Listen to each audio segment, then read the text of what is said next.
the Premier League for 2022. And in this encounter, we will be seeing it's the Super Sixers, and they'll be doing battle against the Pointers. We saw that the Super Sixers, they tried an experiment in their last game and it paid off with Danny Proctor opening the batting, him scoring a number of runs, scoring some 40 odd, and got them off to a very good start. But they won't be batting first. It will be the Pointers who will be taking first strike in the middle. We've seen the umpires have gone out. The Super Sixers, they are on the field getting a final team talk in. And we're yet to see the Pointers batters, but it does promise to be a very exciting affair. And certainly, indeed, a very good afternoon to listeners, wherever you are. We want to welcome you to the James Ronald Webster Park for what promises to be a very exciting encounter between these two teams. Two teams, some would say evenly matched, others would say the edge lies with perhaps the Pointers this time around, others would say Super Sixers, the defending champions, of course. But cricket, glorious game of glorious uncertainty. We'll just have to wait and see what happens in the middle. Cricket is played in the middle, not off the pitch. Yes. And we also see that for the Super Sixers, they have the man Damien Hodge. He's back into the side. We know that Hodge, he's a very dangerous player on his day when he is rearing and ready to go. He's been out of the game for a while, but he is back now, and it looks like he may be opening the bowling as well for them. We know he bowls some very searing right-arm pace. They also have the likes of Masimba Bowen, who bowls some serious pace as well. They have some good talent, some good pace bowling talent. Even Danny Proctor, he bowls good right-arm pace. While for the Pointers, they have a brilliant side on paper. They have the likes of Tariq Newman opening the batting for them, and it looks like he may be going out there with Randy Gomez. So it looks like it will be Newman and Gomez to open the batting. There is no Omari Banks for them today, but they do have Delano Mussington back into the side as well. He will be batting a bit further down the order, but he's a very good bowler when he's on form. He was one of the fastest bowlers in Anguilla for a long time. It will be Ralph Hodge, the umpire, standing at the commentary box, and then I believe it's Jack Webster who will be taking stand over at the Central Polyclinic end. And it will be Damien Hodge that will be taking a new ball for the Super Sixers. And I'll probably not have much doubt that they will go for the two-pace attack to start off with Masimba Bowen bowling from the Polyclinic end, his favorite end. But it will be Hodge in here at the commentator's booth end with the number 6 on his back. Hodge, a former Anguilla underaged and Leeward Islands underaged cricketer, opening batsman and an opening bowler. Bowls with very good pace. He's running from a bit of a shorter run than usual for him, but he'll look to generate some good pace and good movement off the surface, maybe a bit of in-swing assisted by the eastern to western breeze that we have blowing across the ground. Looks like it will be 2 slips to start off with, a third man and a fine little 2 men out, along with a cover point, cover mid-off, mid-on, and a square leg in the circle. 2 slips.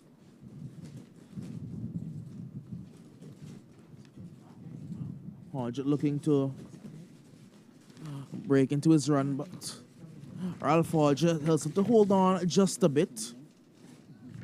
Looks like it'll be Gomez taking first strike. Hodge past the umpire now into bowl to Gomez. This one down the leg side. It will be a wide.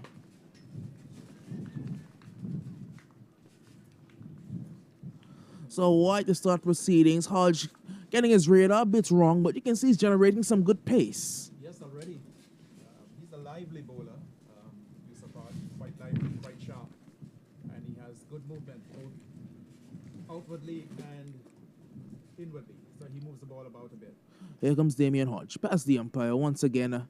And again is down the leg side. Good wicket, keeping behind the stumps. But it will be yet another wide. So he just needs to line it up. Radar is off at the moment, but it's 2 deliveries and 2 wides. So once he can get it on target, once he gets it on target, he'll be quite a handful. Seen him before, and he is sharp. He's fairly sharp, fairly brisk. And he, as I said, he has good movement. He moves the ball about. With this cross breeze, he should get quite a bit of inward movement. And the field set for him is one that's quite attacking. The Farrington Super Sixers will be looking for a very early breakthrough. Here comes Hodge. And the ball to Gomez. It's a full toss, but forces Gomez back because of how fast it came. Quick run has to be taken. Wales were whipped off there, but Newman was home in his ground safely.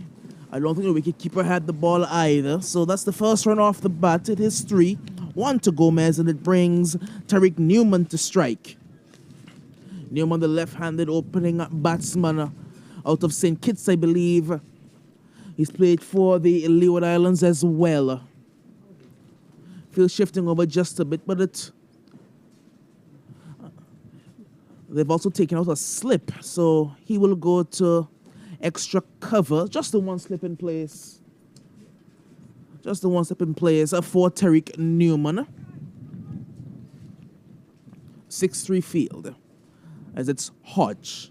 Past the umpire to Bolton Newman. And the Newman is trying to tuck this one into the leg side. Down towards mid-on, but he gets a single. Newman off the mark straight away. The score moves on to a 4 without loss here in the course of this, the first over.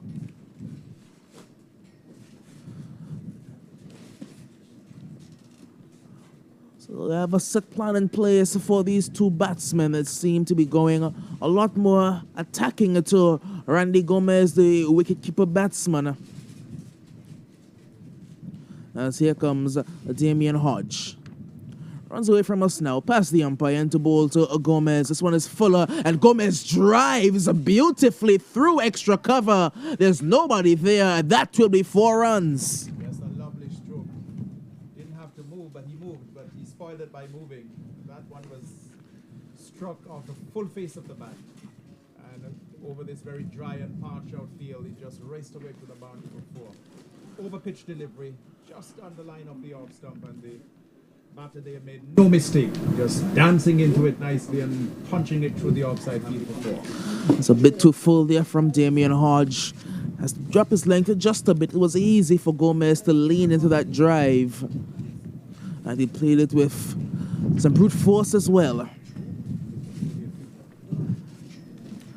They still maintain the 2-slip field. I think they're trying to take advantage of Randy Gomez's aggressiveness. As it's Hodge. Who passes the umpire now? He's into ball to Gomez. This one's shorter, and Gomez was fishing at that one outside the line of the off stump. Luckily for him, he did not make contact. It did go through harmlessly to the wicket keeper, but that could have spelled danger had he made any sort of contact with it, with 2 slips lurking. Dangerous stroke. Would have preferred to see him slash, and if he gets the top push with the bat, flying over the slips, but to just hang the bat out, you're asking for trouble, really. Hodge into ball to Gomez. That's again another good ball, a back of a length there outside the line of the off stump. Again, Gomez trying to fish, and again, luckily for him, he's not making contact. That's the line that he's been seeking from the start of this first over of the innings. Got it right that time. So he's finally, Hodge has finally got the radar lined up, just probing. That probing length and line, outside the off stump. So that's the line he would like to maintain. Hodge, once again, rubbing the ball in his trousers. Now pass the umpire. He's into ball to Gomez. Gomez trying to drive, not making good contact, straight towards a cover region. He will get no run. And that will be the end of this over. And at the end of the over, pretty much an over of 2 halves, but it is 8 without loss. Yeah, so 8 runs off the first over. Not a bad start for the for the pointers. They will need to just keep some wickets intact at the start of the innings. Perhaps for the first 10 overs, you'd want to make sure you have some wickets for the final 10 or towards the latter part of the innings. But there we saw the bowler, Hodge, Hodge. As I said, we know that he can work up a fair bit of pace, and he showed in that last over that despite having a few wayward deliveries, a couple of them down the onside, at least the first 2 deliveries were called wide down the onside. He, in the end, towards the latter part of his over, finally got it on target. One in particular that just landed just outside, touch outside the off stump and just veered away from the batsman that went through quite sharp and into the gloves of the keeper. Well, it will not be Massimo Bowen to open the ball in. Not sure.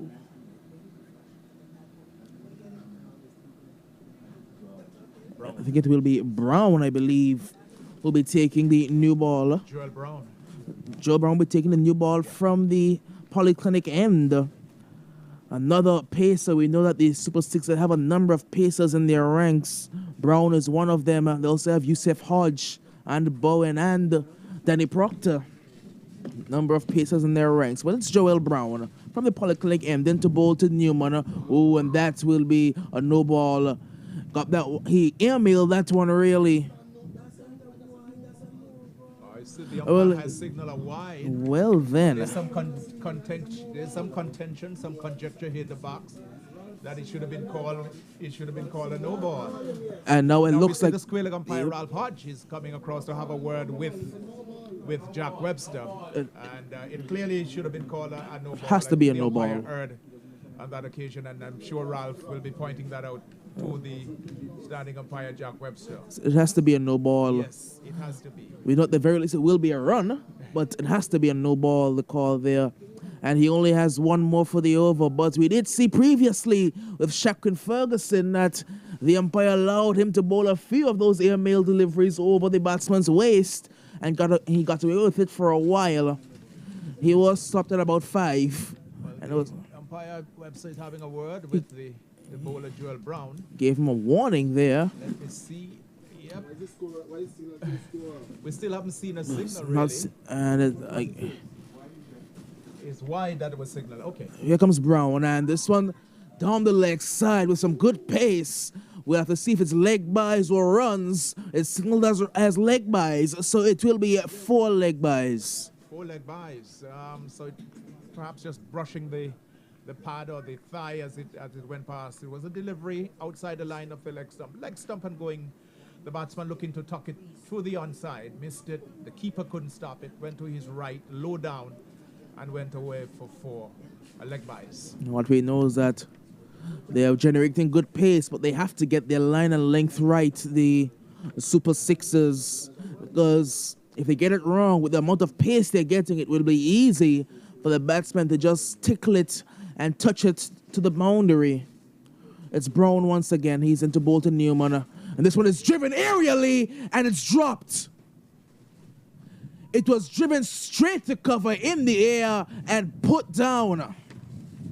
Yes, it was struck pretty powerfully, but it went straight to the fieldsman. He had he can only blame himself for not holding on to that one. It was driven powerfully, came about towards the midriff, but he just could not hold on to that one. So again, a chance here very early in the innings for the pointers, and we'll just have to wait and see if the batsman can really capitalize on that chance that was given there. And that was, in fact, the batsman there, Ben Newman. We know Newman is so dangerous when he is ready and when he is getting into it, and he's one man that you wouldn't want to drop. But here comes Brown. This time he'll be bowling to the right-handed Gomez. So this delivery, Gomez is trying to drive, but flashing at nothing but wind.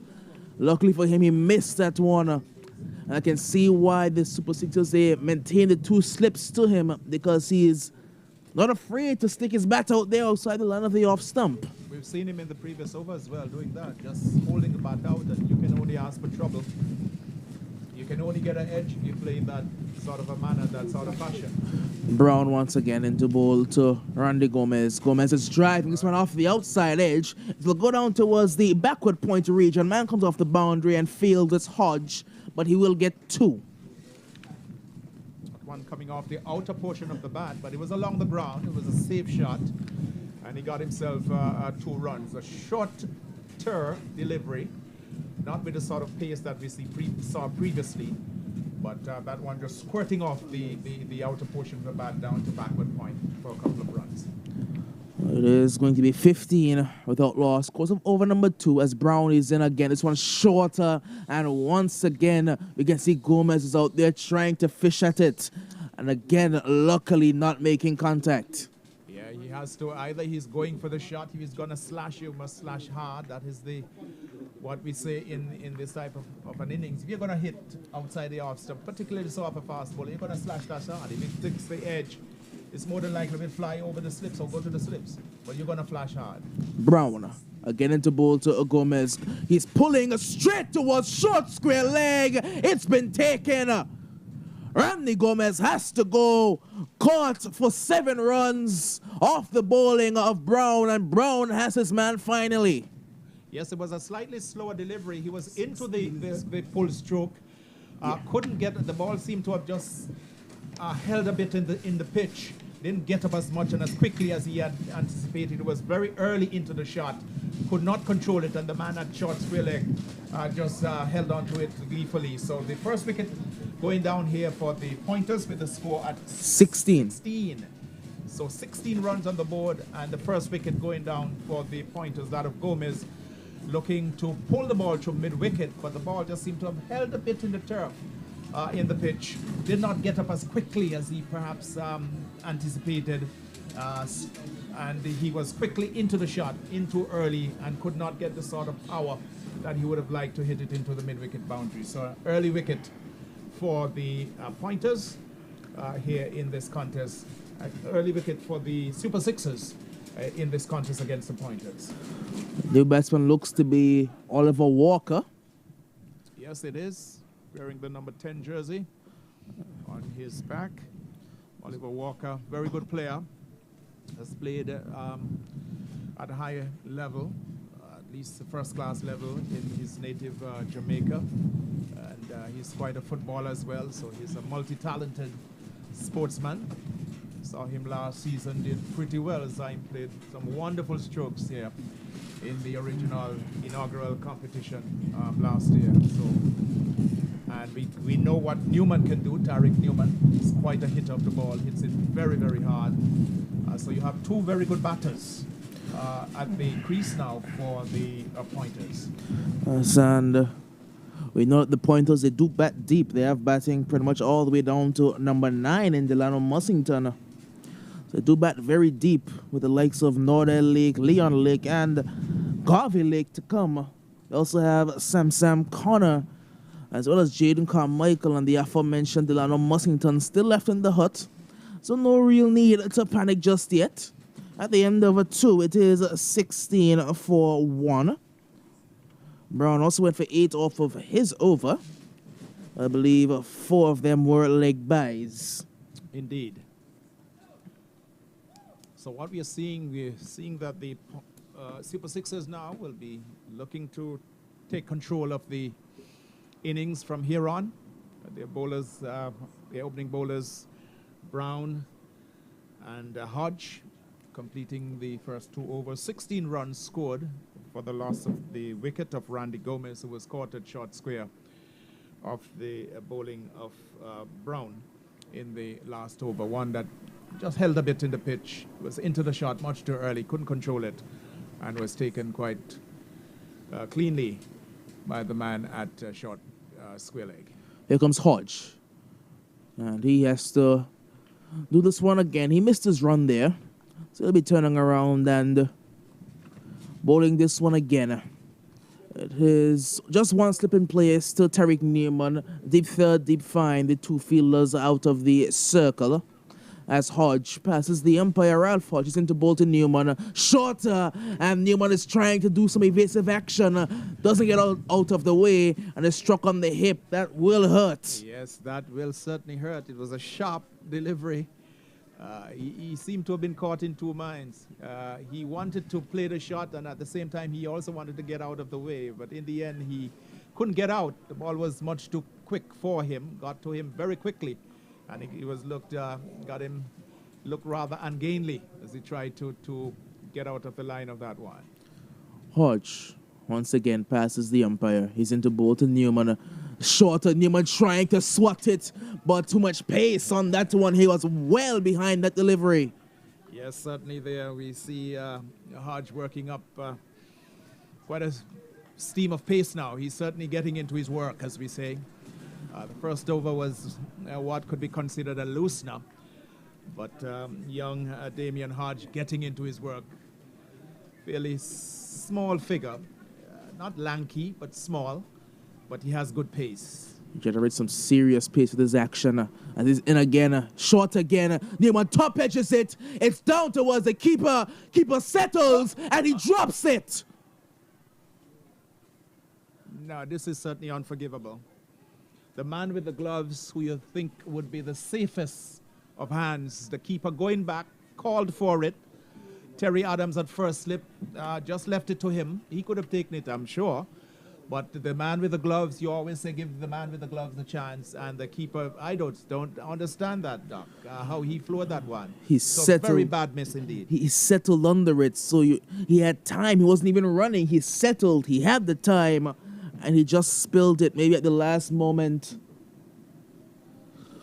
Just getting word that, in fact, this is their makeshift keeper. It's not their full-time keeper.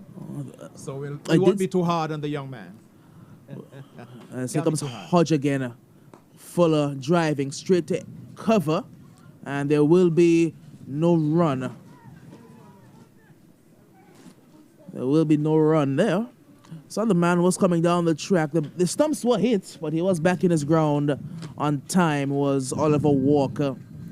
I did suspect that it was not their usual keeper there for the Super Sixers. Didn't look like the man who has the gloves usual. It looks like it is Adams who is taking up the gloves today. Looks like it's Rana Adams who has the gloves. Yes. As here comes Hodge, slipping a gully in place. He's into ball to Walker, and this was striking him on the pad. And umpire Hodge says not out. Yeah, loud appeal by the bowler and a multitude of fieldsmen all rushing in. But umpire Ralph Hodge is in the best position to judge, and he gave it not out. Walker pushing outside the line of the off stump. It was a good delivery. It was a full length, and he wasn't stretching right out. He was sort of half caught in midstream, if you like. But a good ball. Hodge once again, and this time it's left alone. And good recovery there by the slip fielder to make sure he got there before the ball hit the helmet behind the wicket keeper, because Adams, he didn't stop it completely cleanly, but at the end of this over, a brilliant over, I think just one off of it, it is 17 for 1. Yes, just a solitary run off it, and the opportunity for another wicket. It could easily have been 16 for 2 for the Pointers. They are 17 for 1 after 3 overs. But again, we saw from young Damien Hodge working up quite a bit of steam. He has this whippy arm action. His right arm comes around very, very quickly, so hence he generates quite a bit of speed because of this whippy arm action. But just that last delivery there, Doc, I saw that was slightly outside the line of the off-stump, but he kept a little low. Previously, so we are seeing a bit of varying bunks at this early stage, but the previous deliveries just held their way on to the keeper, but the last delivery quite noticeably kept a little low and caused some difficulty for the wicketkeeper. Young Adams, who we understand is not the first choice keeper, but a substitute keeper for the Pointers here today. It will be Brown once again, and he's into Bolton Newman, who's driving, can't get any run. This fielder that showed extra cover. We've seen a substitute fielder in, I think, Walwyn. He's come onto the field. I think he may have replaced Jeff Adams, but I'm not exactly certain. Yes, I'm sort of looking around the field. I thought it was Danny Proctor, but Danny Proctor is He's down at third man. Brown, once again to Newman. Newman slashing and missing that one. Good pace once again being generated. Yeah, and you could clearly see that young Adams, the keeper, is under a bit of pressure. And he needs to do some work on his glove work. He's sort of pushing the glove forward instead of allowing the ball to come into the gloves. He's sort of pushing the hands forward. So that is something that his members of the coaching staff certainly will be looking at. It's Brown once again. He's into Bolton Newman. Short. Newman getting this one off the hip, and it drops just ahead of the man there at short square legs. It will only be a run, but Newman has not looked free-flowing at all. It's been difficult going for him with the amount of pace he's had to face. Yeah, he looks a little off today. He's we've seen him in previous matches, and he's looked a lot more fluid. His stroke play has today, at least at the early start at the start of his innings here, looks a little dodgy. And credit to the bowlers; they've not bowled badly at all. And perhaps it's that extra bit of pace that they've been able to generate that's causing him that bit of a problem. But he's not looked as fluent and as flowing as we've come accustomed to seeing him, at least in the previous matches that we've seen so far. Well, these must be the fastest bowlers he's faced in this tournament thus far. We're yet to see Masimba Bowen in action. He may be the fastest in the tournament, Masimba Bowen. Haven't seen him bowl in this game thus far. I also saw, I think it was Saunders. I saw there was another bowler. I've been away for a couple of weeks, but there was another young bowler, I think. I'm not too sure, but he was quick. I can't quite remember in one of the matches we saw him really steaming in. I know who you're referring to. I'll get his name for you as soon as I can remember it. He's really sharp. Here comes Brown. He's into bowl now. And Walker getting this one, maybe off the inside portion of the bat, but gets a single. Walker always seems to have so much time to play. And if he gets off, he could be a handful here for the pointers. And they would need to get rid of him early. But should Walker settle, he can. He's a fine player. He has strokes on both sides of the wicket. But he always seems to have so much time to play. But that bowler, I can't remember his name, but he played in the last game in which I was here commentating. But he was very sharp. Brown again wrapping on the pads there. Shot does go up for an LBW, but Webster is unmoved. Yeah, that was pretty close. Perhaps striking him outside the line of the off stump, and he kept the trifle low as well. So again, we are seeing some variation in the bounce here, but that was a good delivery. And Tariq Newman shuffling across and perhaps just hitting him, I would say, outside the line of the off stump. But very good shout and a very good ball indeed. Yes, here comes Brown as Newman steps away. He's not quite ready. He's not quite ready. He's been facing some very good pace to start off this game, and I don't think that will die down anytime soon, with Bowen still left to bowl, Hodge left to bowl, Proctor left to bowl. Yes, the opening attack by Brown and Hodge have been very, very good here for the Super Sixers. Brown, once again, he's into bowl, and Newman is driving straight to cover. He will not get a run. And they've been backed up very well in the field as well, perhaps especially in the cover and extra cover region. The fielders, they have been doing well. So we've seen 4 overs completed now. Yes, and I believe it is 19, I think the score is. 19 for the loss of 1 wicket. 19 for 1 at the end of 4. And after some comments from Mr. Keystone Graves, the next voice you will hear in the hot seat will be Millington. Well, in fact, we'll be having a double. Theodore Samuel and John Millington will be coming in.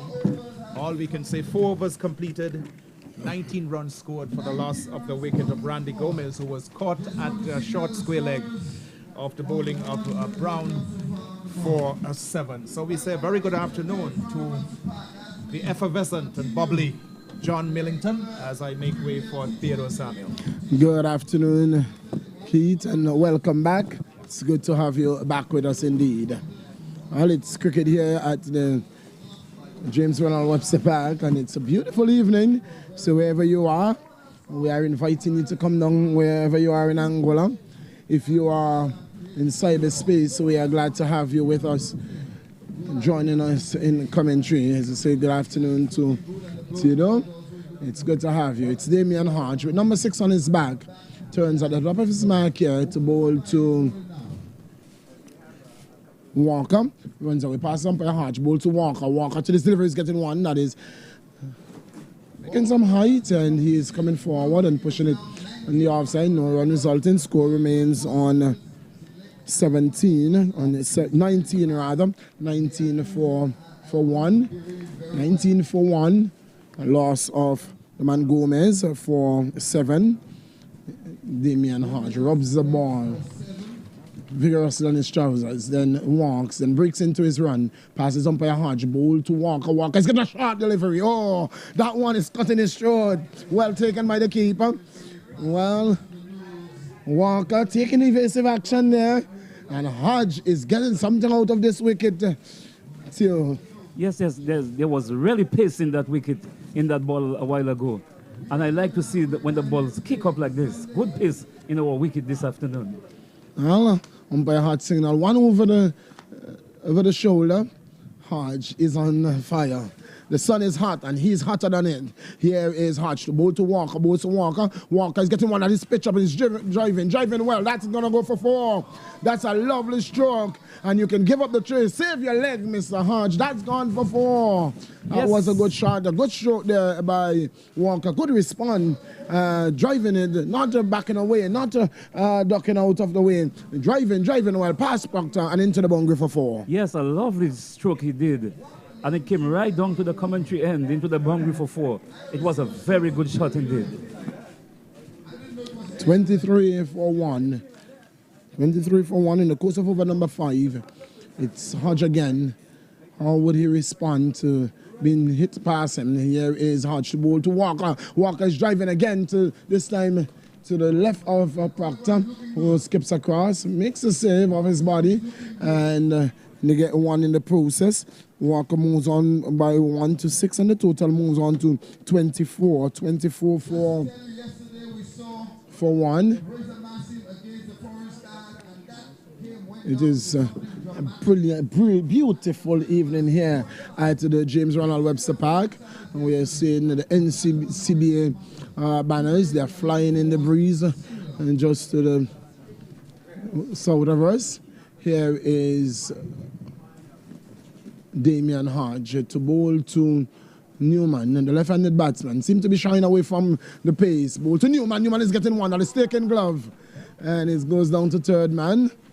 Good ball, making some height, taking the glove of Newman, going down to the third man area where it's fielding and sent back to the keeper. In the process, the batsmen get 1. Newman goes on by 1 to 5, and the total moves on by 1 to 25. 25 for 1. The field changes over to accommodate the right-handed Walker. Mid-off, mid-on. Cover and a forward point. Gully. Slip third man. Here is this one. Walker is hitting this one. 4 runs. Pass cover. Cover.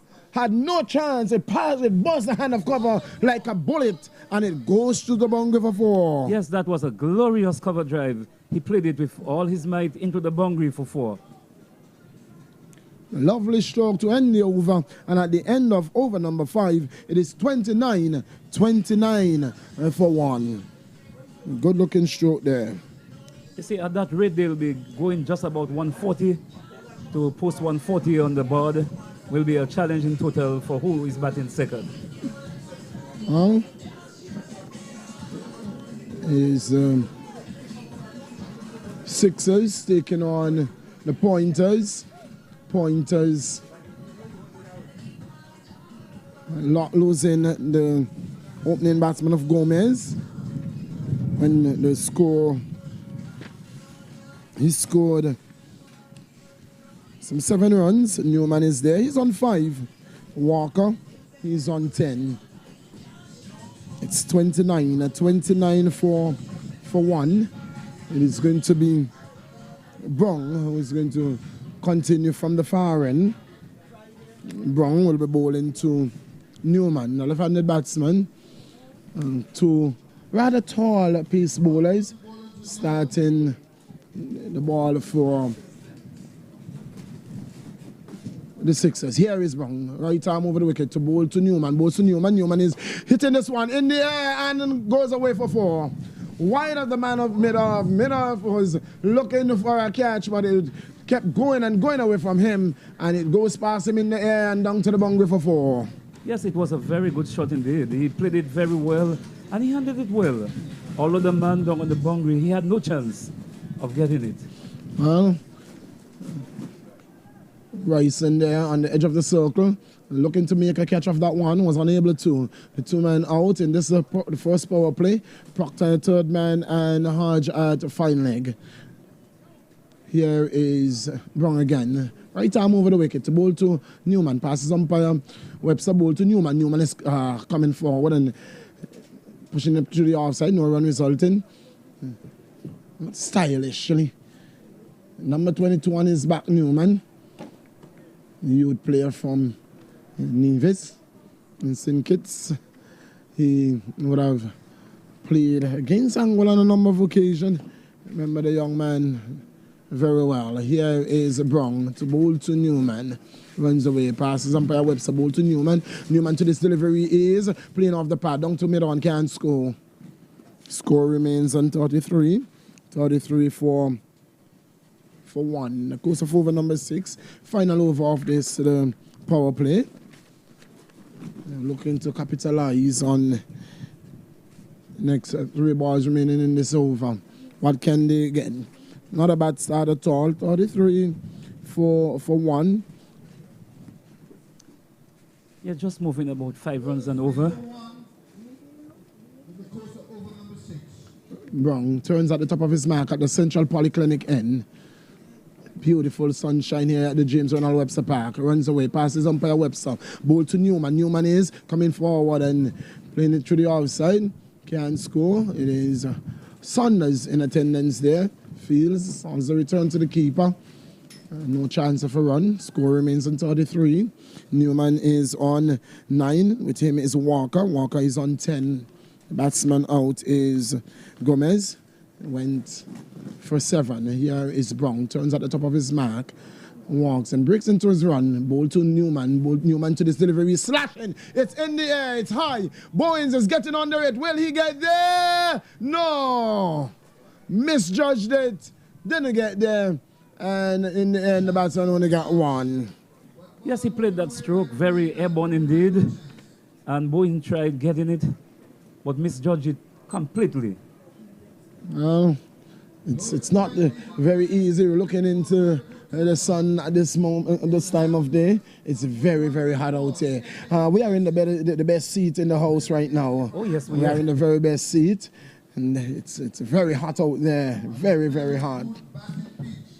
It's a glittering wicket, a wicket that we have come to know in Anguilla, one that glitters and everybody gets something out of it, both seamers and spinners. Here is Brong to bowl to Walker, bowls to Walker. Walker is getting one again that is lifting. Oh, taking this one off the nose, running it down to third man, he gets 1.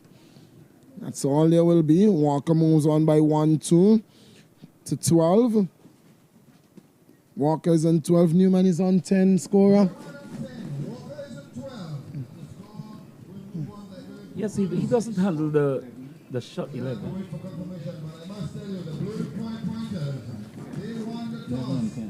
And our score is 35 or 36, scorer? 35. So 35 it is. 35 for 1 at the end of the power play. So at the end of the power play, it is Newman is on 10, Walker is indeed on 11, and the score is a 35 at the end of the power play. Yes, they are going at a very good rate, and they will keep the scoreboard ticking over And then we are going to see more pace. Yes. Skipper. Masimba Bowen. Anguilla. Senior national team player. Whatever representing Anguilla in both T20s, 1 days, and 3-day games. It's Masimba Bowen, captain of the Sixers.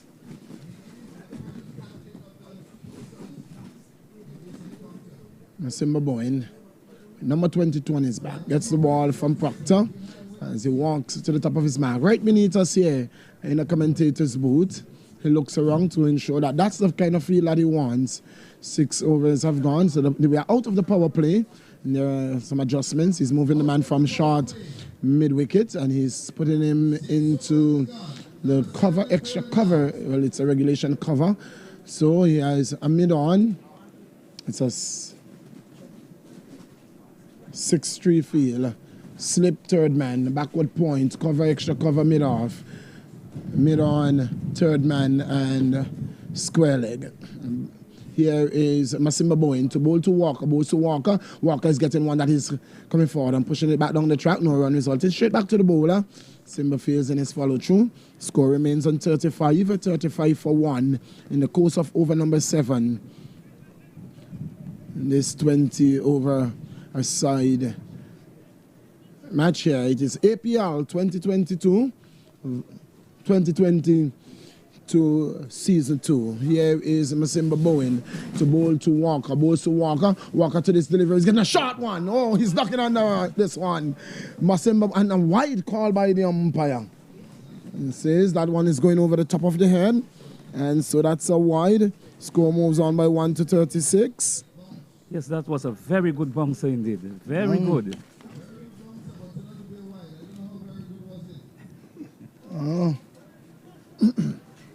Short ball, backing up Walker, saying to Walker, you just can't press forward on your front foot to me. That's not the type of bowler I am.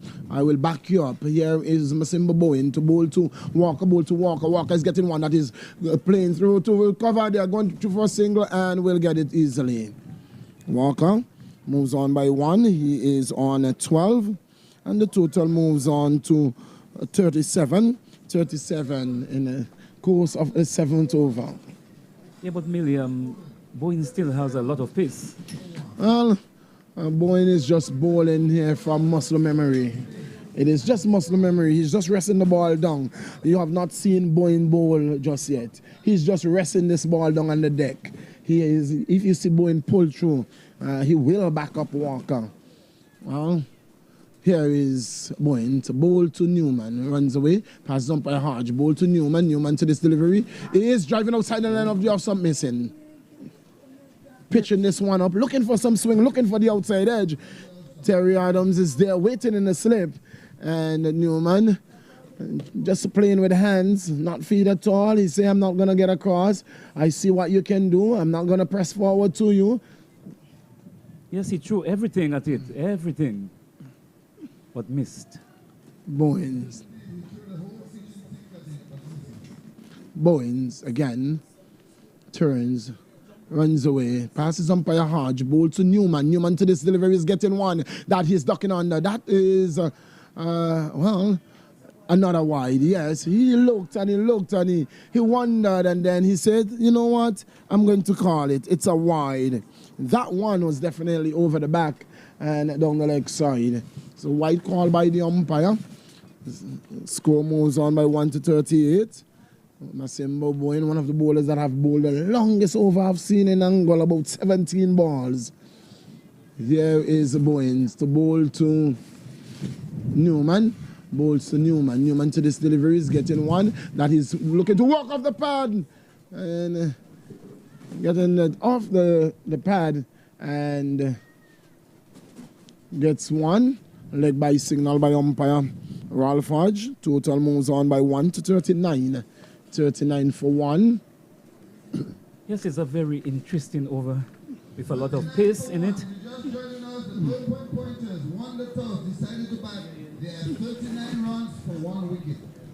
Pointers, Earlier won the toss And they say, we'll take the first knock. Here is going to bowl to Walker. Passes umpire, bowl to Walker. Walker to this delivery is walking this one off the pad for the square. The man from square leg comes around. Doesn't feel cleanly. Couldn't hinder the run. So score moves on to by 1 to 40. They're into the 40s. And Walker by 1 to 13. 13 is Walker. Brings Newman, the opening batsman. And the left-handed batsman on 10 into strike. Newman on 10. Walker is on 13. It's 40, 44 for 1. The man being dismisses Gomez. Here is Masimba Bowen to bowl to the left-handed Newman. Passes umpire Ralph Hodge. Bowl to Newman. Newman is getting one that he's playing again on the onside. And he's getting off. Get off of me. That's get off of me shot. And he gets one in the process to end the 7th over, and at the end of over number 7, it is a 41 for 1. It is Walker, he's on 13. Newman, he is on 11. Yes, they are moving very slowly indeed, taking their time about it, and they will get to the region of 135 if they continue at that rate. Well, 135. Defendable score total. It doesn't matter how much you make once you can defend it. At the end of the day, you can make 10, and that could be a mountain once you can defend it. Well, it is Brown to bowl his final over. Brown bowling out his spell, 4 up on the chart. It is Brown from the far end, Central Polyclinic end. To bowl to Newman. He runs away, passes umpire Webster, bowl to Newman. Newman to this delivery is playing it through to covers and straight to cover and asking for a run. And that was no run. That would have been suicide. Yes, he would have committed an error here in trying to take this run. It would be very suicidal. Yes, that would have been suicidal had it been a clean throw to the keeper. Walker would have been a goner. Brown gets the ball, tugs on his trousers, turns, runs away in his orange. Ball to Newman. Newman is driving and getting this one off the inside edge and luckily not to get it back onto his stumps. Score remains on a 41 for 1 in the course of over number 8. Brown walks back to the top of his mark. Beautiful sunshine. And that orange, white and blue uniform. Here is Brown. Runs away to bowl to Newman. Bowls to Newman. Newman is getting a short one. Oh, that's a lovely delivery. That's a good delivery. That's a good delivery. Newman didn't know much about that one, and it was as if he was fanning flies over that shoulder. He didn't know much about that one. That made some height. Yes, it's a foul shot from Newman. He did not expect that ball to lift so much onto him, and played a very agricultural shot. Here is Brown to bowl to Newman. Would have been there for some time. Newman to this delivery is getting one that he's playing circumspectly off the leg and straight back to the bowler. No run resulting. Score remains on 41. We are in the 8th over. And at the end of this, the 8th over, the man that you're going to hear is Keith Stonegraves in the hot seat. At the end of this over, it's Brown to bowl to Newman, runs away, passes umpire Webster, bowl to Newman. Newman is tugging this one. That's an agricultural stroke. Oh, I'm not sure if you will even say agriculture. If you play that, if you do that with your cutlass, you will cut your feet. Yes, it will straight be very off. destructive when you play a stroke like this. Well, what kind of shot is that? Well, it's Brown. He turns at the top of his mark. Newman has to keep his head and bat for his team. Newman taps away, waits for Brown. Brown, he has a very interesting run-up, Brown. He doesn't run through to the crease. He runs and then he kind of slows down and then he bowls. And then he delivers. And then it is the end of over number 8. And at the end of 8, it is 41 for 1, and after comments from the man Sambo, it will be Keith Stonegraves in the hot seat. Yes, they are going very slowly with the score. The Pointers, they will be reaching at a score of about 132 runs if they continue at this. Good afternoon, Keith. Very good afternoon to you, Sambo. So we're here, 8 overs completed for the Pointers. They've lost 1 wicket and they've scored 41 runs. So we're about to see the start of over number 9. It's going to be Masimbo Bowen to continue from this, the commentary box in, as Renford Kelsick comes into the comments here. Very good afternoon to you, Renford. Yes, good afternoon, Keith, and good afternoon to the listeners as we watch this match here between Blowing Pointers and Farrington Super Sixers. So Masimba Bowen will pick up the attack from this, the commentary box end, and he'll be bowling to the batter there, Oliver Walker. Nice upright stance, and he pulls away at the very last moment. This is not good. It's a hot day, and the bowler will have used up some energy, only to be stopped in mid-track. Seems as though the batter had some debris there, and he makes some repairs to his eye. So it's Walker, the batter, as Simba Bowen goes away from us. He's up to the wicket now and bows to Walker, gets one coming back in from outside the line of the off stump, a slow delivery, and he's just contented in tapping it down in front of him on the offside, and there is no run. The field for you, a solitary slip. There's a third man. There's a man at a point. There's a cover, there's an extra cover, there's a mid-off wideish and deep, there's mid-on also wide and deep, there's a square leg and there's a long leg. So that's the field for the right-handed Masimba Bowen, tall, lanky figure. Police officer here with the Royal Anguilla Police Force. Number 27 on his back, 22 on his back as he goes away from us. He's up to the wicket now and he bowls to Walker and he pops this one into the onside. Will get a single quickly. So Walker not knowing too much about that one. It lifted on him and he just fended it away into the onside. Well away from any fieldsman, but Masimba is not happy at all that the man coming in from mid-on was not quick enough to prevent that run. It's the 42nd run of the innings for the Pointers in this game against the Super Sixers, Renford. Yes, I would have been disappointed as well, Keith, because the man here at mid-on, he should have been moving in, but he stood his ground and allowed the batters to get a quick run. It brings into play now the left-handed Newman, who's been there since the start of the innings, who's in Governors for 7. As Simba Bowen goes in and bows this one again, another lifting delivery. And clearly, Renford, Newman is having quite a bit of difficulty playing the short lifting deliveries. Yes. He's not comfortable at all. In my opinion, Keith, he's taking his eye off the ball. He's supposed to watch the ball onto the bat and the pace in this wicket. Ladies and gentlemen, listeners, wherever you are, the pace. The wicket has pace. Never seen such pace like this for a long time. But when it is right arm over the wicket, goes past his umpire Hodge. He's up there now and bows this one outside the line of the off stump, and Newman flashes away. But luckily for him and for the Pointers, not so lucky for the Sixers, it goes harmlessly into the gloves of young keeper Adams, substitute keeper here for the Farrington Super Sixers. And Keith, if you observe here, if you notice that the field placing, you have what, 6-3, and don't know if the batters are not really looking across to check the field to see where the men are, because 3 men in the onside, you have ball you could play in the onside, but you don't. It's hot and it's steamy. There's a breeze coming across from east to west as Simba Bowen moves away from us now. Tall, lanky figure. He's up to the wicket now and bows this one outside the line of the off stump. A quick delivery. And it just flashes past the head, the ducking head there of the batsman Newman. And it goes on its way harmlessly into the gloves of the keeper. So Masimba Bowen working up quite a bit of pace here this afternoon. He's quite a steamy bowler and one who can get really fired up here. And when he's fired up, he's certainly fired up. It's 42 for 1. The Pointers here in this contest in the Anguilla Premier League 2020 edition. Simba Bowen, just to slip a third man. Extra cover mid-off. The offside field as he goes in now and bows this one outside the line of the leg stump. Ricochets off the pad of the keeper, goes down to a square leg. He runs after it very quickly.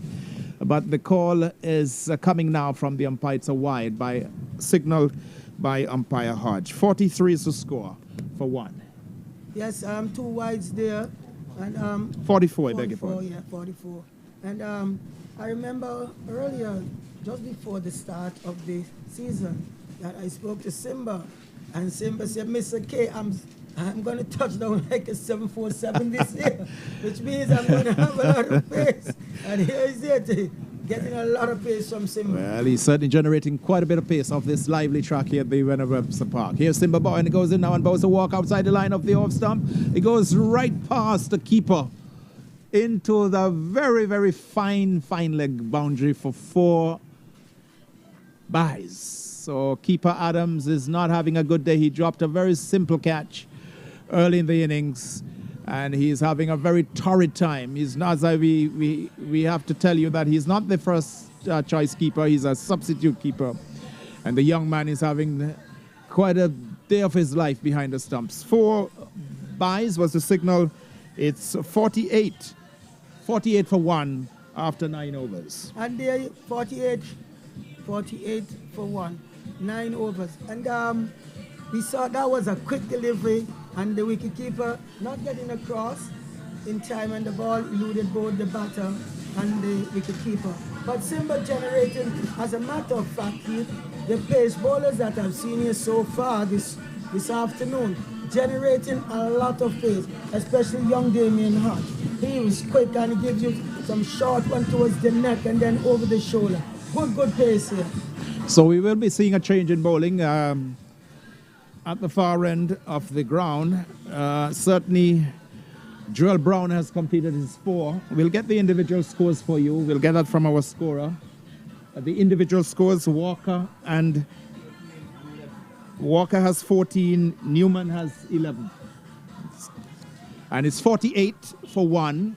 We've seen 9 overs completed here in this innings, and we will be seeing a change in bowling at the far end, the Central Polyclinic end, the southern end of the ground here at the James Ronald Webster Park. Who's that? Scorer? Who's the new bowler? We're trying to pick up the new bowler from that far end of the ground. We'll get that for you in a moment. We do not have the benefit of the numbers on the jerseys for the... it looked like Proctor. For the Farrington Super Sixers, so we're having a little trouble. We are trying to pick him up from this end. We've seen Bowen. We've also seen Hodge, and we've seen Brown. Bryson. And this looks like Bryson. Could be Bryson, could be Marlon Bryson, who will pick up the attack from the far end. And this will be over number 10. It's 48 for 1. The Pointers batting first here today in bright sunny conditions, very hot, warm conditions outside the line of the off stump. This will be an extra run here. So this will bring a wide signal by umpire Jack Webster. So this brings up now the 50. So it's 50 for 1 at the start of the 10th over. So we're at the halfway mark, over number 10 in progress, and the score has gone to 50. So Oliver Walker is 14. Newman has got 11. The man out was Randy Gomez, who opened the innings with Newman. He went for 7. So 50 for 1, and this is the 10th over in progress. So Bryson it is from the far end, right arm over the wicket. Carries this one up to Walker, comes onto the front foot, plays it out to mid-on. There is no run. The ball traveling much too quickly for a run to be taken. Good delivery that time from Bryson. That one just making some slight inward movement. And Oliver Walker getting into line quite appropriately and pushing the ball firmly out to the man coming in at mid-on. He's gone back to a deepish mid-on. As Bryson comes in once more and bowls to Oliver Walker. This one is outside the line of the off-stump, driven powerfully back past the bowler. Out to the man at mid-off, deep mid-off. And Walker gets himself another run. He goes to 15, and it's 51 now for the loss of 1. It means Tariq Newton, who's looked rather ungainly and has not looked himself today. Tariq Newman, he's had a torrid time against the quick bowlers, with the lifting delivery in particular. Let's see how he does against this one from Bryson outside the off stump. This one is slashed into the offside field to the man at point. Ball traveling much too quickly for Newman to get a run, so he's kept on 11 15 to Oliver Walker. And the total 51 for 1 in the course of the 10th over. As the hi-fi musical system blaze out a rhythmic piece. Just to the right of it. This one is outside the line of the off stump. He goes for an almighty crush, looking to crash this through the offside field. Missed it completely, and is taken behind by the young keeper, Adams. So Adams, we've been saying, he's not been having a good day behind the stumps. He's the substitute keeper, but certainly looks quite rusty, and his glove work will need some improvement here. Here is Bryson again outside the off stump again, pitched up and going past the outside edge. Nicely taken behind by keeper young Adams. This will do his confidence a world of good, as that one was pitched outside the off stump, inside the line. Certainly that blue line, that's the marker, the indicator for the umpire that the ball is not wide. That little marker there that's put down as Bryson comes in once more and poses again outside the off stump. This one is slashed high over the head of the man at point. This will go into the boundary at backward point, and that's 4 runs to Tarek Newman. He goes to 15, and it's 55 for 1 outside the off stump, and he just flashed at it through the bat, through the entire kitchen sink at that one. Got it off the top portion of the bat, and it flew over the head of the man at point. He was back, but not quite back enough to present a catch, and it went away into the boundary for 4 runs. So 10 overs completed, Renford, and it's 55 for 1 after 10, the Pointers. Yes, Keith, and the batter there, in Newman, he tried that shot, I think, 3 times in the over, eventually getting that thick outside edge and going down to the boundary for 4. And the other batter at the other end spoke to him about it, so he tried the other shot and was able to get some. Yeah. But so far, the Pointers, 55 from 10 overs, just about 5.5 runs per over. And I believe that after the interval, that they'll be trying to push the score along. You can see that we have 1, 2, 3, 4 of the Pointers. 5 Pointers going out there with the water cart, no doubt carrying some advice. And also we can see Coach Charlie Hodge there going on to the field. But all in all, this promises to be a very, very good match, because we know that the Super Sixers, what they're capable of doing. So somewhere between 135, 140 on the board will be a good score. But as we know the game of cricket, anything happens with cricket. There's no cricket at the moment, as we mentioned. We have the water break here after the middle overs. Well, it's a very hot day here, hot and steamy. Humidity is very high. I imagine it'll be close to 90 degrees Fahrenheit today. It's a very hot afternoon. There's a bit of a breeze coming across the ground from the east as we see the NBA flag, if you like, being NCBA. I'm thinking about NBA. That was some time back, just fluttering away in the distance, limply, not a heavy flutter, but more of a limp, as the breeze has certainly dropped, and it's very humid. All the players rushing to the refreshment cart to get a drink. It's 55 for 1. The Pointers batting first, with the man out being Randy Gomez, who was caught at square leg of the bowling of Brown, for 7. And it's now 55 it is for 1 after 10 overs. So we're at the halfway mark of this innings. And as Renford indicated, the Pointers will be looking to push things, get things going. Still a bit of batting to come. Nordell Lake, Leon Lake, Sam Connor, Garvey Lake, Jaden Carmichael, Delana Mussington, Khalid Hughes, and Rian Solomon to come. Still in the dressing room or the players area to come out. The Farrington Super Sixers, defending champion in this Anguilla Premier League competition, will be looking to keep things tight, continue to keep things tight. The opening bowlers have done very well. They have bowled very well indeed. Damian Hodge and Joel Brown. And we are seeing Masimba Bowen and now Marlon Bryson continuing what is a very lively pace attack here for the Farrington Super Sixers. You're not missing any cricket as the strategic timeout from the Indian Premier League. That's a good one, Mr. K. So the drinks, the folks with the refreshments are going off. We don't have a cart. Certainly some coolers coming out here, both for both the batters, Walker and Newman. Walker has 15. Look rather circumspect, Walker, but we know he's a very good player.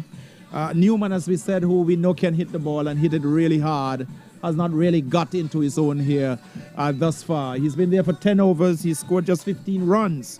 Walker came in out the fall of Randy Gomez's wicket for 7, and he's got 15 as well. It's 55 for the loss of 1, as we are about to see the resumption of play after the drinks break at the Inglewood. But Keith, in my opinion, and this is my opinion, right?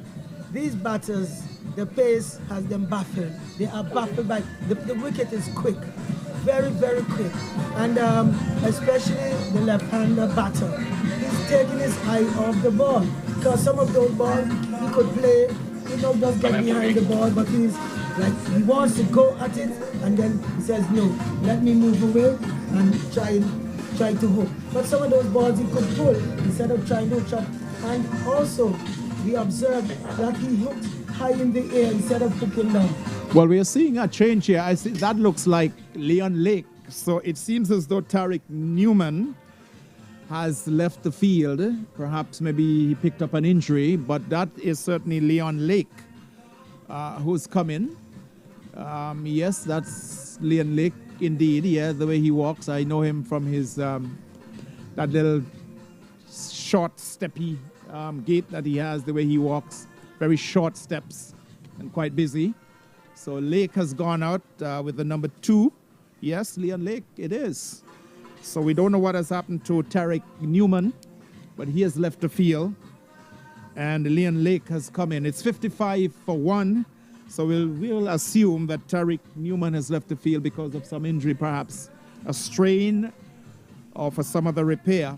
But he's not out in the middle, so Leon Lake has joined Oliver Walker.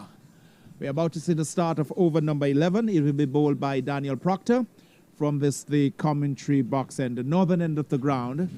And he'll be bowling to Walker. Walker 15, and the new man, as I said, is Leon Lake, who's replaced Tariq Newman, who left the field during the interval for drinks. So Danny Proctor, it will be from the commentary box end. No slip, a third man. There's a man at point. There's a sweeper on the deep cover boundary. Cover, extra cover, mid-on, mid-off, a man just to the right of the square leg umpire, just to the left of the square leg umpire, Jack Webster. And there's a short fine leg. Here is Danny Proctor as he goes in and bows this one outside the off stump. It's played to the man in the covers. Ball traveling much too quickly for a run. And the score is kept on 55 for 1. Daniel Proctor operating for the Farrington Super Sixers. Played a wonderful hand of 40-odd in the last game I saw him here. Hit the ball all over the place in that game. Here's Proctor now with the ball. He goes in, bows this one outside the off stump. Comes off the edge and goes to the right of the keeper. He dived through himself. But it goes down to third man. There's a bit of a fumbling, and they will come back easily for 2 runs to take Walker on to 17 now, and the score on by 2 to 57 for 1 in the course of over number 11. So a streaky shot coming off the outer portion of the bat and going to the right of the keeper. Keeper threw himself to his right, but could not get the glove onto it, and it went away for a couple of runs. 57 for 1. Walker 17. Leon Lake, who's replaced Tariq Newman, who left the field during the interval. Tariq Newman at that stage was 15. This one is a lifting delivery, dug into the turf. A wide is called and signaled by umpire Ralph Hodge. So another run goes down for the Pointers. 58 it is now for 1. That one, quite a bit of effort from the broad-shouldered, heavily built Danny Proctor operating from this to commentary box end. In brilliant sunshine, just a few white puffy clouds away in the distance, but plenty of blue skies. And Proctor goes in now and bows this one outside the line of the off stump. Is driven out to the man at mid-off. A single taken, 18 to Oliver Walker. And it's 59 the score is now. 59 for 1. Walker looking to force that, looking for the gap in the offside field, but got it to Masimba Bowen at wide mid-off. Danny Proctor making some changes here. Masimba Bowen as well. Still no slip, so the keeper all alone behind the stumps. And the new man will be taking has already taken his guard, is Leon Lake, the captain of the Pointers. Surveys or looks around the field. The short third man, there's a man at cover, extra cover. Short extra cover as Proctor goes in and bows this one outside the line of the off stump, and Lake going back and looking to smash it through the offside field. Played well inside the line of that delivery. There was a bit of a drift with the wind blowing across the ground. The ball clearly just slight deviation in the end of the pitch, and it went through into the gloves of the keeper. So short third man, there's a man at cover point, extra cover, more for long off. It's a mid-on, mid-wicket and a square leg. This one is another lifting delivery. Wide is called and signaled by umpire Ralph Hodge. 60 it is. Danny Proctor is not happy. That one, Leon Lake just going under that delivery. It was sharp. It was dug into the pitch with quite a bit of venom. And it came up quite quickly. And Lake just ducked under it and it went through into the gloves of the keeper. So Danny Proctor using those very broad shoulders to really hammer the ball into the turf. As he goes in now, and this one is driven through the offside field, brilliantly stopped by the man at backward point, diving away to his right. Great bit of work. Single taken, though, for Lake, so he's off the mark. He's won, and it's 61 for the loss of 1 after the 11th over Renford Kelsey. A very good over there from Danny Proctor. As we notice that he is trying to set up Leon there, and the pace, there's a lot of pace in this wicket here. So the umpires are just consulting, just heard a message by the system here indicating that there's what, 1 ball to go? Or was it for the score, or was that this? Yes. That's the over. 1 ball to go. 1 ball to go, yes, indeed. Confirmed by our scorer, Livingston Clifton, here with us in the box.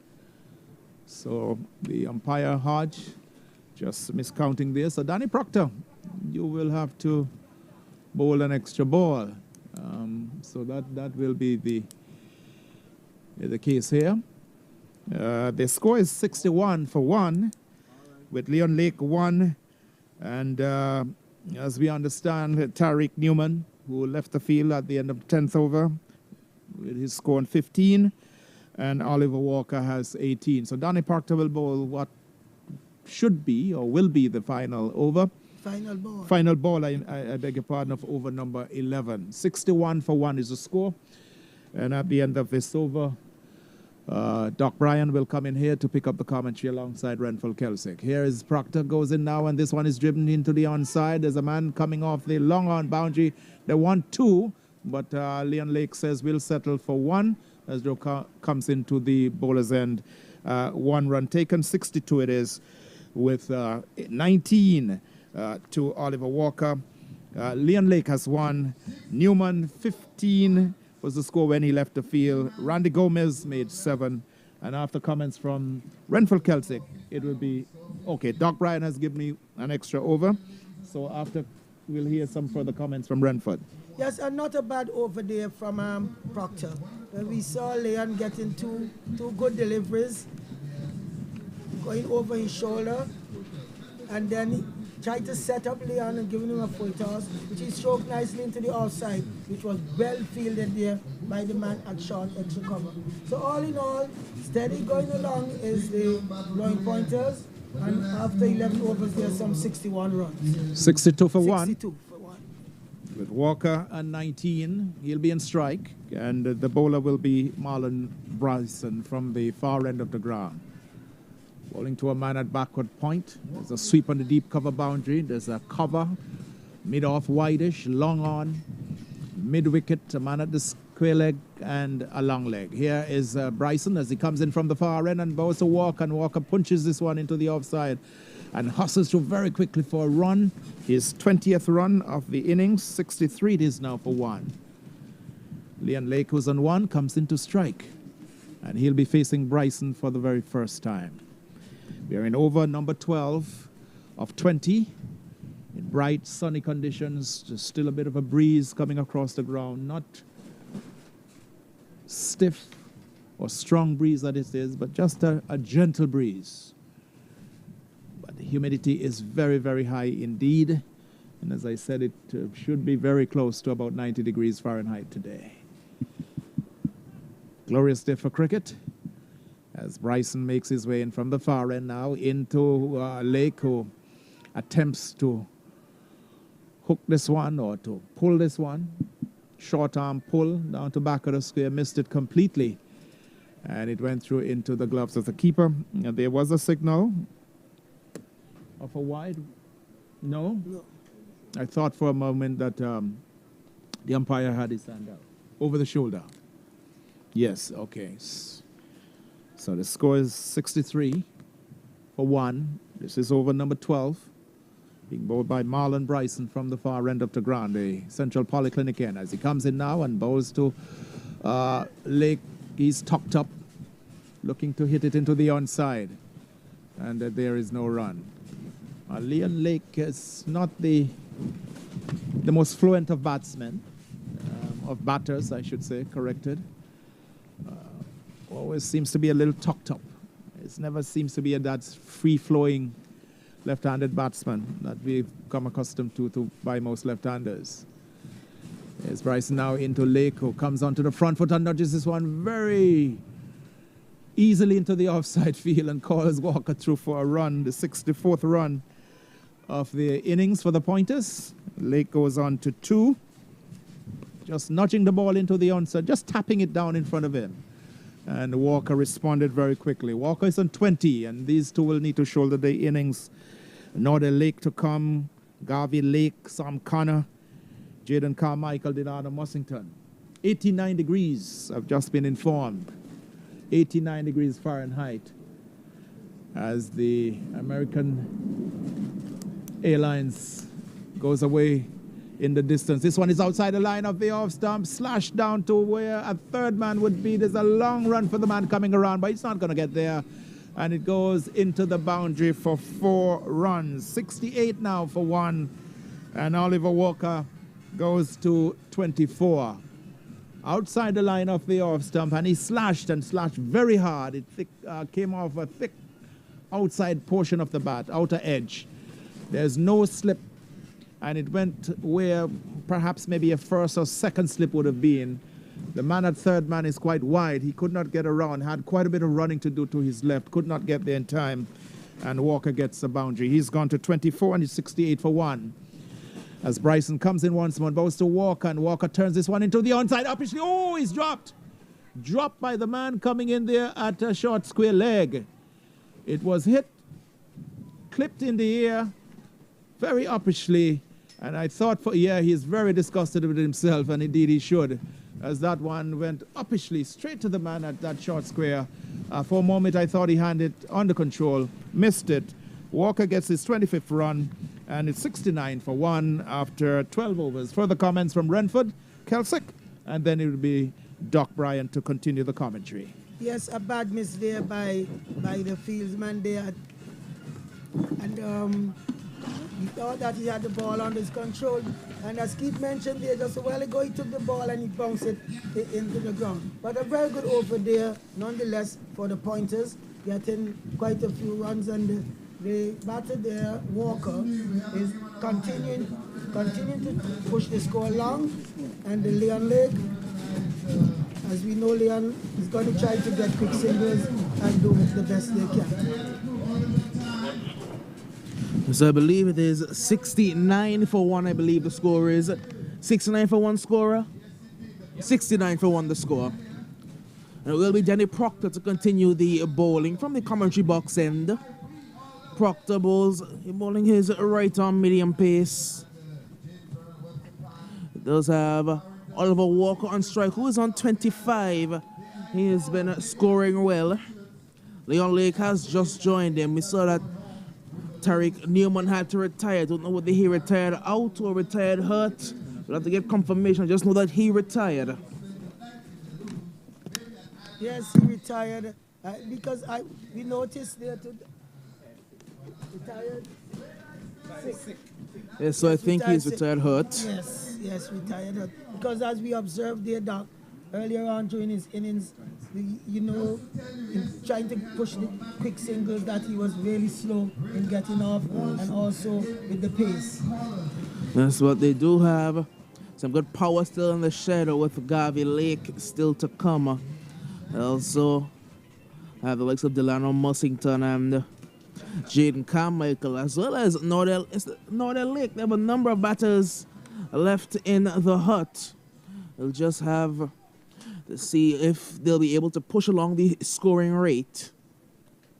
They are 69 for 1 here in the course of over number 13.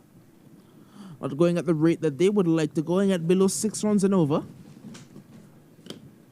But it's Danny Proctor who will continue. It's been all pace today from the Super Sixers. Proctor is in now, and this one is going to be down the leg side, and a wide called and signaled by umpire Ralph Hodge. Scores moves on to 70 for 1.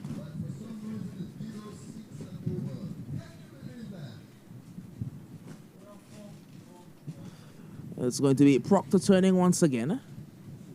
Breaks into his run, passes the umpire. He's into ball to Walker. Walker trying to drive at the slower delivery. It will race away down towards the long leg boundary. The man from third man comes around, does the fielding. And in the end, they get 2 runs, I believe, 2 byes.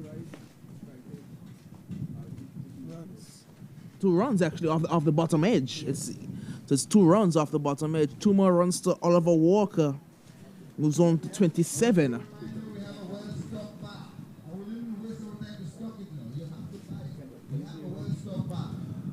Again, 5 guys in the circle. 5 men in the circle as Proctor's to Walker once again, who clips it into the leg side for a single. He moves on to 28, the score to 73.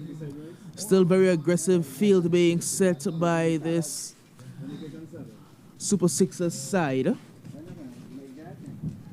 We have 6 men in the circle. A short third man, short cover, short extra cover, mid-on, mid-wicket, and a short square leg. A deep fine, a mid-off, and a super on the offside. As Proctor's in now, and Lake is trying to heave. Made some room down the leg side, but missed that one. It will be a dot ball. We are into the 14th over, but still only 3 men outside the circle. No real need for it, as they're not really playing very aggressively, are the pointers right now. Not taking many risks. As it's Danny Proctor once again. Past the umpire, he's into ball to Leon Lake. Short ball, Lake tries to pull. Comes very high off the bat, and Waldwin comes around to do the fielding. 74, the score moves on to 74 for 1. Lake has his 3rd run of this game. His partner Oliver Walker came in at number 3. He is on 28.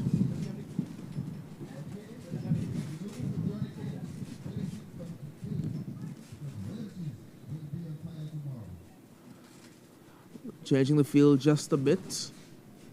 Only 5 men in the circle now. A deep third man, a sweeper on the offside, a long on, and a deep mid-wicket.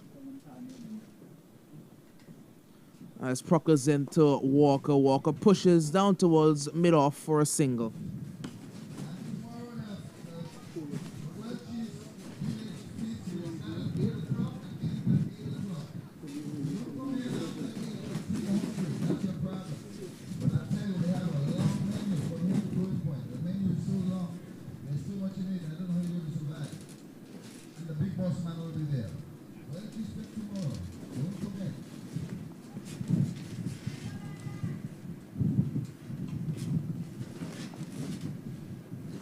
So it is 74-75 the score, I believe, as Proctor is into Lake. Lake is pushing down towards long off. He'll get one, looking for two. And we know that Damian Hodge is very quick off the boundary, so there was never going to be 2-1. The bat from Walker slipped from his hand and he was able to hold his hand out to stop Leon Lake. But that definitely should have been 2 runs. But the bat slipped from his hand. A good over there again from the Super Sixers, restricting the pointers to just about 4 runs from that over. And we saw the Damian Hodge, he moves quickly from off the boundary and to get the ball back into the board. And from here now on, I think what the pointers have to do, they have to guard the ball. We saw Leon Lake trying to give Proctor the charge, but unfortunately, Proctor saw him come in and was able to pitch it a little wide away from him. So the intentions are good at this stage. 14 overs completed and some 76 runs on the board. So they'll have to, the other 6 overs, they need another 50 runs also. So they'll have to start hitting the ball and hitting the ball hard. We know that they still have Garvey Lake in the shed, and I suspect he may be the next man to get padded up. He scored some brilliant runs. The last game hit some big shots. And he'll have to come with more of the same, as looks like Marlon Bryson will be continuing the attack from the Central Polyclinic end. Again, field is set very attacking. Just the third man on the fine leg out of the circle. Mid-off is playing very deep. But just the deep fine leg and the deep third man. As Bryson is in now to bowl to Lake. Lake trying to pull. Can't make good contact, sorry. And fielded there at short square leg for a single. Doug, what's really with Leon? He needs to time the ball. He's playing the shot too quickly, so by the time the ball reaches to him, he cannot get the full blade onto the power. So I think he's feeling the pressure, so he's trying to play the big shots rather than to time the ball, really. As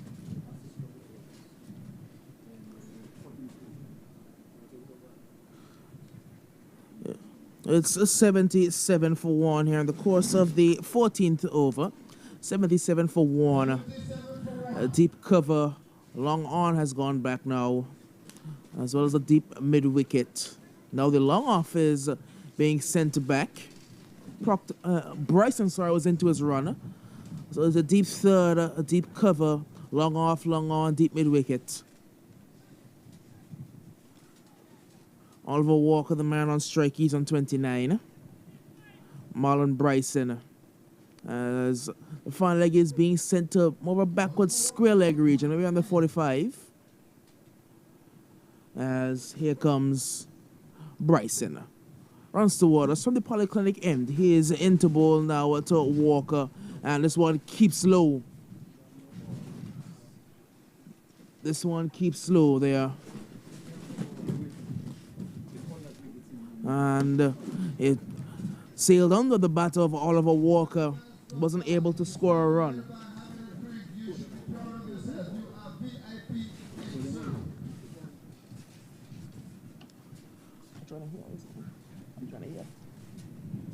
As here comes Marlon Bryson. He's now into ball to Oliver Walker once again. To this delivery, Walker is driving down to long off for a single.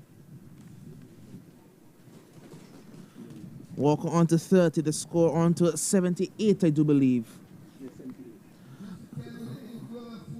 78 for 1. 78 for 1. Walker's into the 30s. He has played well thus far, Oliver Walker.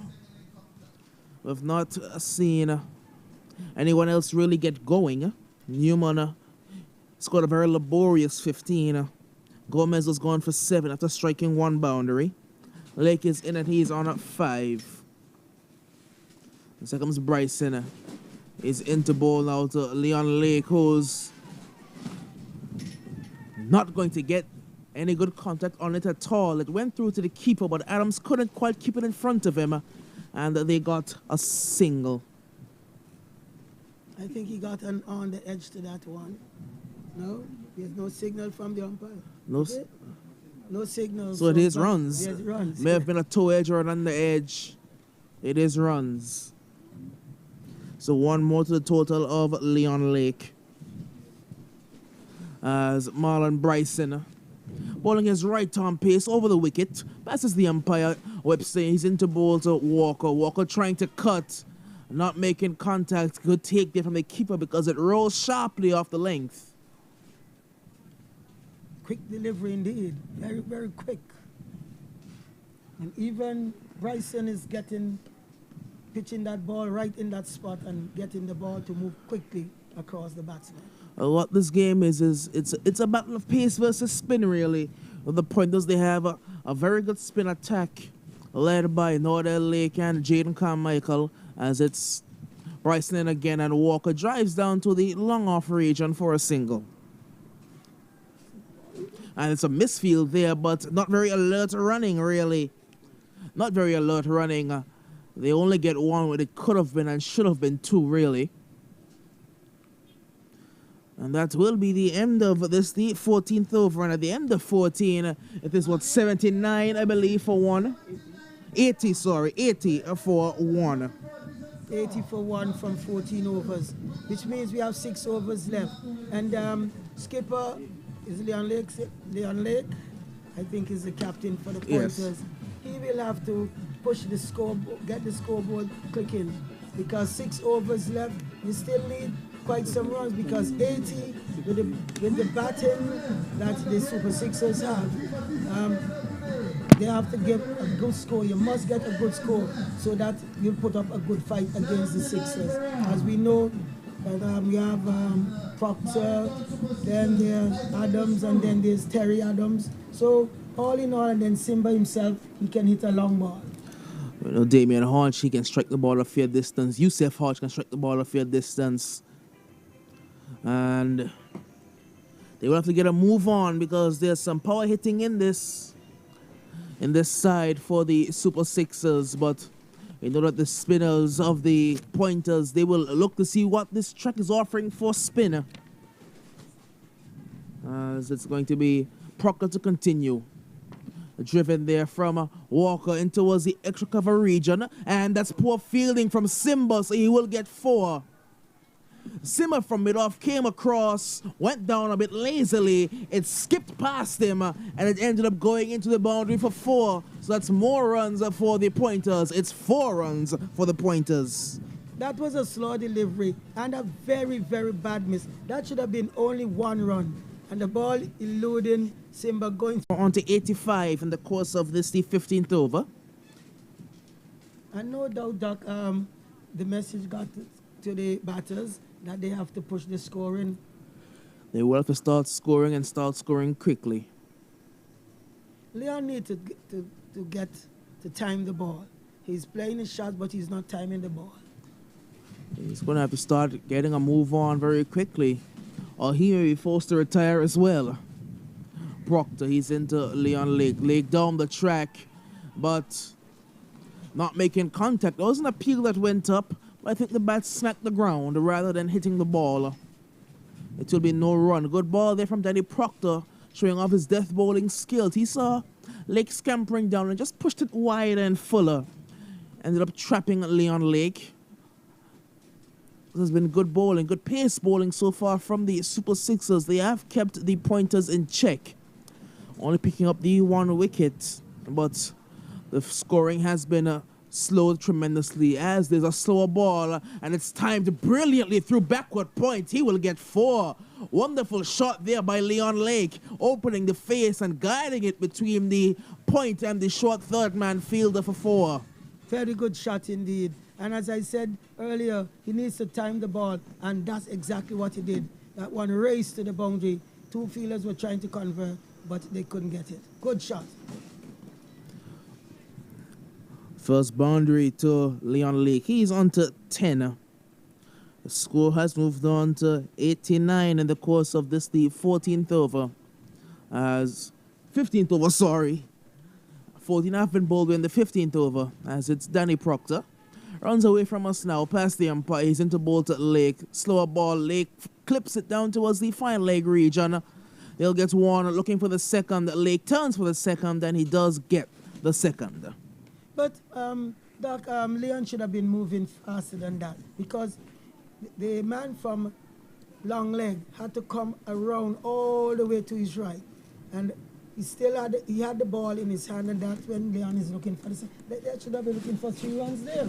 I must have the fine leg. He is very fine. Almost at a backstop behind the wicket keeper. He's very fine, that fine leg.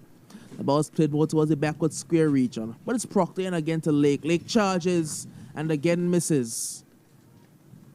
He's coming down the track trying to play it down towards long off, but not making good contact and not making any contact.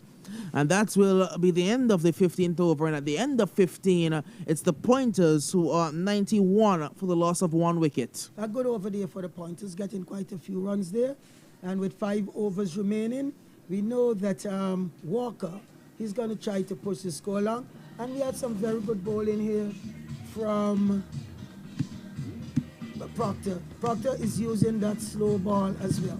So to take you up until the end of the innings is over to Sam.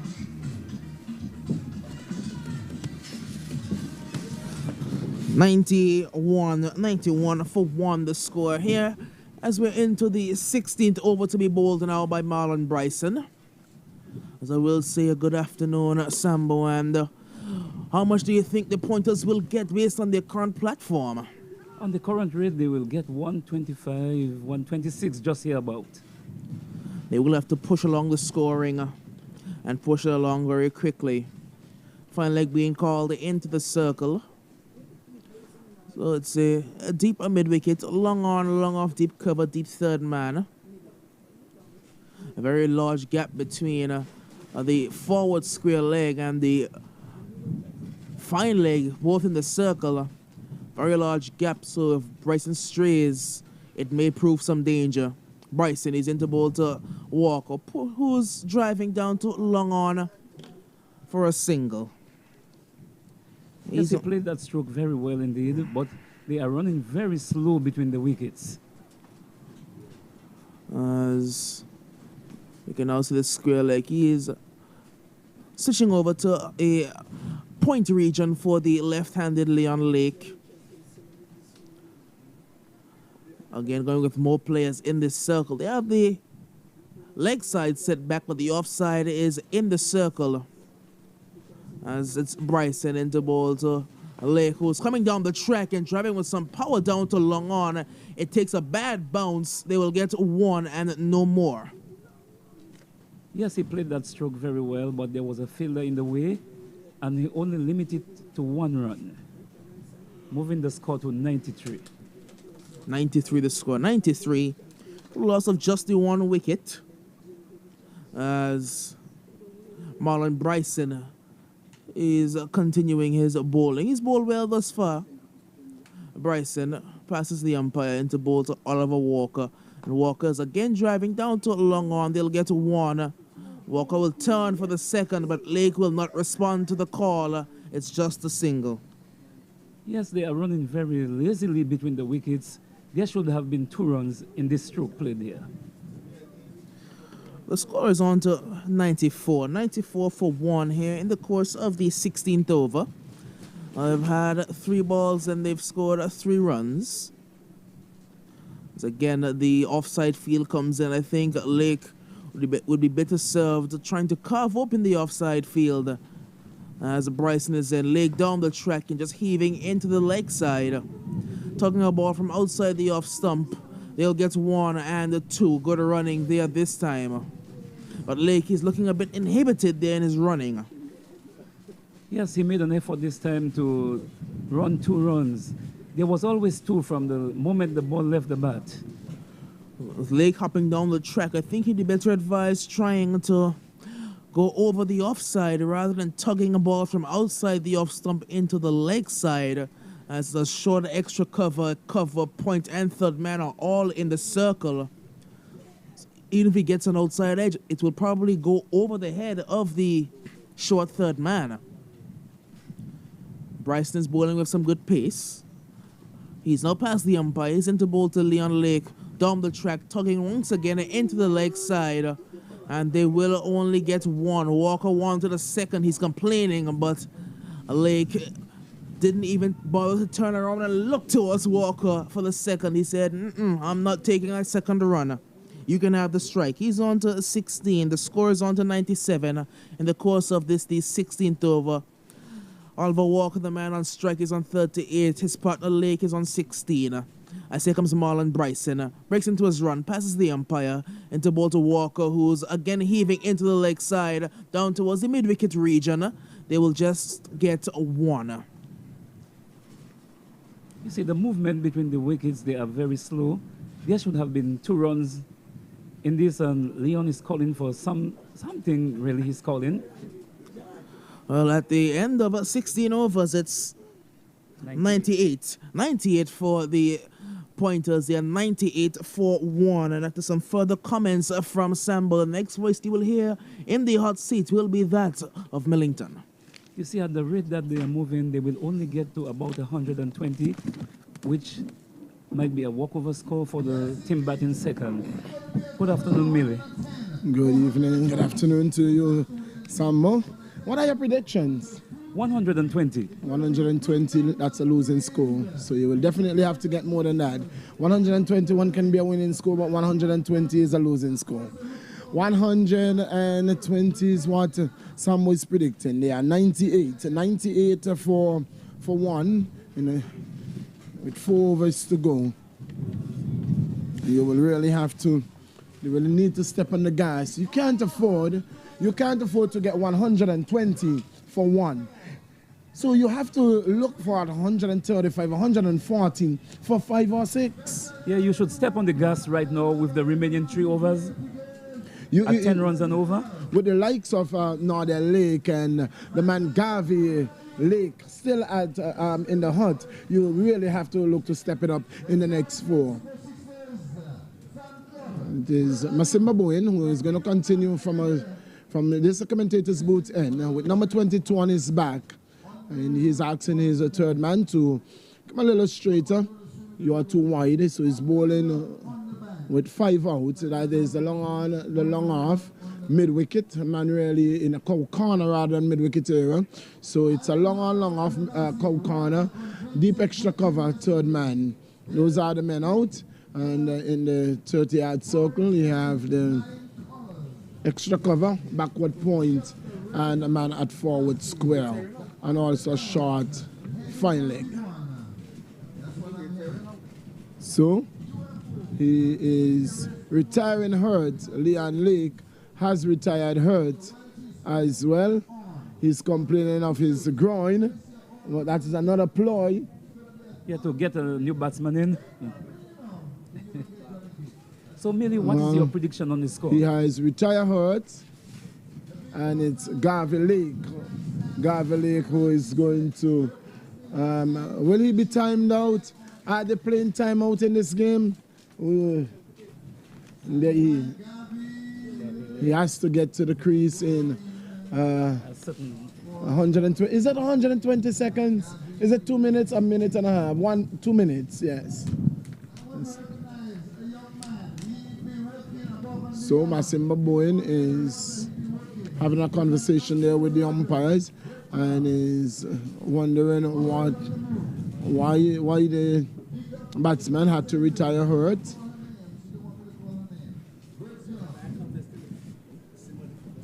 So it seems like they are having an election out there in Simba seems to be the campaign manager out there in the middle. It is 98 for 1. Pointers winning the toss, choosing to bat. Not the position that they would have hoped or dearly loved to be in when they won the toss. And with the 1 wicket down, yes, but the runs on the board, really not a position that they would have loved to be in. And nonetheless, it's a place where they can launch from. It is Masimba Bowen to bowl to Oliver Walker. Passes umpire, bowl to Oliver Walker. Oliver Walker is hitting this one in the air, down the ground. They have gone for 1. Daniel Proctor is in attendance, and they're coming back for 2. Will they get there? They will get it easily. Walker is on by 2. He's on 30. He's on 40. Walker. Is it 40 scorer? Garvey Lake. 41 the scorer tells me. Garvey Lake yet to face a ball. Oliver Walker is 100 has been raised. They want 100. Here is this one is hitting this. So this is going to go away for 4. Into the boundary. 1-2 bounces and into the square leg boundary for 4 runs. Oliver Walker. He's on to 45. Walker on to 45. And the score is on to 104. They are getting a move on. 104 now for 1. Yes, he played a very good shot over the infield and into the boundary for 4. What's your prediction now? Well, it's the kind of cricket I would have hoped to see in the power play. We are seeing it now. What we didn't see in the power play, where batsmen were looking for power shots rather than placement, rather than using the pace of the new ball. Here is Masimba Bowen to bowl to Oliver Walker. Pass umpire Ralph Hodge. Bowl to Walker outside the line of the off stump. Walker was looking to give himself room, and so he was going further and further away from the ball, and so the ball was outside the off stump and he was pulling away from it, giving himself some distance between the ball. Wasn't able to get back onto that one. 104 for 1. Masimba Bowen with a mid-off, mid-on, a mid-off, a long-on, long-off. Here is Masimba Bowen to bowl to Oliver Walker. Bowls to Walker. Walker is getting this one outside the line of the off stump. This is a wide delivery outside the off stump. No call by the umpire. That was indeed a wide ball. Wasn't that a wide ball? Yes, it was a wide ball, but there was no signal by the umpire. Oh, well, he got away with that one. That was a broad. That was really, really wide. No signal coming from the umpire. Masimba. So he really got away with that one. Here is Bowens again to bowl to Walker. Runs away, bowl to Walker. Walker on this occasion is getting one that he's hitting. It's high in the air. He can be. Will he be out? Dan Proctor doesn't drop much. But he... Oh! My! What a catch by Daniel Proctor! Yes, that was what a catch! The catch of the season. He got in, and the ball was going away over the right shoulder, and he reached the right hand back, and he snatched it out of the air. What a magnificent catch to dismiss Oliver Walker. Yes, that was a superb catch indeed. He stopped, looked at it, and threw his hands up and took a very, very good catch indeed. What a catch. With the score on 104, Oliver Walker goes for 45. He was looking to open his arm, and with 2 new batsmen in the crease, it is the ideal thing for the superstars. It's not what the Pointers needed at this time. No, they needed somebody to be set in there to play the strokes, but well played. Well played indeed. A good innings coming to an end. A magnificent catch. Daniel Proctor overran it, and then realizing it was going over his right shoulder, he stuck out the right hand and he snatched it out of the air. What a catch to dismiss Oliver Walker. You see, in my opinion, he would be the player of the day. And that is indeed the play of the day. Unless you can get something more magnificent, more spectacular. Yeah. That it was indeed a brilliant catch. What a catch. As I was just saying, not much will be grasped by Daniel Proctor, and he has proven me to be right. You don't ever want to hit the ball close, Proctor. He may be a big man, but he moves well. Daniel Proctor, and all around there. I'm not sure if you want to call him a batting bowling all around there, or a batting or bowling all around there. He is a genuine all around the door. It's 104 pointers for 2. Losing the wicket of Gomez for 7 and Walker for 45. In the meanwhile, we saw Leon Lake retiring hurt. And that was for 10, and the man Tyreek Newman for 15. Here is Masimba Bowen.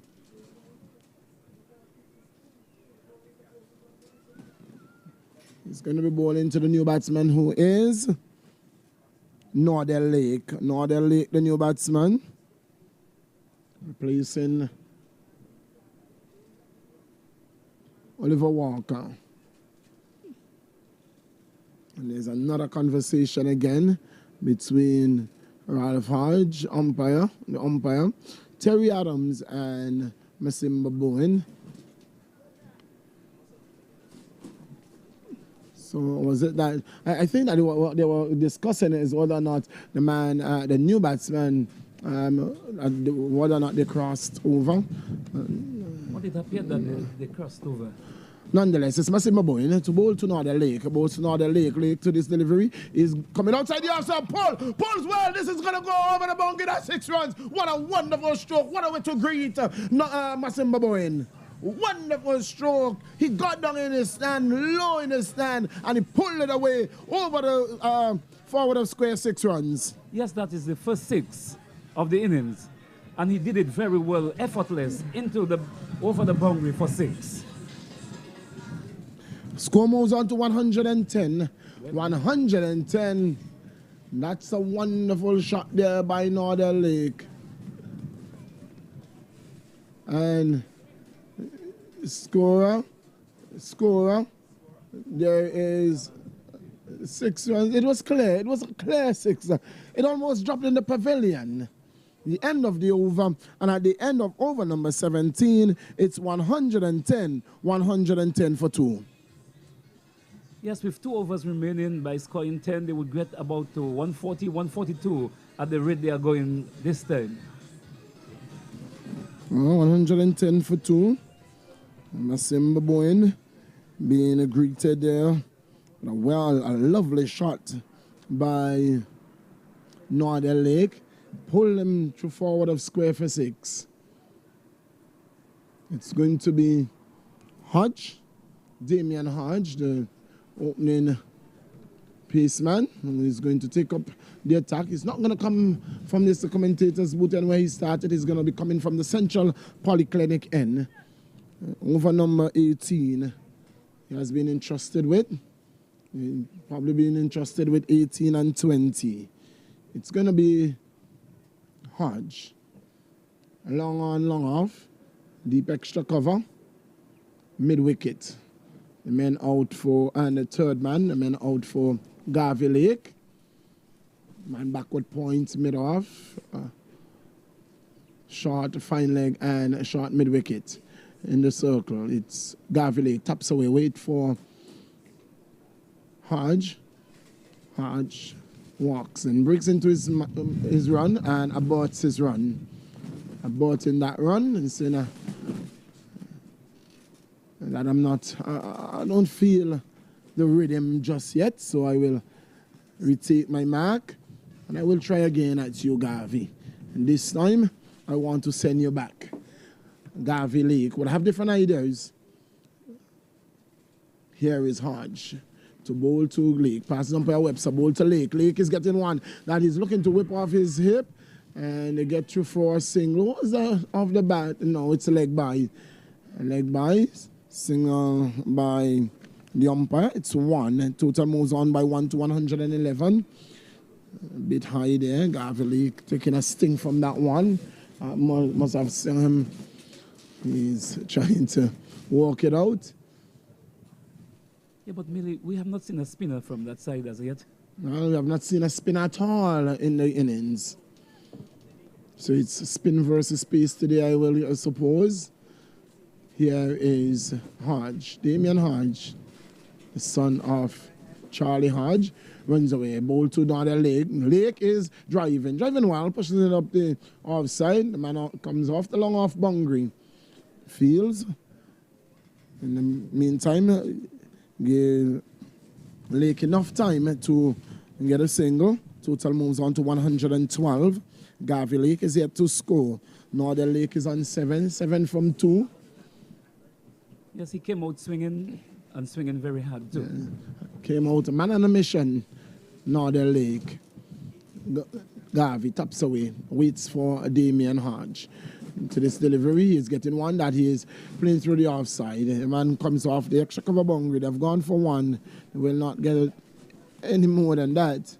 As the man Jeffrey Fields sends the return. Garvey's off the mark. He's on 1. And the total moves on by 1 to 113. 113 for the loss of 2 wickets. Brings the diminutive Northern Lake on strike. He taps away. Waits for Hodge. Hodge is there and he's looking to pull this one. He's going to get runs. They've gone for 1. And that's all they're going to get as Proctor Fields. What did that one come off? It came off. It was at the glove. Yes, says the umpire. That's the runs. So Northern Lake gets 1. He moves on by 1 to 8. And the total moves on by 1 to 114. Garvey Lake is on 1. Northern Lake is on 8. Top scorer so far, Walker. He scored some 45. Here is Damian Hodge. Runs away from the top of his mark to bowl to Garvey Lake. Bowls to Lake. Lake is getting one that is rising. Oh, that's a good delivery. Yes, straight it off was coming back. It was coming, with a natural angle. Coming back to the into the batsman. And Garvey Lake, well, could not have done much but get out of the way of that one. It's a good delivery. Even in these late stages, Damian Hodge is saying, you can't just feel comfortable on your front foot to me at all. I'm still a pace bowler. Here is Hodge to bowl to Lake. Lake is getting a short one. He is looking to hit this one down the ground. Ball coming off the top portion of the bat. And they get 2. They're looking for a third one. Oh, not going to get it. Not good backing up there, but Garvey Lake gets 2, he moves to 3, and the total moves on to 116. 116 at the end of over number 18. It's 116 the pointers for 2. You see, at the rate that they are going right now, they will end up with about 136. Do you think that would be a competitive total? Well, any score in cricket is competitive once you have the bowlers to back your batsmen. It can be competitive, but if the likes of Daniel Proctor gets away early, it can be a very meager score. Well, Masimba Bowen to bowl the penultimate over. From this, the commentary booth. Makeshift commentary box. It's solving its purpose, fulfilling its purpose thus far. In bright sunshine here at the James Ronald Webster Park. And a nice cross breeze. Masimba Bowen runs away from us here. The commentator's booth end to bowl to Northern Lake, bowls to Lake. Lake is driving to mid off. Terry Adams skips across, can't prevent the single. Lake is on 9. And total moves on by 1 to 117. Long on, long off. Mid wicket. Deep extra cover. Third man. The man out. Here is Masimba Bowen to bowl to Garvey Lake. From that end, Garvey Lake is going to look to hit him over in the road. Masimba Bowen bowl to Lake. Lake is his stump, his off stump has gone, caught wheeling to the wicket keeper. Garvey Lake goes, bowled by Masimba Bowen for 3. And in the 19th over, the Sixers have struck again. Yes, that was a very good ball, right on target. He tried hitting him out of the ground, but only to have his off stump out of the ground. Very good ball indeed by Bowen. Masimba Bowen knocked back the off stump. Garvey Lake camping out on his back foot, looking for the short ball. Masimba saying, I have different ideas for you. I'm not going to be bowling short to you. I'm going to pitch it up. I'm going to look to hit your off stump. And so he did. Send the off stump cartwheeling to the wicket keeper. Masimba Bowen striking for the Sixers. New batsman. Is that Samuel Connor? Samson? Samuel Connor, the new batsman, joining Northern Lake. 2 batsmen, same height. Very short batsmen. Masimba Bowen looking to clean up the tail, as one would say. Indeed, they have just lost the third wicket. And so it's Masimba Bowen waiting at the top of his mark. Is that Samuel Connor? No, it's not. Samuel Connor is a left-handed batsman. So that's not Connor. That's Carmichael, I would believe. Here is Masimba Bowen to bowl to Carmichael. To this delivery, Carmichael is, getting a delivery that is, seem to be heading down the leg side. They've gone for one. We'll come back for a second. That's a naughty throw. They're looking for a third. Not going to get it. But that was poor backing. No one was backing up. The one was on. And a run says umpire Hodge. So Carmichael is off the mark. He is on 2. And the total is on 119. On to 119 for 3. In the course of over number 19. Can they get to 135? Here is Masimba Bowen to bowl to Carmichael. Passes umpire Hodge. Bowl to Carmichael. Michael is trying to walk this one off the pad. And, Simba misses the stump from point blank. Point blank. Masimba Bowen misses the stump. Yes, he had all the 3 stumps to aim at, and he missed it. Well, he may have needed 6 stumps in order to hit any. Well, Masimba Bowen just about a foot or 2 from the stumps and missing them all. So do you think that he needed another 3 stumps? Well, he may have needed another 3 in order to hit any one of them. 1 run conceded. Total moves on to 120. Here is Masimba Bowen. Pointers winning the toss, choosing to bat. Again, we say thanks to our sponsors, ensuring that APL 2022 is possible. Bowen bowl to Northern Lake, who is looking for a big hee-haw. Ball coming off the head. He is fumbled in the middle of the wicket. And in the middle of the pitch. And they got home in the end. 121.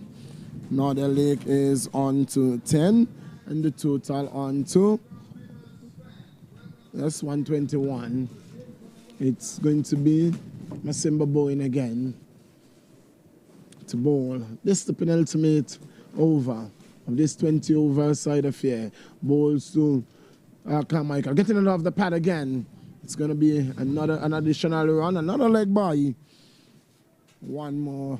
That's the end of over 19. Coming to an end. It's 122 for 3. 122. And can they get to 130? Sam, what do you think? They should get to 130, 135. I expect some big hitting in the final over. And the final over will be bowled by, is it going to be Yusuf Hodge? Yes, Yusuf Hodge. The only over that he will bowl will be the final over. Has Damien bowled out a scorer? Oh, yes, he has. He bowled 3 in the first spell, and he bowled 1. I thought that for a moment that he was bowling 18 and 20. So it's going to be Yusuf Hodge, the brother of Manson Hodge, younger brother of Manson Hodge, to bowl the final over in this Pointers innings. Pointers winning the toss, choosing to bat earlier in the day. Seeing 2 batsmen retiring hurt and retiring out, one would say. Hodge to bowl to Carmichael, final over. There is a substitute coming onto the field, substitute fielder. It is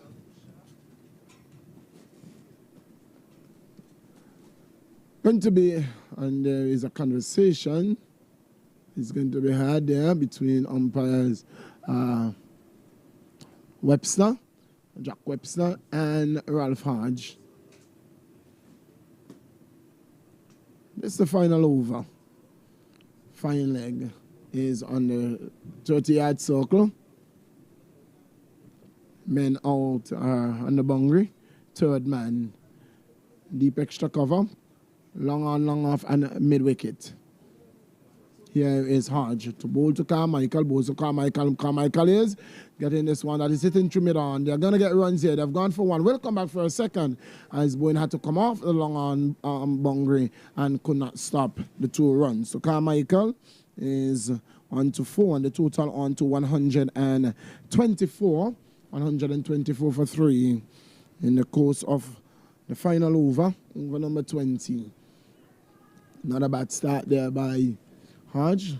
Being asked to bowl the lone over, 20th over. Here is Hodge to bowl to Carmichael. He's hitting this one in the air, down to the boundary, 4 runs. That's a lovely shot. That's a magnificent stroke. The man at extra cover had no chance. It was high over his head and into the boundary for 4. Yes, that was a splendid shot indeed. He played it with excellence. No one could play it better than him. It went into the boundary like lightning for 4. Carmichael it is. Move on to 8. Northern Lake, he is on 10. It's 128. 128 for 3. Carmichael taps away at the crease, waits for Yusuf Hodge. Can he make amends? Hodge hits this one again. Carmichael down to the onside. The man from mid-wicket moves around and sends the return back to the bowler. Can't prevent 2. Carmichael is into double figures. He's on 10 and the score is into the 130s. It's 130. 130 it is for 3. Here is Hodge to bowl to Carmichael to this delivery. He's getting one. That is, getting off the inside edge. It's not taken by the keeper. And they have gone through for 1. Looking for a second is Carmichael. Not going to get it. And they have to settle for the single. So the total moves on to 131. 131. Carmichael moves on to 11. Brings his partner Northern Lake on 10 on strike. Yusuf Hodge moves away from the central polyclinic end. Ball to Northern Lake. Lake is getting this one off the edge. He's going to be caught. Yes, he is. Caught. Is that the final ball of this innings? Score 1 ball to go. Northern Lake goes for 10. It's 131 for 4. Yes, they still have 136 inside. For 5. 40. For 5, sorry. It's actually 131 for 5. Yes. 131 for 5. And the new batsman is...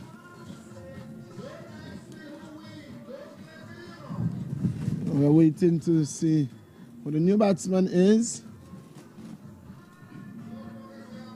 Is that number 7? It's very difficult picking up the number.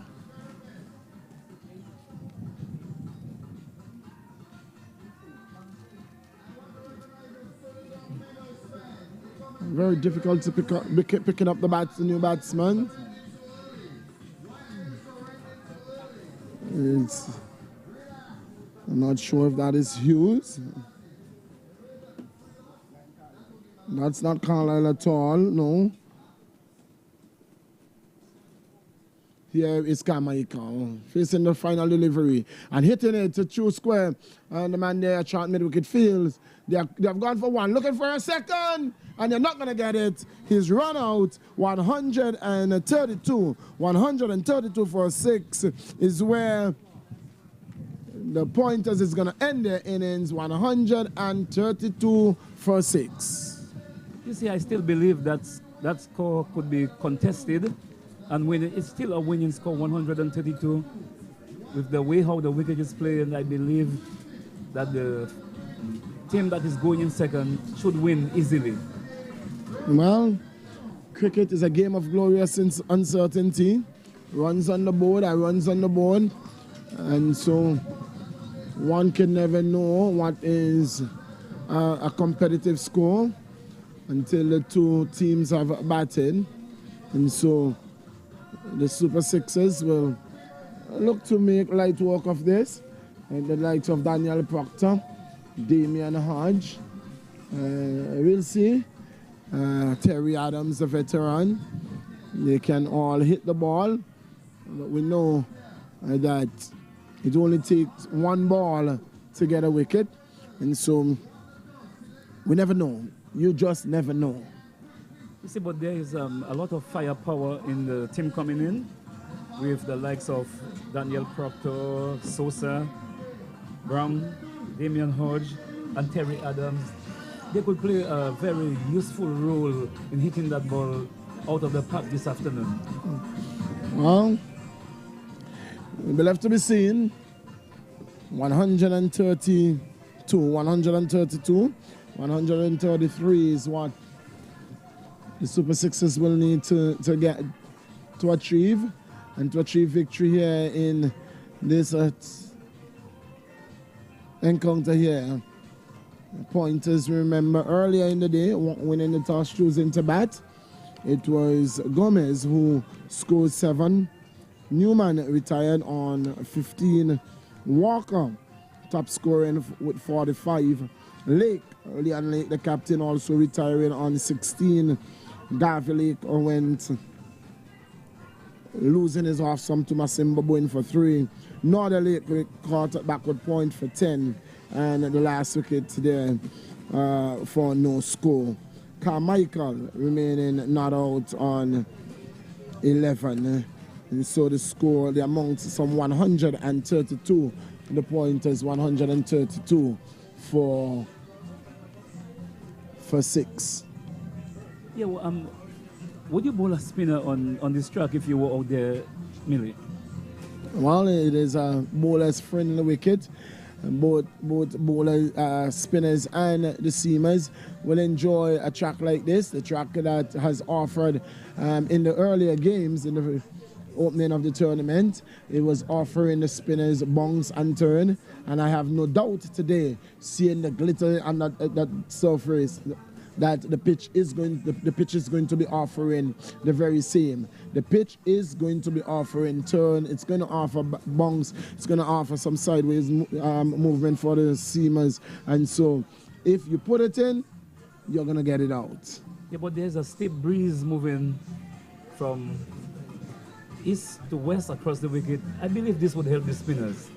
Well, it's left to be seen what aid that the spinners will get from this track. The likes of Herbert, Northern Lake, Carmichael himself.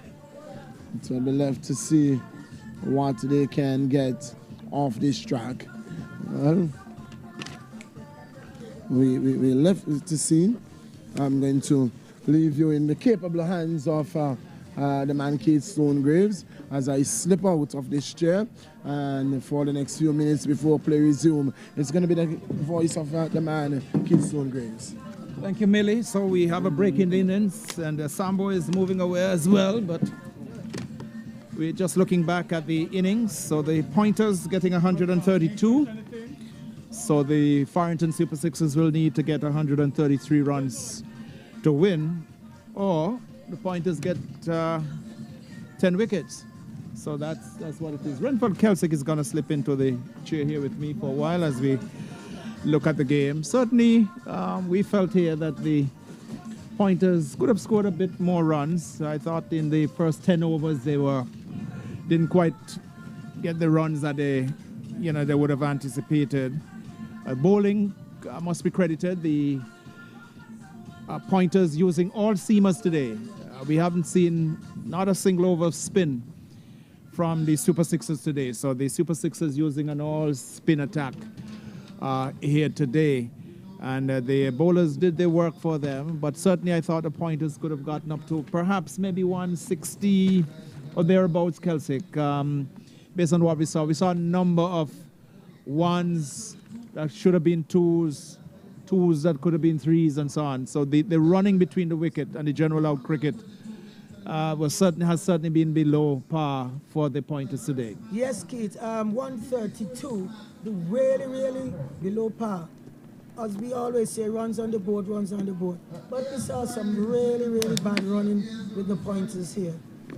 Because you play a ball down to long leg, and the fielder is not even on the ball, and you settle for one. Sometimes, and if there's a fumble, you don't even try to get another run. Yeah, you got to put some pressure on the fieldsman coming in. The moment you apply some pressure, the chance or the possibility exists that they could fumble and the extra run. Plus, they always teach you in cricket, you take the first run. Once you call, your first run is taken very quickly. And you look up and you turn and you look and you see what's happening. But we saw on many occasions here today, and we were commenting off here about the running between the wicket, that guys were just ambling this through, and we heard the public address system, the individual on the public address system saying, look, we're not playing a test match.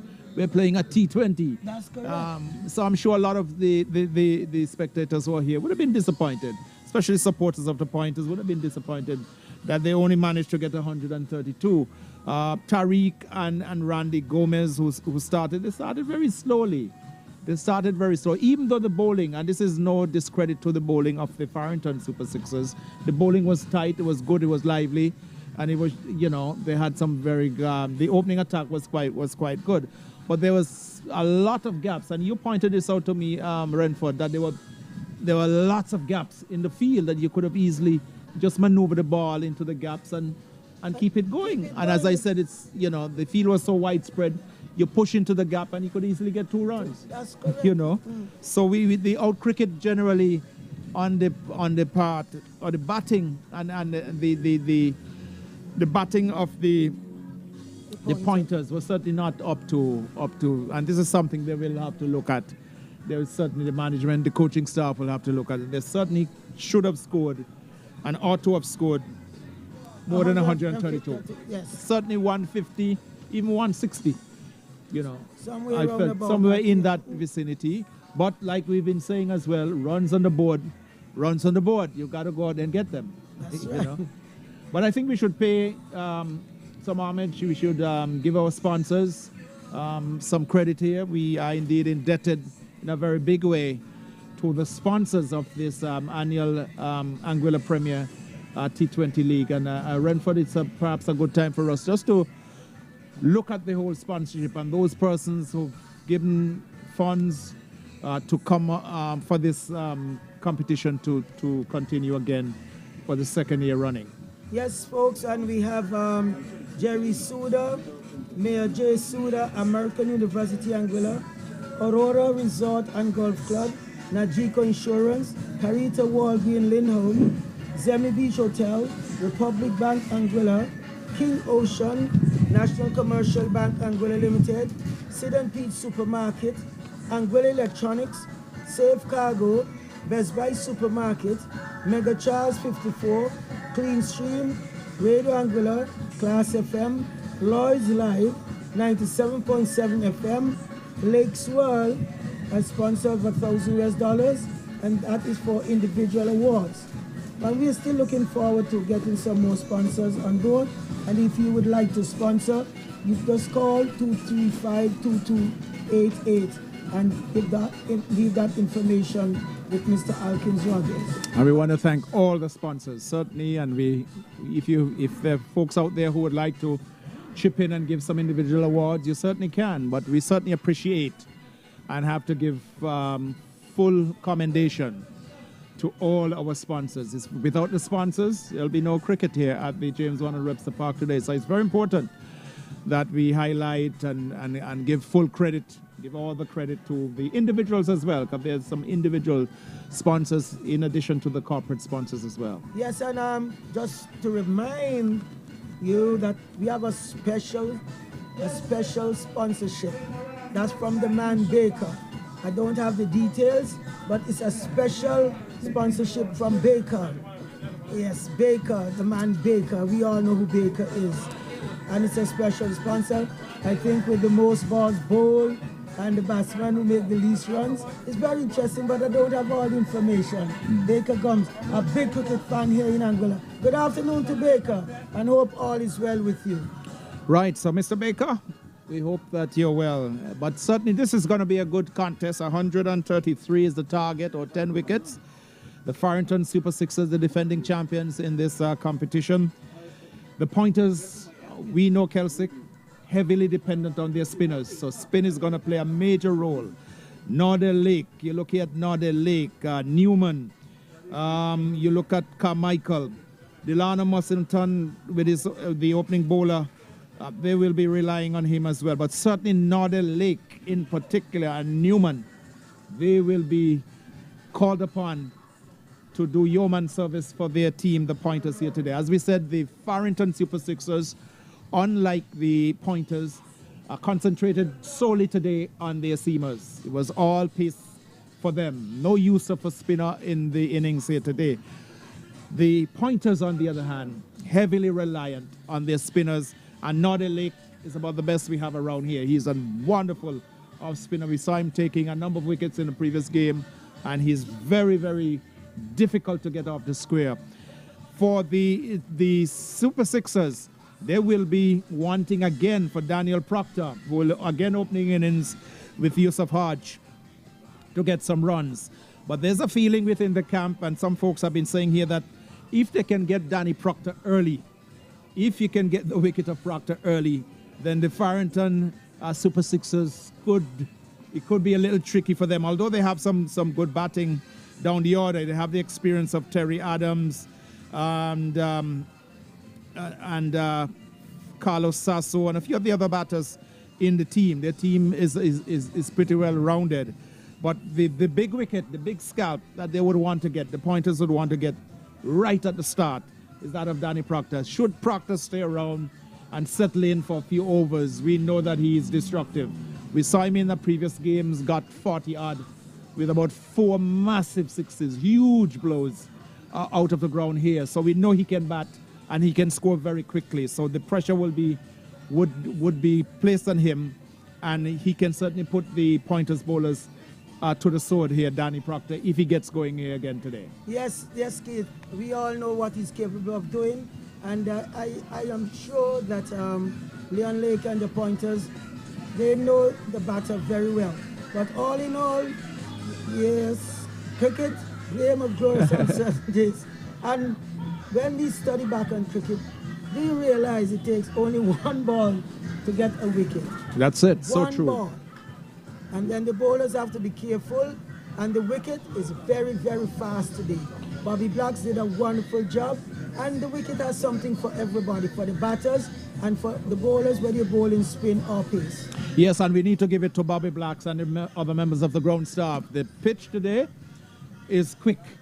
I saw one, I can recall just one incident of just a little variation in bounce, but certainly as it has dried out and the sun has really baked it, it is really coming off. Because we saw that from Masimba Bowen, we saw it from Damian Hodge and from Joel Brown. We really saw them there. So just a call there for the umpires.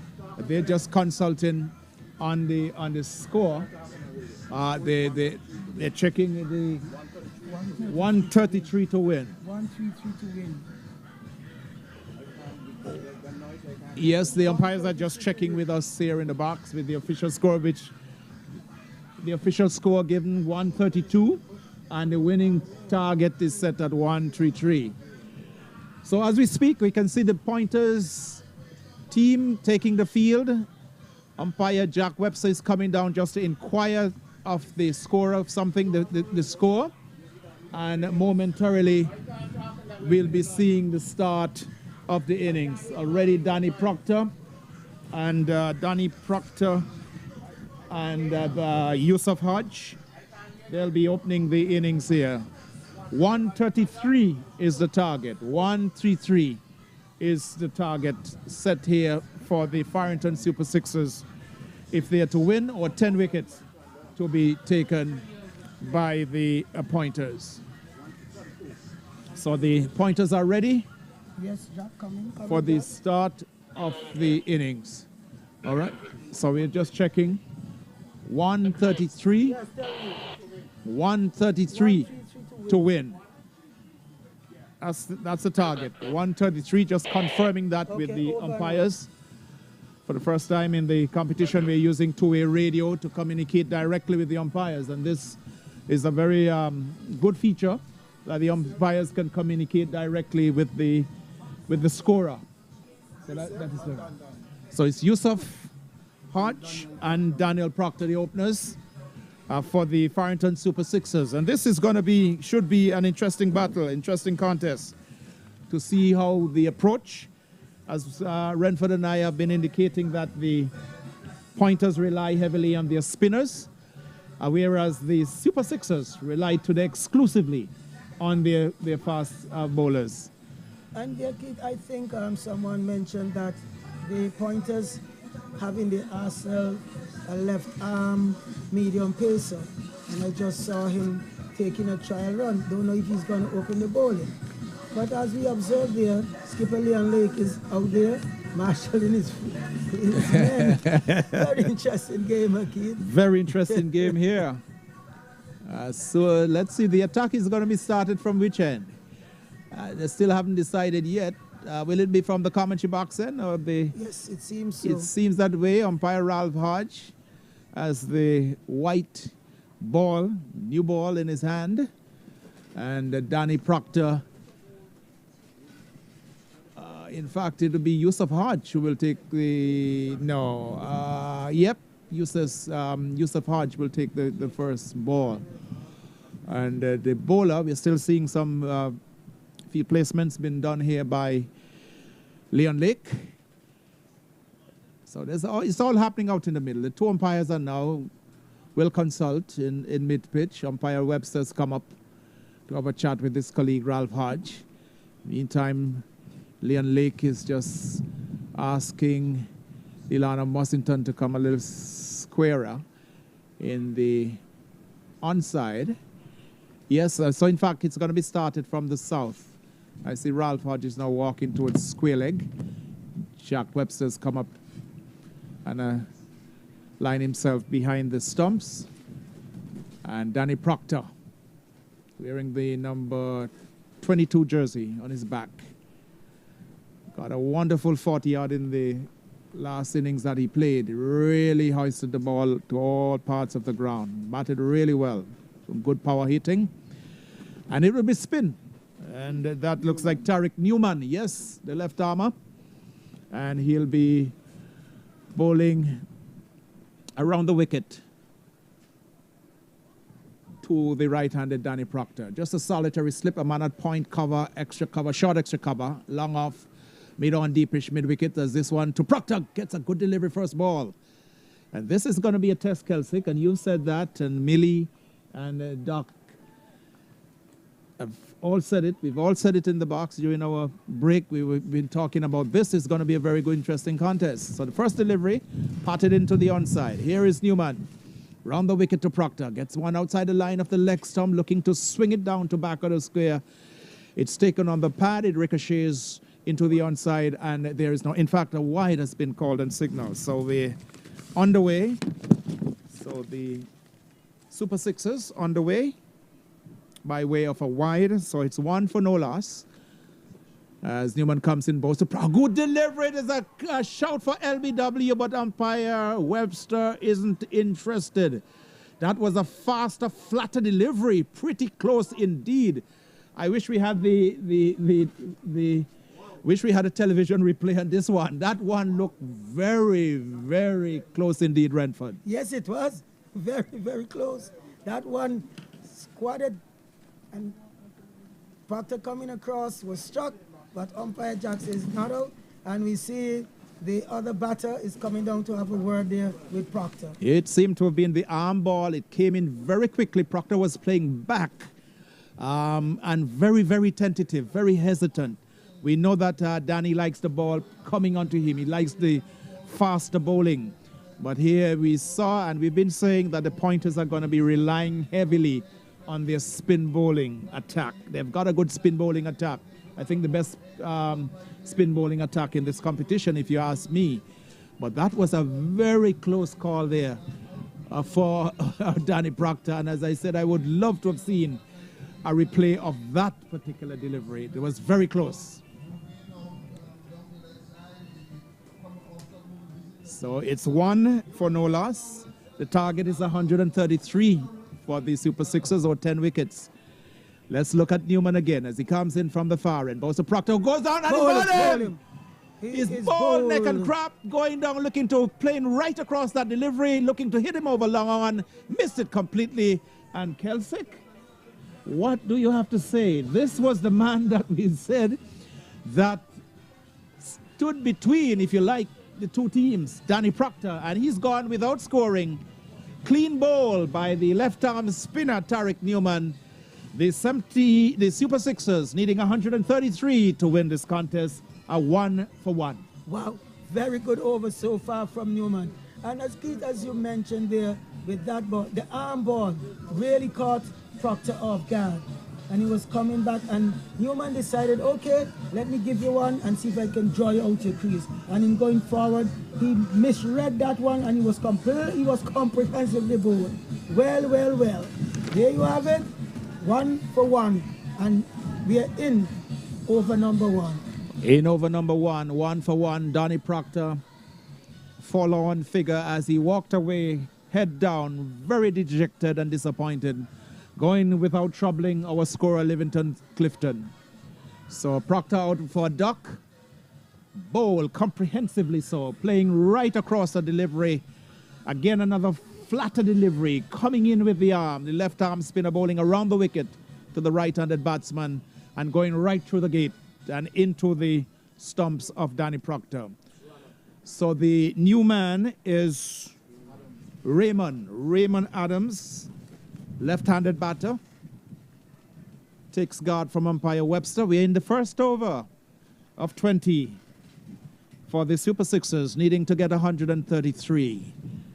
It's 1 for 1. The man out, Daniel Proctor, without scoring. Thank you, Sambo. Just getting a bit of food coming into the box here. Thank you so very much. So Newman making the early breakthrough, and this is going to be an interesting contest from here on. Leon Lake marshalling his forces. A slip, there's a man at backward point, there's a short cover. Mid-off, there's a man at short extra cover. Mid-off, long on, as this one is outside the line of the off stump, goes through the keeper, through the batsman, to the keeper, coming down to third man, a long run for the man from backward square. He pulls it up now. They're turning for the third run as we have it. And the three, look, we're waiting for a signal from the umpire. Let me just wait to see what umpire Webster, yes. So it came off the bat, and I should have known better based on the pace of the ball coming down to third man. So 3 runs taken there by Raymond Adams. So Adams is off the mark with 3, and it's 4 for 1. And we are still in the course of the first over, Kelsick. So it's all happening. All happening here at the Webster Park. Come on down, folks. Come on. Exciting cricket here at the park. Here is Newman again from the far end. Comes in, bowls again. Another flattered delivery, and he's out. Yes.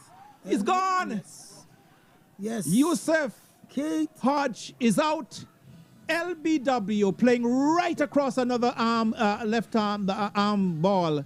Faster, flatter, straight down that. That would have taken out the center stump. That's exactly what I was going to say, Keith.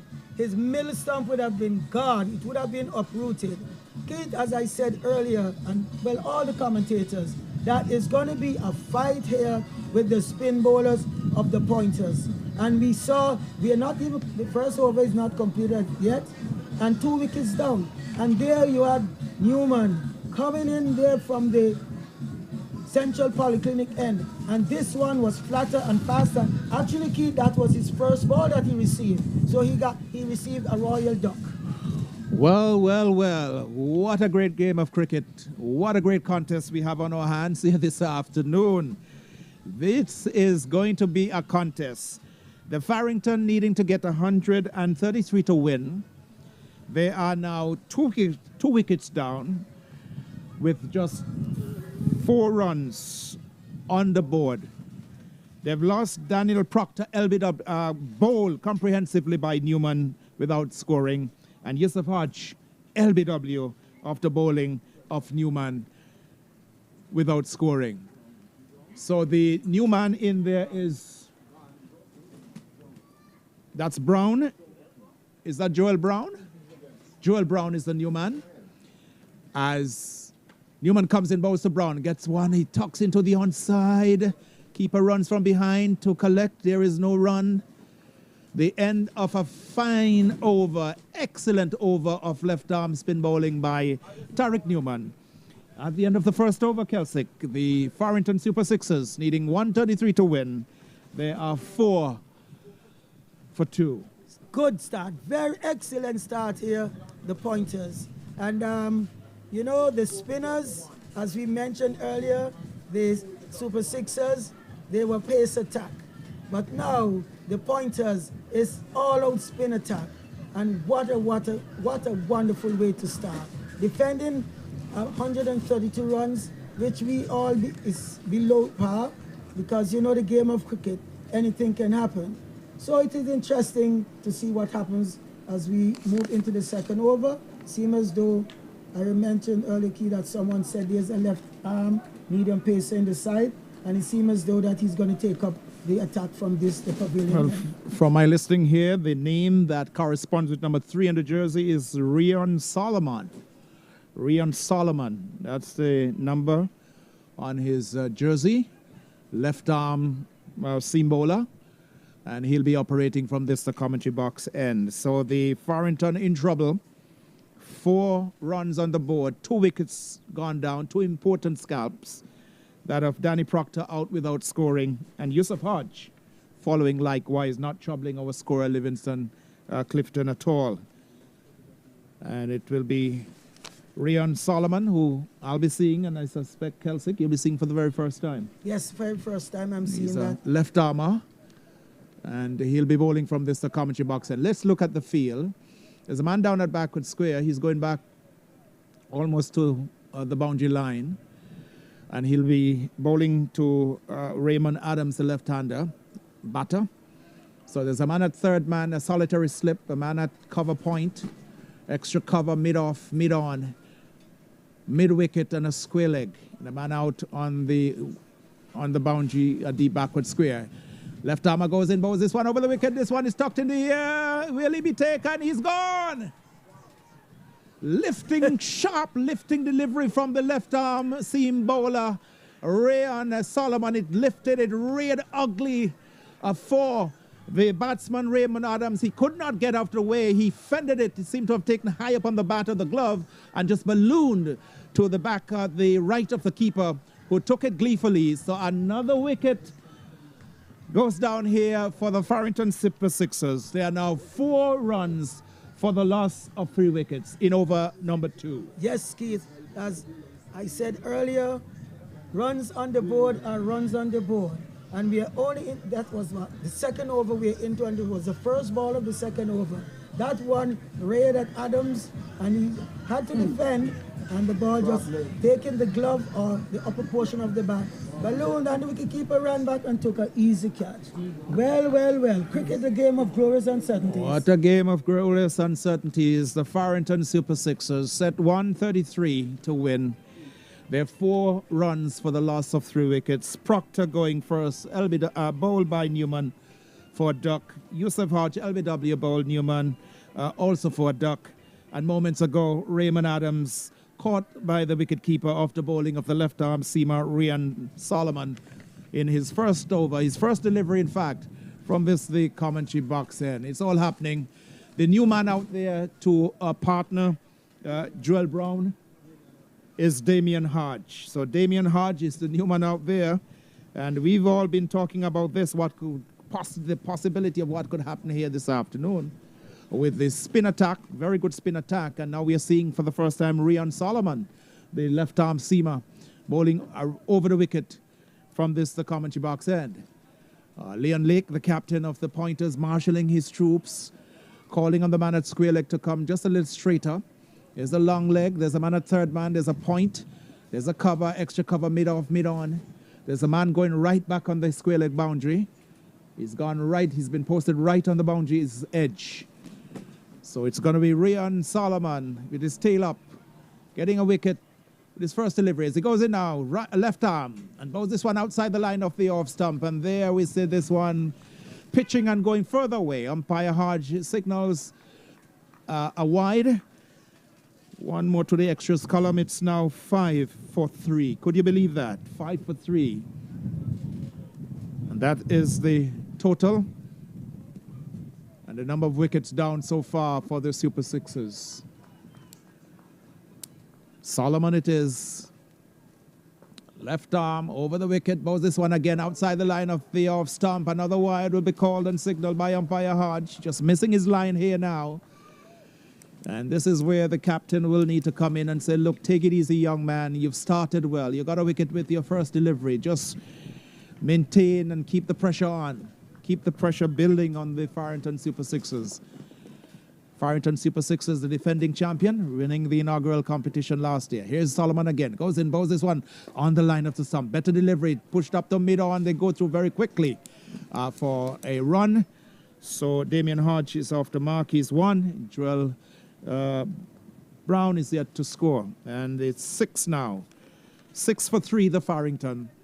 And we are in the course of over number 2 of 7 is the score. Been corrected. Thank you so very much, scorer. 7 for 3. So it's going to be Joel Brown. Looks up and sees Solomon. He's in there now, outside the line of the off stump, wide, well wide of that line. Umpire Hodge turns and signals and awaits confirmation from our scorer. He does so. And it's 8 now for 3. Keith, I think Solomon is trying to bowl too fast because he's getting wayward. The first delivery was pitched on the leg stump and rearing at Adams, where he got the wicket. But now, to me, he's trying to bowl too fast. Yeah, he's going around the wicket, changing his line of attack. He comes in now and bowl. This one is a good delivery right up there. That's a good one. And he's been warmly applauded by his colleagues on the field. So there's a certain buzz.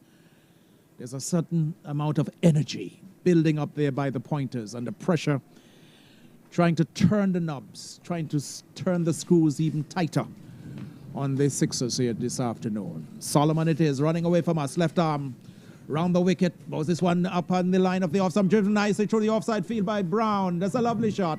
This could run into the boundary. It does so now, and that's 4 good-looking runs. Coming onto the front foot and easing into the shot. Not trying to hit it too powerfully, but just easing into the stroke.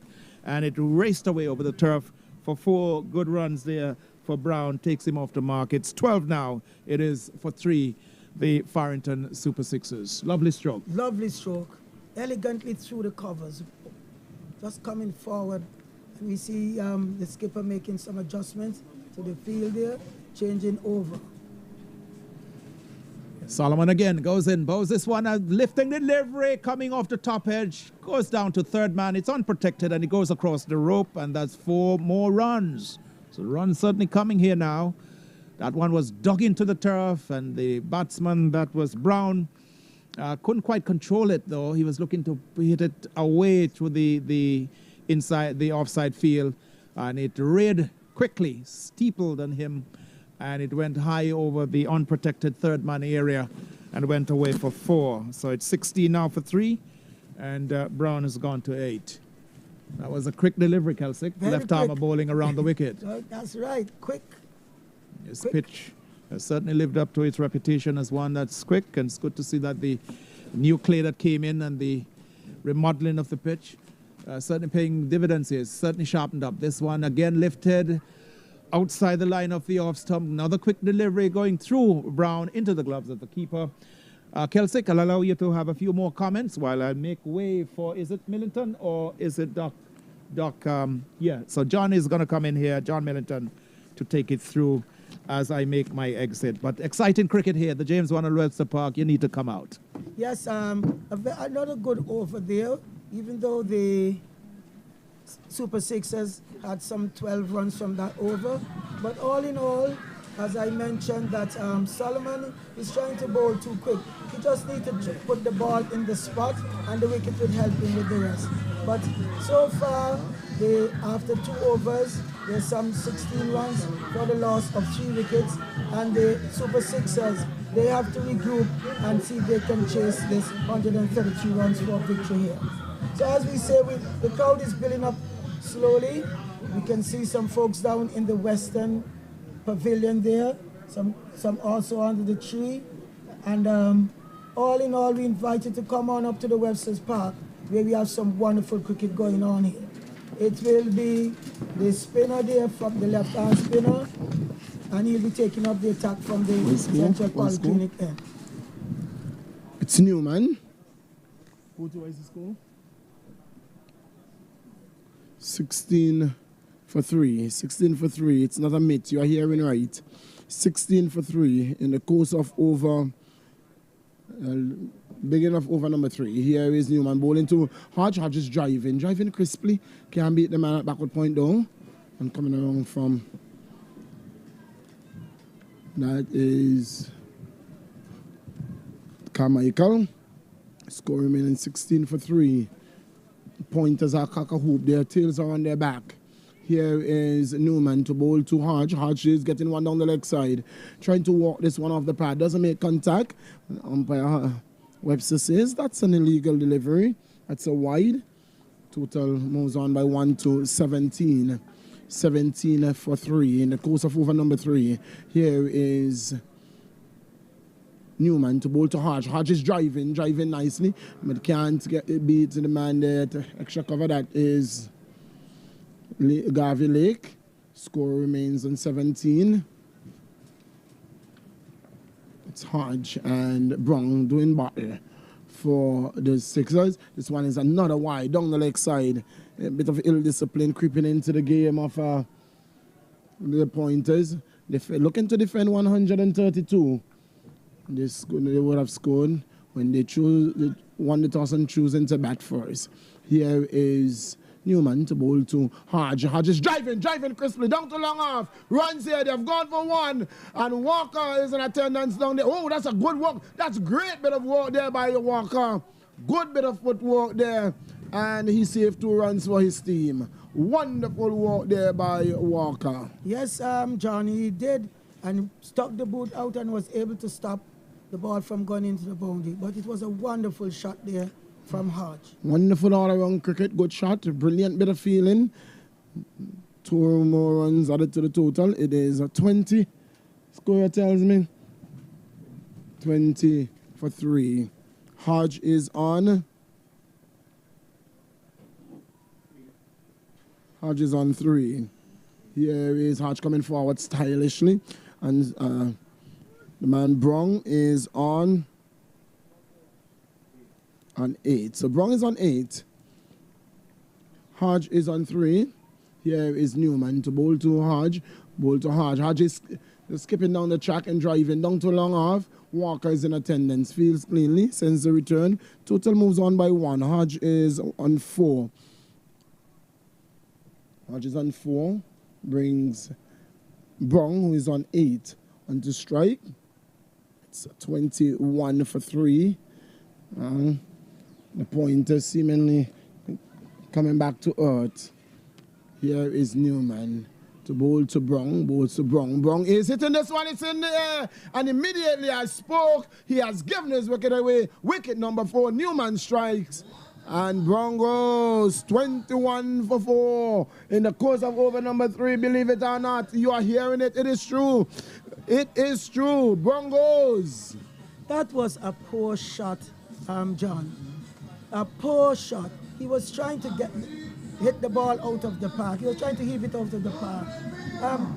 At this point in the game, you can watch the bowler and thingy, but he tried to heave that one. He was very lucky in the last over when he took the edge and it went over the slit for 4. But this is a slower bowler, John, and he's going to hold the ball back. That's exactly what he did. So the ball just spooled up into the air and he's gone. Well, there are a couple of things, because firstly, they are 21 for 3. They were 21 for 3. in the course of over number 3. They were scoring at 7 runs and over. So the run rate was a healthy run rate. So there was absolutely no need to be looking to go helter-skelter. When you are looking, you would have lost 3 wickets, looking to rebuild, and you would have gotten some 3 runs already from the over. Just play the ball down the ground, get the single, rotate the strike, and bat deep in the innings. It wasn't to be so. Brown giving it away, and Newman gracefully accepts. That's right. That's the way the game is. 4 wickets down. Wow. Wow, folks. Exciting cricket here at Webster Park. Wow. Striking from the very first over. And Newman is into his 3rd over now. They're into over number 4. Now, Newman bringing over number 3 to an end with the score on 21 for 4. 21 for 4, believe it or not. It's the end of over number 3. End of number 3. Number 4 is going to be bowled by Solomon, the left arm speedster. I believe from out of St. Kitts. Out of St. Kitts Nevis, Solomon. From this, the commentator's end with number 3 on his back. Tosses the ball from hand to hand. Here, the chatters going around the field, and you're hearing it from the slips from Captain Leon Lake, the veteran, Solomon. Masimba Boyne, the new batsman, he's not on strike. It's Damian Hodge who faces up Solomon. To this delivery, he's getting one outside the line of the off stump. No shot offered, no run resulting. Score remains on 21 for 4. Brings the all-around of Bowens. He would have to put his head down and look to steer this ship from danger. Here is Solomon to bowl to Hodge. Bowls to Hodge. Hodge is driving up the offside. He's going to get runs here. He gets 1. Good running. Run on the shot. He moves on by 1 to 5, and the total moves on to 22. 22 in the course of over number 4. We see again, thanks to our sponsors who have made the APL Season 2 2022 possible. To Best Buy Supermarket, Digicel, Najiko, NCBA. The list goes on. You will hear them, Lake Companies, Lakes World.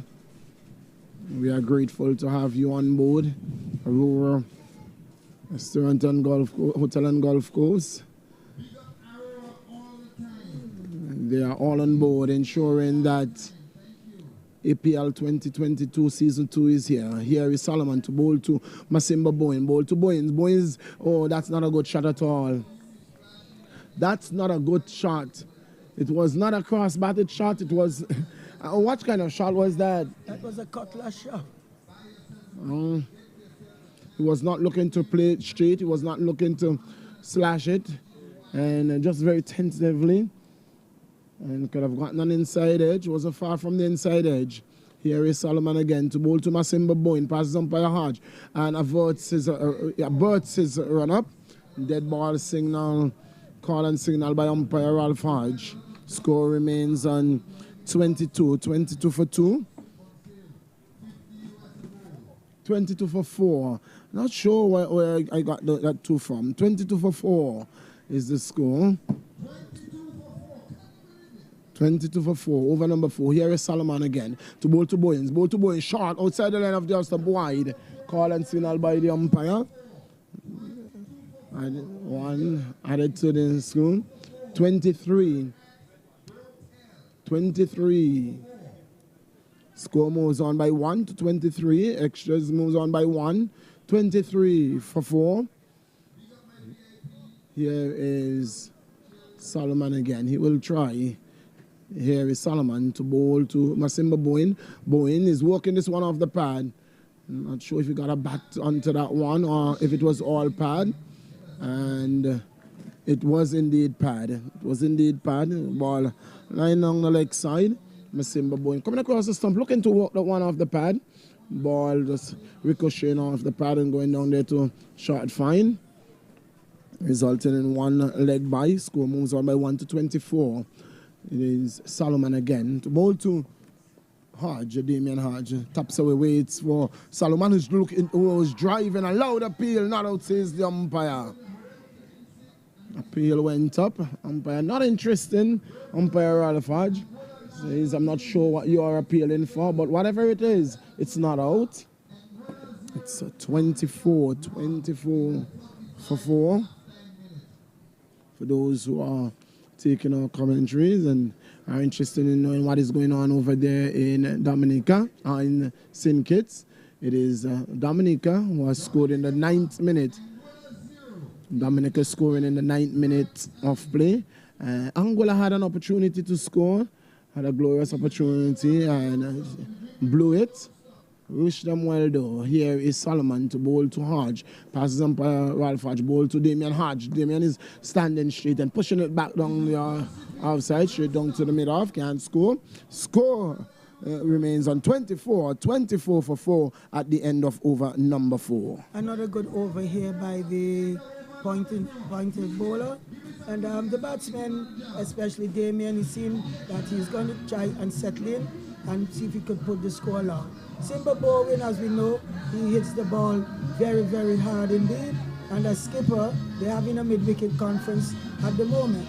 But so far, the pointers are really, really on top with having 4 wickets down for less than 30 runs. With this Super Sixers is a very good feat so far. Yes. When they score 132, one thought that it was a below par score. But it is proven an uphill task for the Super Sixers as it is at this moment. It's going to be Newman between umpire and stump. The left arm around the wicket to bowl to Masimba Bowen for the first time. He bowls the slide of the arm ball very well. And he will be looking to target the pads of Masimba Bowen. He's going to look to target those pads of Bowens. Here is Newman to bowl to Bowens. Bowl to Bowens. There's a flighted one. There's a gift accepted by Bowens. You can't give him those. You can't give him those. He's going to take them every day of the week. And it goes through extra cover and to the point boundary for 4. Yes, it was a lovely shot by Bowen. He plays it very well indeed. And I would say it was a gift to Bowen to bowl that ball in that kind of way. Well, Bowen's off the mark. He's on 4. Bowen is on 4. 28. It's 28 for 4. Over number 5 is in progress. Here is Newman. Bowl to Bowen. Bowen is looking to run this one past a third. Does make contact. Trying to run it past, slip down to third man. A vacant third man. No run resulting. Didn't make contact. Ball going to be taken by the wicket keeper. Here is Newman. Again, between umpire and stump. Left arm around the wicket. Ball to Bowens. Bowens is playing this one through.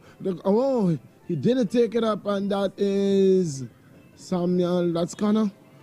That is Carmichael. Carmichael on that occasion. And so you're hearing Belton. Captain, the ship is sinking. That's Bowen who will have to save his side. Total moves on by 1-29. Here is Newman to bowl to Hodge circumspectly forward. Damien Hodge looks very accomplished. Damien Hodge looks very accomplished as a batsman. He can bat. He's a very good all-arounder. Really hasn't taken the game seriously enough. Here is Newman, bowl to Hodge. He's punching this one. Runs here. They're going to get one. They're coming back for a second. It's getting close to the fence. It's not going to get there. Good bit of feeling. And they're coming back for 3. And they will get home too. Good looking stroke there by Damien Hodge. Didn't look to hit it hard. Just look to gap it. And gap it well he did. And he gets 3 runs. He moves on to 8. Bowens is on 5. And the total moves on to 32. Yes, 32? he had timing was on that ball. He played it very well, well-timed, almost got into the boundary. 32 in the course of over the number 5. Newman. 32 in the course of over the number 5. There is going to be a change in field. It is Leon Lake who is coming out of a slip, and he is going to go to a short, very short middle, and extra cover has been posted. That is Garvey Lake, long off, and mid wicket, the two men out. Allotted is it's Newman again to bowl to Bowens. Bowens is hitting this one in the air, and mid-on will not take it. Mid-on will not take it. He was stroked by that one. He was looking to hit that one over the top of mid-on. He caught the upper part of the bat, and Masimba Bowen fortunately survived. Northern Lake could not hold on, and in the process he gets one.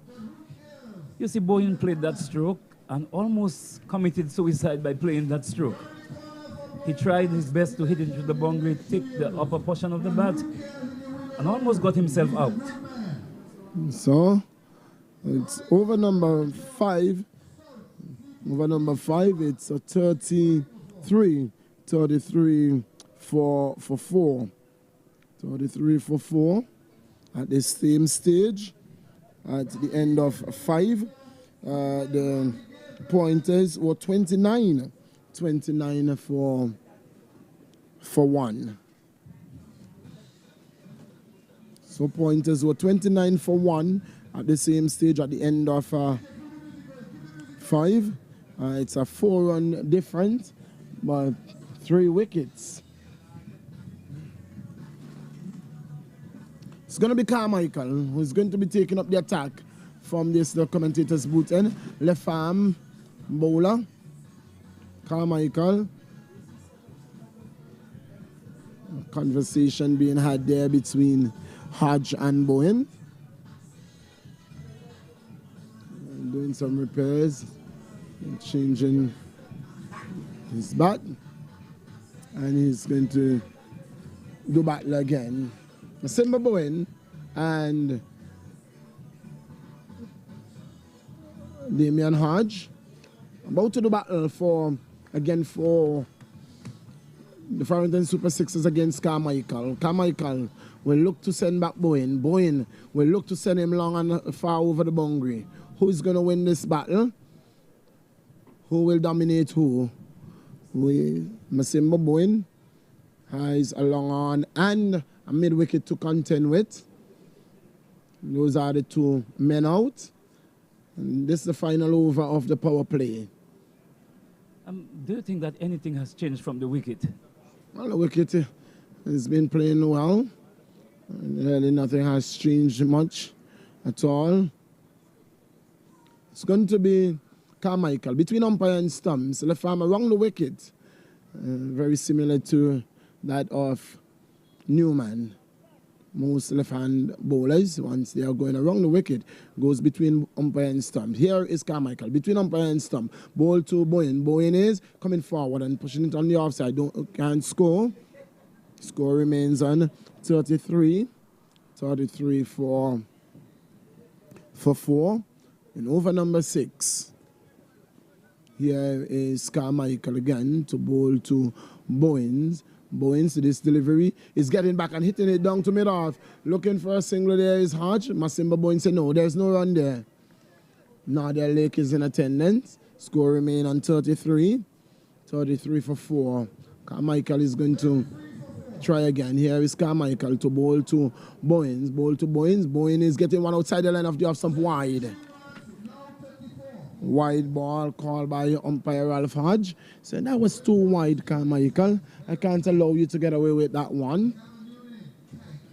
Here is Carmichael trying to regain his composure. Masimba Bowen tying his shoelace and trying just to settle down and get his thoughts back, wrap his head around this game.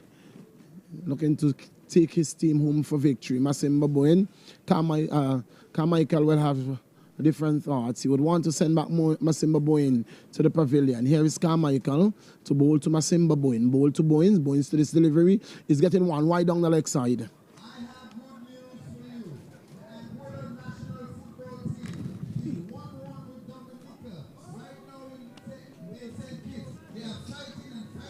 Here is Carmichael bowling to Boyens. Ball to Boyens. Boyens is coming forward. Oh, well, for a moment was deceived by that one. Got bat on it. Ended up getting bat on it and playing it through the offside. Here is Carmichael to Boyens. Boyens is hitting it into the ground. Can't score again. That's score remains on 35 for 4. Here is Carmichael to bowl to Boyens. Boyens is looking to run it past the man at backward point, but Garvey moving to his left, feeling he can't stop the single. Score moves on to 36, and Boyens on to 7. At the end of this over, the next voice you're going to hear is that of Brian. The man Brian will take up the hot seat. Here is Carmichael to bowl to Hodge. Hodge is hitting this one. It's not going to carry to mid-wicket. That's Newman. You know, he could not have gotten to it. And Damien is saying, I wanted to hit you out of the ground. You are fortunate. You are very fortunate. And that's the end of over number 6. And at the end of the over, it is the Farrington Super Sixers in search of 133 for victory.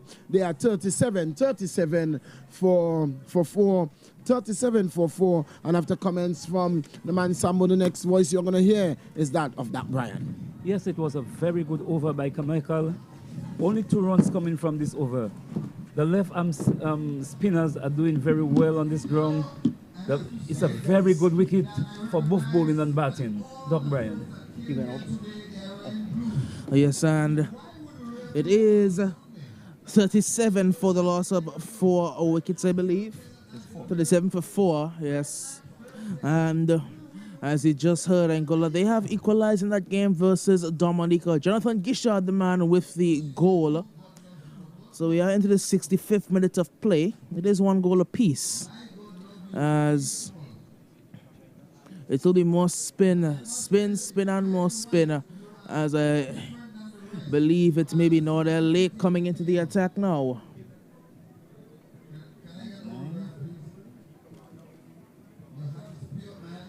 Looks like it will be Lake who is coming into the attack from the Polyclinic end, bowling his right arm off spin. The premier spinner really in this pointer side. Nordell Lake was very miserly last year with an economy rate of around 5. He's in now to bowl to Damien Hodge. This one flighted, and Damien is, he was coming down the track there, and he was completely beaten by the flight. It will be biased that is signaled. It missed the bat, it missed stumps, it missed the keeper, it missed everything. And in the end, they get 1 run that they run off of a bye. Yes, he gave that ball a lot of air. And there was a lot of spin in that ball here.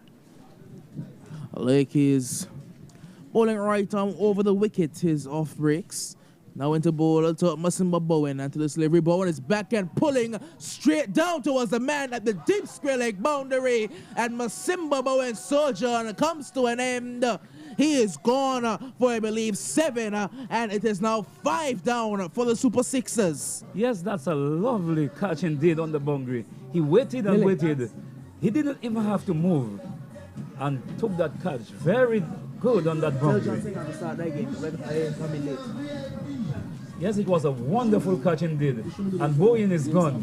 Knocking his bat as he's leaving. And the Farrington team is in further trouble. He come back today? 38 for 5. All right. 38 for 5. Well, they are in more than a spot of bother. They are completely troubled.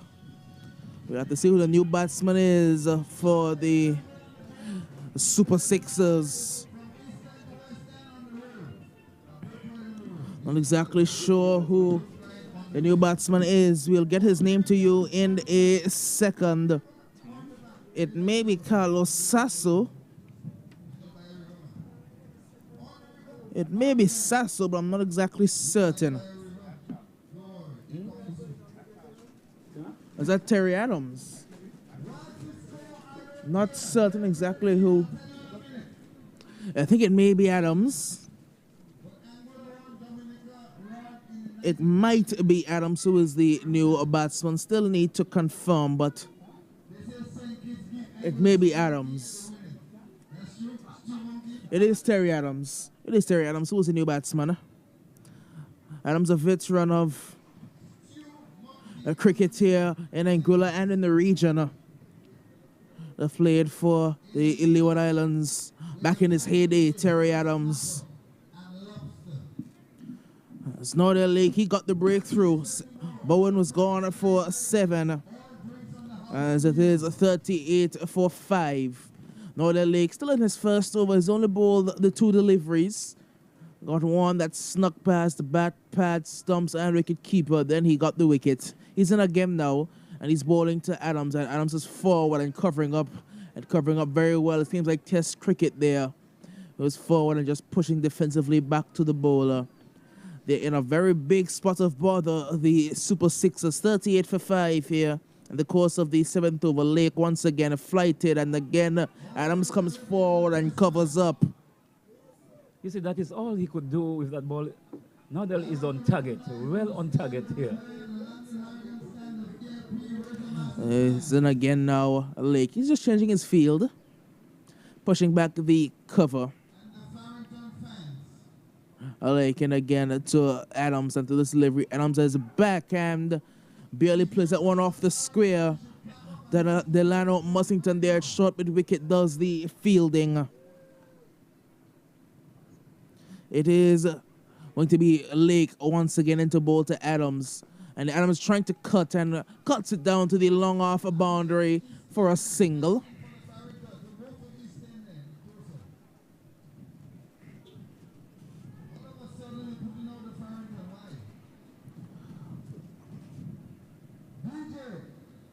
They're on to 39 at the score. 39 for 5 at the end of 7 overs. Yes, that was a very good over by Nodell Lake, in which he claimed a wicket and 3 runs coming off that over. Very good off-spin indeed. That's a good over by Lake, and it seems like it'll be a diet of spin, and more spin for the Super Sixers as Carmichael will be coming back into the attack.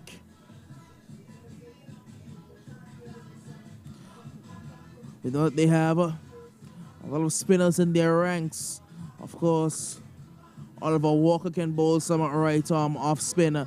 They have Samuel Connor who can bowl off or leg spin depending on what is needed on the day. And both of them have not bowled just yet. You know, Newman still has overs left in the tank.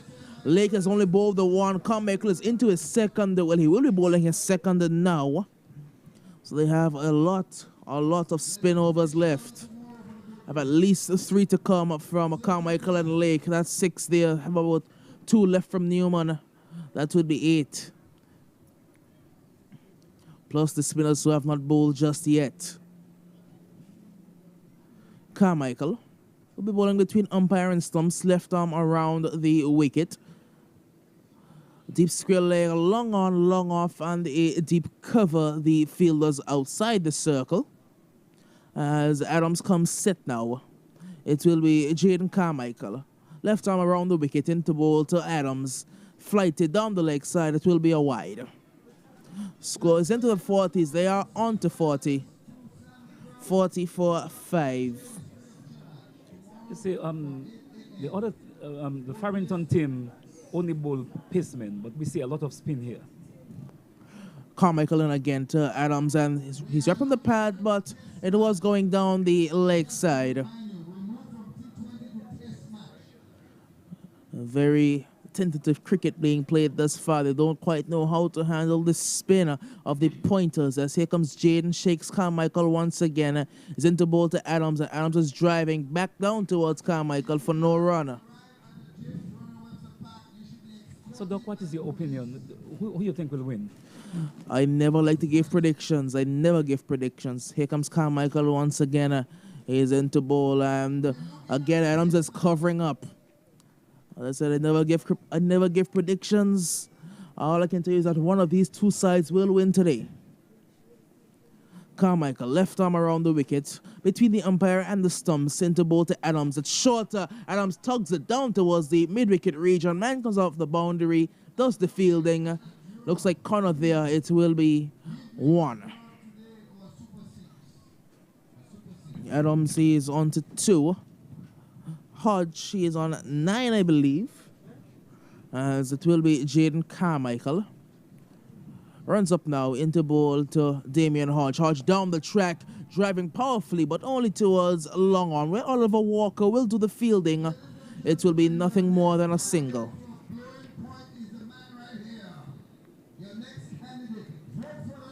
Well, we are on 42 right now for 5. Here comes Jaden Carmichael once again.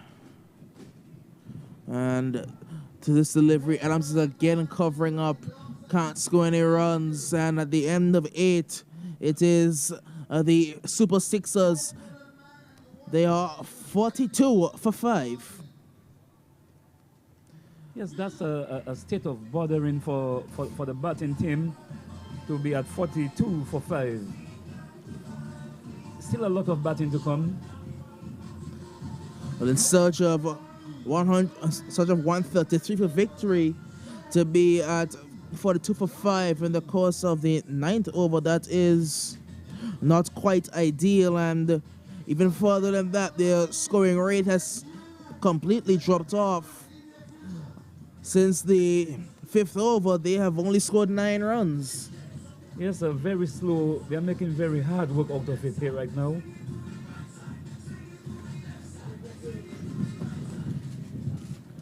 It will be Northern Lake who will continue from the Central Polyclinic end as we enter the 9th over. Lake is into ball now to Hodge. Hodge is down the track. He's missed it, and I think he's been bowled. Northern Lake has the breakthrough. It's 6 down. Damien Hodge's surgeon comes to an end. A difficult one for him to play. He came down the track. He missed it, and Northern Lake strikes once again. Yes, that was a very good ball indeed. He came down, tried to play it, but he was beaten all ends up and was bowled. It looked from my point of view like he was bowled. I don't think Gomez whipped off the bails, but whether he was bowled or he was stumped, he would have been gone comprehensively either way. But I think he was bowled.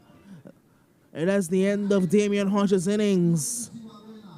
Well, the Super Sixers are in a serious spot of bother. It is 42 for 6. Yes, yes, yes. They are making light work of this. There's still some hopes, still some batting to come. I don't know if you can say some batting, because the batting is capitulating, and the batting we have seen has not really been batting. A new batsman is, it looks like Jeff Adams, I believe. It's looking maybe Jeff Adams who's the new batsman. Jeffrey Adams joins Terry Adams in the middle. As we are here in the 9th over, it's 42 for 6. 42 for 6. Adams will be facing Nordell Lake. Lake, who's been in tremendous form with the ball all of this season and all of last season as well. Tremendous bowler is Nordell Lake. Deep cover, long off, a long on, and a deep mid wicket. The 4 men out of the circle right now. Short on the wicket, short, extra cover, as umpire's going to say dead ball. Leon Lake there, short extra. Delano Mussington at short mid wicket. As Lake is into ball to Adams onto this delivery. Adams is going to cover up. We've been seeing some very defensive shots being played, and that was nothing different. Again, just forward and pushing barely off the square. You see, he would be afraid to hit that ball right now. And that's Lake. And again to Adams, who is again this time going on to the back foot and pushing back down towards the bowler. So it's Jeffrey Adams who is the new batsman. Still yet to score, having faced 2 deliveries. Lake is in again now to bowl to Adams. He's back and trying to push, but being beaten comprehensively outside the line of the off stump. It will be another dot ball. Yes, he was beaten by that delivery. He tried square cutting, but too close to him to do that. Lake once again, and this time Adams is forward and pushing to the offside now. Still will be no run. It's been a wicket maiden thus far in this over. And I think there's just 1 ball left in it. Northern Lake turns now past the umpire. He's into bowl to Adams, and Adams is back, pushing to short extra cover. And Leon Lake has just given away his wicket maiden by doing some poor fielding, really. Didn't get down. The ball went under his hands, and they scampered through for a single. So at the end of 9, it's 43 for 5. Yes, that was very poor fielding by Leon there, who did not get down in time to stop that single. It was a very good over, nevertheless, by Northern Lake. This has been very good bowling so far, and it looks like Jaden Carmichael will continue the bowling from this commentary box end. Getting a bit of advice from the more veteran off spinner in Oliver Walker. But we have not seen pace from the pointers as yet. We did see someone with, I believe, Solomon there to Yeah. start Left the arm, innings. yeah. Rian Solomon, I believe. The left arm pacer. As it's going to be Carmichael. He's going over to have a chat with his captain, Leon Lake. Mid-wicket is halfway back. You also have a long on, long off. That's 3/4 of the way back. And a deep cover. It will be Carmichael now. He's into bowl to Adams. And this one down the leg side. Once again, it's been a bit loose from Carmichael at times. It's another wide. Score moves on to 44 for 5 here in the course of the 10th over. 44 for 5. As it will be Carmichael once again. He's into bowl to Adams. Adams is driving down towards the long on region. But the man from long off comes around. Cuts in front of Walker. Does the fielding. It is just a single. Yes, he played that stroke very well, but only to get 1 run and keep the scoreboard ticking over. He's on 2 now, I believe, is Jeff Adams. Terry Adams is not too much further along either in his innings, both playing very defensively, and I think both of them are on 2. As it will be Carmichael. He'll be bowling over the wicket now to Adams, and Adams is pushing down towards long on. He will get a single.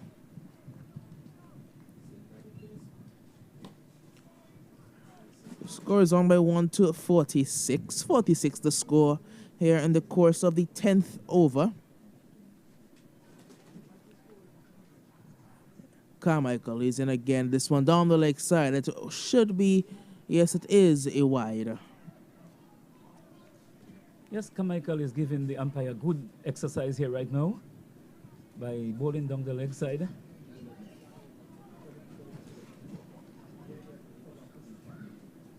It will be Carmichael. Just waiting on Adams to get his guard. And he's in now and bowling, and it's driven down to long off for a single. 1 more to Jeff Adams. He's on to 3. Score is on to 48. Yes, very slow work by the Farrington team in getting the 133 team. They are playing. Terry Adams, he's taking his time to get his guard. But here comes Carmichael now. He's into bowl to Terry Adams, and Adams is driving down towards the long off region. He will once again get a single. Goes on by 1 to 49. They are ticking along very slowly, but they are ticking. It's 49 the score here for the loss of 6 wickets.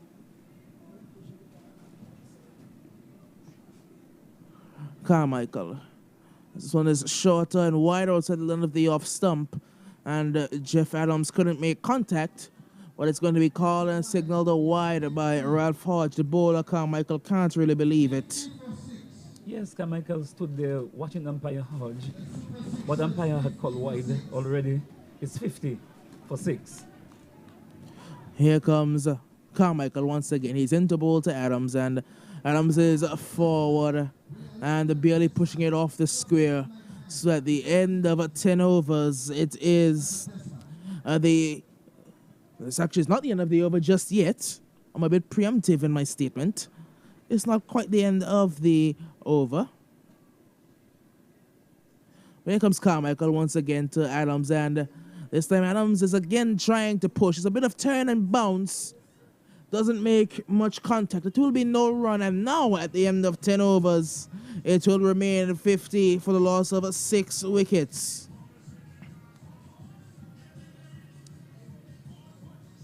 The pointers are right on target. They are bowling properly, giving the Farrington team a very hard time in getting 133.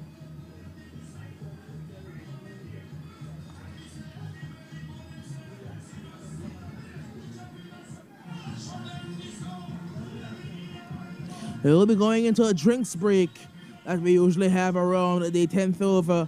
And once again, I will reiterate that with the pointers pointers batting first, they would have scored 132. Some good contributions. Well, a very good knock from Oliver Walker. He got 45. And outside of him, we saw a big shot from Northern Lake. Carmichael scored some runs. Newman was very labored, but he scored 15. And with all of the extras, they were able to get to 132. Then in response right now, the Super Sixers, they are 50-6. They have not had any real contributions. Damian Hodge has scored around 10, but nothing much more than that. And it's been a rather laborious chase thus far for the Farrington Super Sixers. Yes, Doc, we have the strategic timeout here after 10 overs. And after 10 overs, I think that the pointers, they were 55 for 2, I think. After 10 overs, they were 56 for 1, I believe. For 1, okay. Yes, I believe they're on that 56, 57 range for 1. They're going at below 6 and above for a while. But they picked it up towards the end when Carmichael came and hit a few boundaries. Lake came and hit a 6, and Walker started striking the ball a bit harder. Walker really played a very valuable innings, I must say, for the pointers when he saw his team scoring very slowly. Gomez hit the boundary, went quickly. Newman was very labored, was not scoring quickly at all.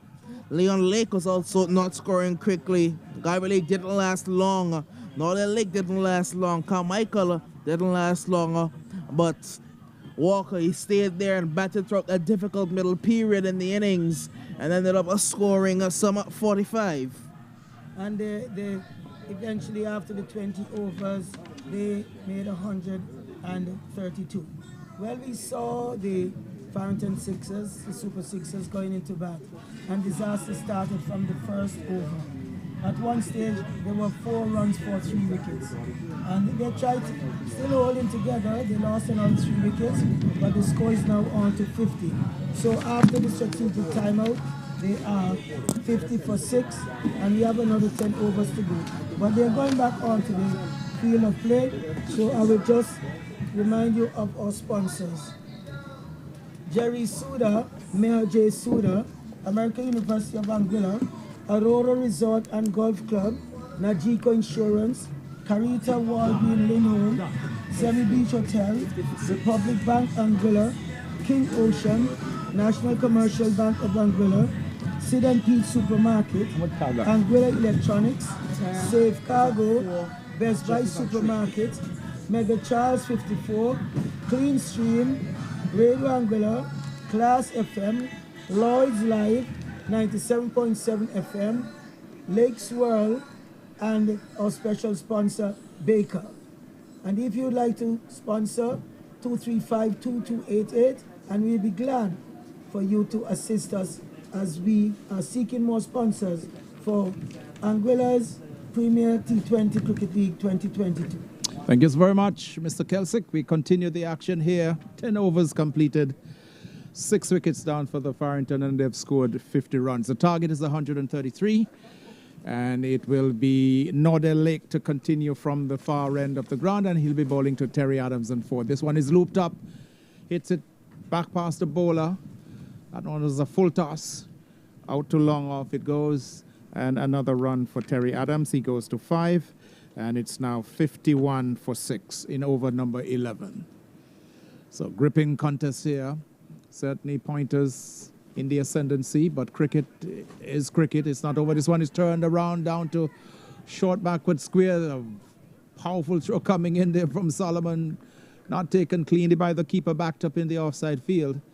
But certainly Terry Adams was not interested. Jeffrey Adams turning the ball down to short fine leg and exploring the possibility of a run. Wasn't there, the ball traveling much too quickly. And now we see the experienced Terry Adams calling Jeffrey Adams to the middle to have a quiet word.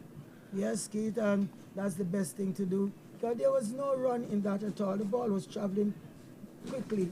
And the Solomon left armer was to his good side and made a powerful throw, but missing the wicket keeper.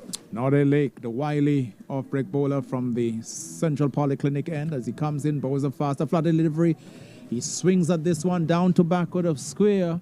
It's running close to the boundary. Solomon has it under control now. The throw going into the keeper. Let's look at it on the first bounce. And there's no signal from umpire Webster. So Adams goes on to 5. That's Jeffrey Adams to 5. Same score as Terry Adams. And it's 53. 53 now for 6. Nordell Lake again. Right arm, off-break bowler. This one is faster, flatter. This one is hit high in the air. Delano Mossington is getting under it, and he drops it. Delano drops it. That was a sitter. It went up for a while. High in the air. Delano ran back. We thought for a moment he had it, and then the ball just veered away from him, and the run was taken. So a bad miss there for the pointers, and a lucky escape for young Jeffrey Adams. It's 6 he is now, and it's 54 for the loss of 6.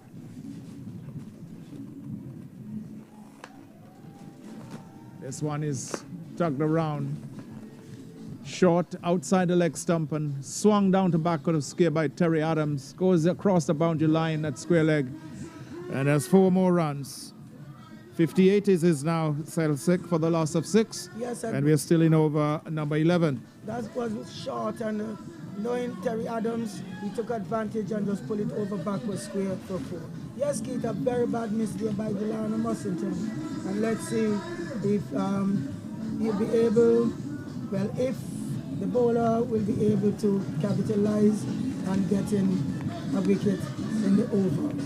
So Terry Adams has gone to 9. Jeffrey Adams has 6. And Nordell Lake will continue from the far end of the ground. Central Polyclinic end with the field wide spread now. Sweep on the deep cover boundary. Backward point. Short extra cover. Long off, long on. Square leg. Short mid-wicket. Deep square leg. This one is tucked around the corner. Short fine leg. Some work here for the keeper. He runs back. And they take just a single. 59 it is now for 6. The target is 133 for the Farrington Super Sixers. 11 overs completed now. And it's 59 for 6. 59 for 6 from 11, which means we have 9 overs left. And still we need, what, something like 76 runs or so, I think. Might be around 41. No, yes, 41 and 33. That's what, 78? 74, another 75 runs. 75 runs or so. Yes. So Delano Mussington is going to pick up the attack now. So for the first time, we'll be seeing some quick bowling, some fast bowling for the pointers. Earlier today, we saw the Farrington Super Sixers using an all-pace attack. Never used a spinner today. And for the first time, we are seeing the pointers introducing some pace into the attack. It's going to be Mussington, who missed really a sitter. Should have gotten the 7th wicket out of Jeffrey Adams. Missed it completely. Ball going high in the air. Mussington got to it. And just in the end, the ball just veered away from him and fell in front of him. Really unfortunate miss for the pointers. And a really lucky escape. Fortunate one for the Super Sixers. We are into over number 12 now of 20. And it'll be Delano Mussington who will pick up the attack for the pointers from the commentary box end. There's no slip. There's a third man. There's a man at point. There's an extra cover. Long off, long on. Straightish mid-wicket. Man out on the square leg boundary and a long leg. Now we are seeing the man at third man being called up to, well, he'll be coming into the slip, so 3/4 way back. Yes, just about 3/4 of the way back in that cordon there. So third man has been called up from off the boundary. The man at backward point is going back. As Mussington, the right arm. Medium pacer goes in and bows this one up on the line of the leg stump. Clip nicely down to back of the square. Should get a couple here quite easily, Terry Adams. They're turning for the second quite easily. The throw comes into the keeper's end. 2 more runs to Terry Adams. He goes to double figures. He's 11, and it's 61 now. 61 for 6. So the game is not over until it's over. We saw quite a bit of action early on, with wickets tumbling quite frequently for the Sixers. Having a torrid time against the spinners, and now we are seeing for the first time some medium-fast bowling. Delano Mussington, right arm, over the wicket, short, and this one is slashed down the back of the point. That's 4 runs. Short outside the off stump, there to be struck. And struck it was, and struck hard and powerfully by Terry Adams, over the man, wide of the man at backward point. Into the fence it races. 4 more runs to Terry Adams. He goes to 15. And it's now 65 it is. 65. 65 for 6. In over number 12. Been bowled by Delano Mussington. Here he is, going away from us. He's up to the wicket now and bows to Adams, who clips this one down the back of the square. This could run into the fence. This is 4 more. Lovely stroke. Carried up in the sweet spot on the line of the leg stump. Full pitch delivery, over pitch delivery. And Terry Adams motors on to 19. It's 69 for 6. With those 2 boundaries, 2 good-looking boundaries, welcome boundaries for the Super Sixers, Kelsey. Yes, and Keith, I'm really surprised that with all the spin bowler that the pointers have, that at this point in time you're going to bring on pace. Yes, it seemed certainly not working up to this point. Mussington goes in once more and bows to Adams, who turns this one into the onside and will get a single, possibly 2 if he wants it. He's not interested. He's slowed down. Terry Adams goes to 20 and it's 70 now. 70 for 6. Jeffrey Adams has 6. So Delano Mussington coming up against the sword here. Really going for a number of runs. Certainly has gone, 8, 9, over 10 runs so far in this over. 70 for 6 is the score over number 12, still in progress.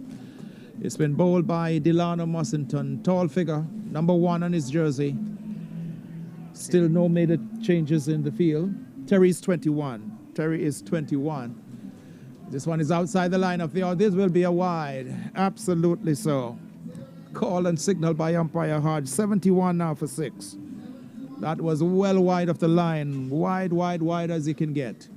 Terry Adams, Jeffrey Adams looking to slash it through the offside field. Missed it by a mile, and through it went into the keeper's glove. So this game, as we said, is not over till it's over. This is why it's such a glorious game, this game called cricket. And it's always played in the middle.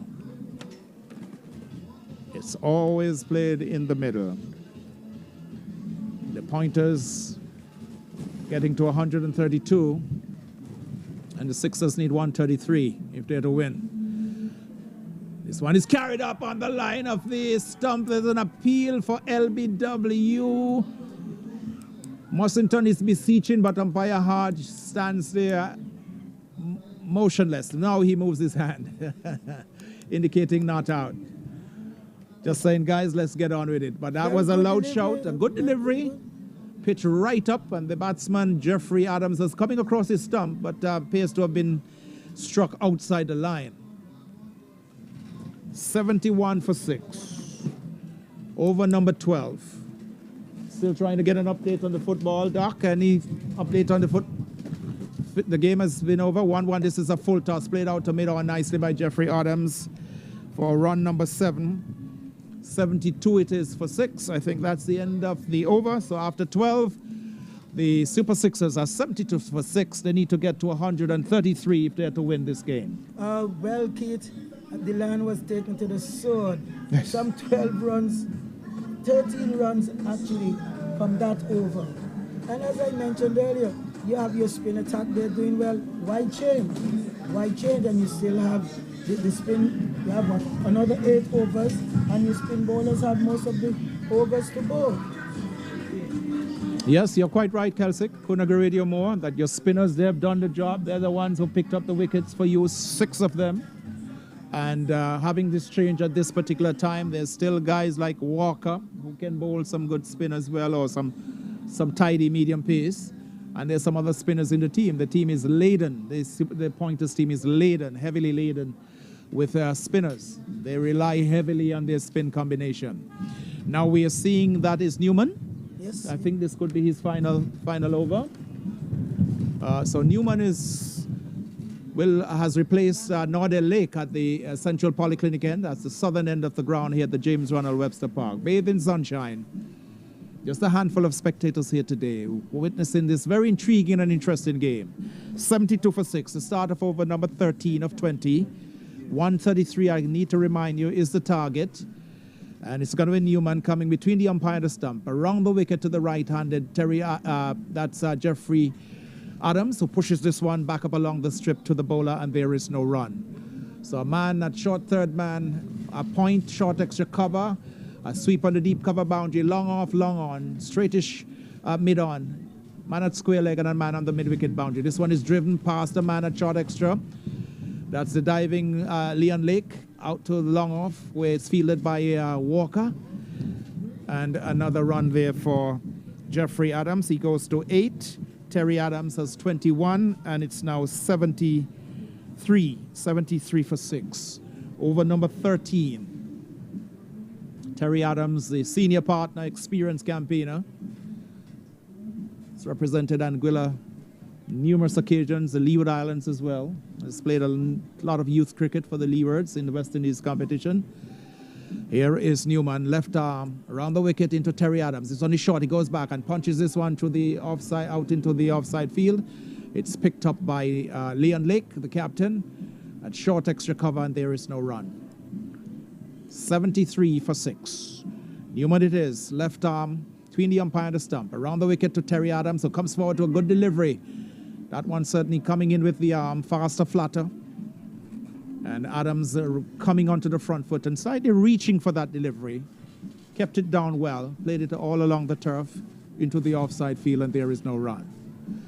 Here is Newman in once more from the far end. Also Adams outside the line of the off stump, spinning away from the right-hander. No call from the umpire. No signal, that is, from the umpire. Terry Adams just leans on his bat and looks up and awaits another delivery from Newman. Newman has bowled well. He's bowled very well indeed. The left armer, as he comes in once more. So Adams, this is the arm ball coming in quickly. Adams can do nothing more than push the ball back up along the pitch on the offside. It's the end of the over. 13 overs completed. The Super Sixers needing to get to 133 if they are to win. 10 wickets for the Pointers if they are to win. 73 for the loss of 6. Yes, 73 for 6. 13 completed. They need another what? 73, 60, another 61 runs from the 7 overs. And with Terrence Adams there, anything can happen because, as we know, Terry could hit the ball hard. He can play aggressive cricket. But all he'll have to do, have his partners with him who can hold it up. So Terry Adams is still there. Certainly one of the bright hope for the Sixers. They'll be relying on him very much. Charlie Hodge, former Commissioner Proctor, the manager of the team, Danny Proctor, Senior,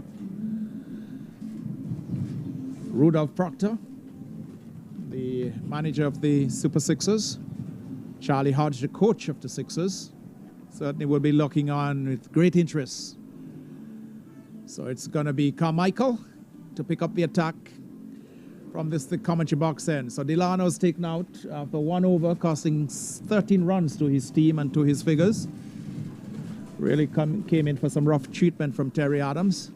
And Carmichael has replaced him at the commentary box end. This is the northern end of the ground. Shadows beginning to lengthen as the sun slides down towards the west. Here is Carmichael around the wicket, bowls to Adams, who swings this one out to the mid-wicket boundary. That's 4 runs. Nicely well struck there by Jeffrey Adams. He goes to 12. That was a lovely stroke. Yes, he picked it up nicely down to the mid-wicket boundary for 4 between mid-wicket and square leg. Yes, good shot indeed. Certainly found a gap. He's gone to 14, Jeffrey Adams. Terry Adams has 21. That one was pitched on about the leg stump.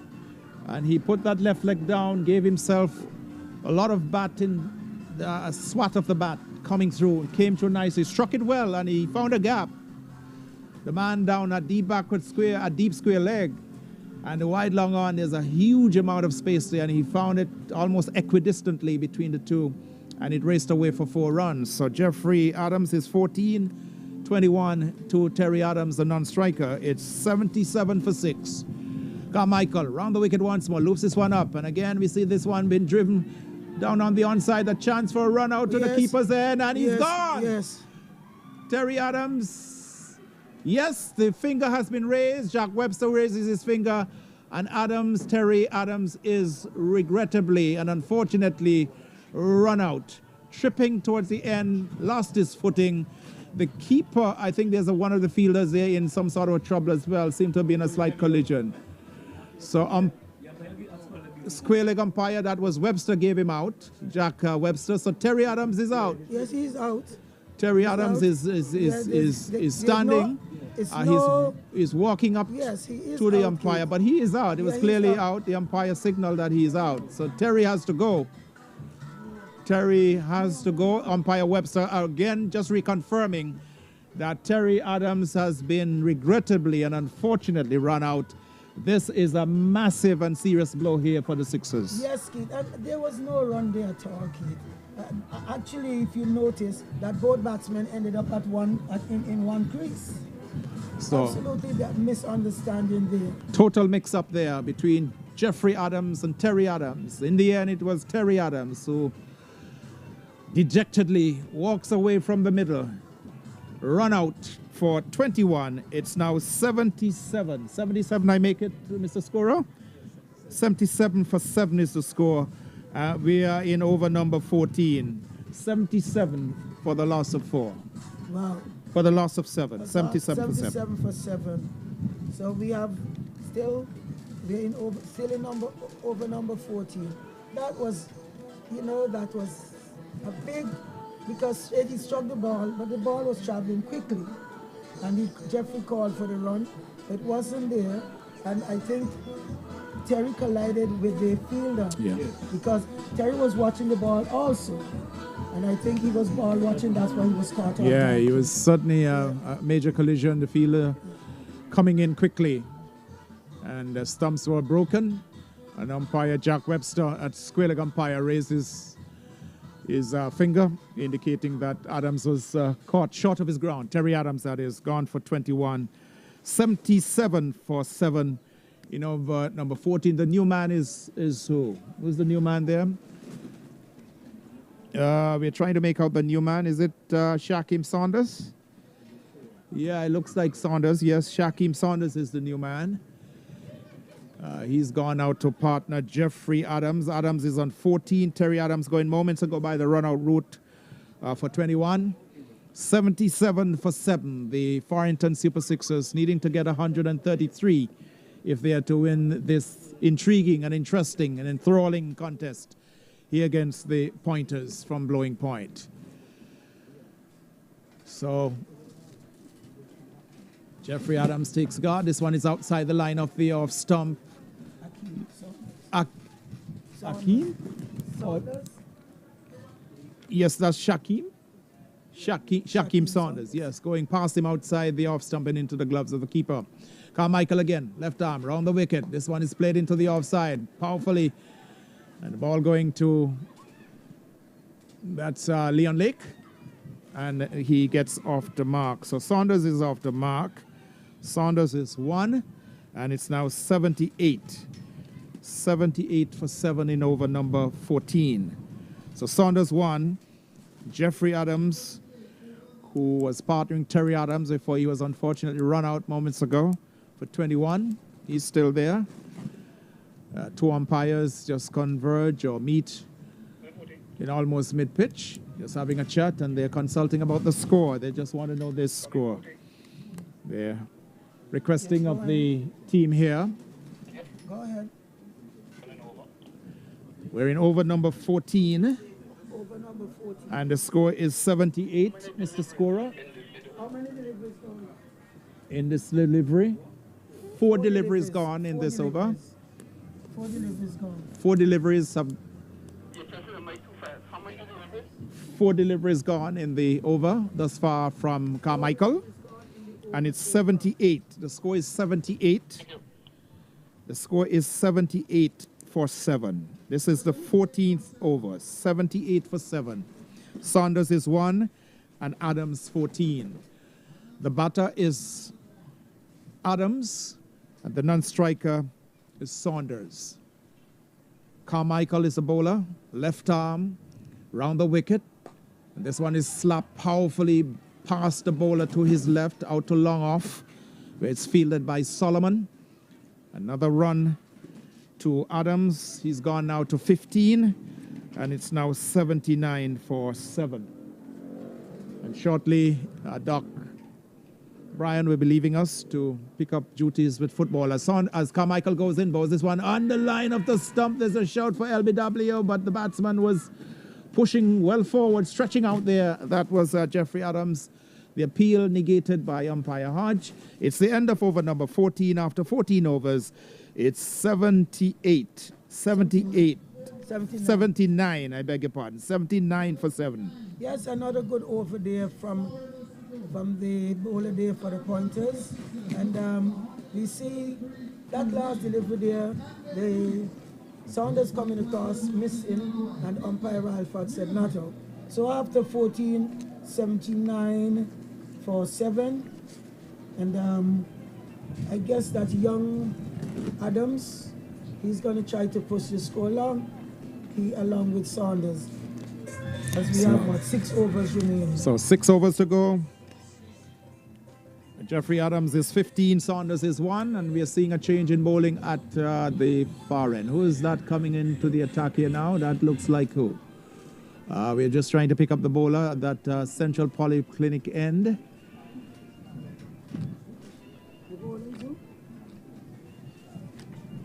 Looks like Carlide. Is that Carlide Hughes? Yes, it looks like him.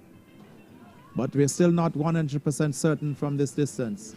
It's another left-arm spinner. This one is outside the line of the off stump. The batsman flashes. It's Hughes, yes. That's a nice action. Nice whippy action, left-armer. Bowling between the umpire and the stumps. And he's bowling around the wicket to the right-handed batter in Adams. So dries. This one goes straight to Leon Lake at short extra cover. And there is no run. 79 is the score, 79 for 7. And we're in the course of over number 15. It's Hughes, Carlide Hughes. As he comes in once more, and this one is driven through the offside field, out to the sweeper on the deep cover boundary. Single is taken, one more to Jeffrey Adams. He's 60 now, and it's 80. 80 for 7. This is a gripping contest here. Still not over till it's over. 3 wickets to be taken by the Pointers. And of course, the Sixers need to get to 133. It's as simple as that. Simple mathematics. 54 runs. As Carlisle Hughes comes in now. Bows this one. Short. This one is hit in the air. Someone is getting under it. Catch is dropped. That was Solomon getting out to square leg. Thought for a moment he had it. And the ball just came down in front of him. And a single was taken there by Jeffrey Adams. So 17-81 is the score now. 81 for 7. That certainly was in the air for quite some time. A good run there, to his credit, by Solomon. Almost thought he had it, but in the end the ball just landing in front of him. Hughes again. In now, bows to Saunders, who goes back and hits this one aerially, but just to the left of the bowler. Adams it is. Just wide of the bowler and gets himself another run. It's 82 now, 82 for 7. Adams goes to 18, I have it, scorer.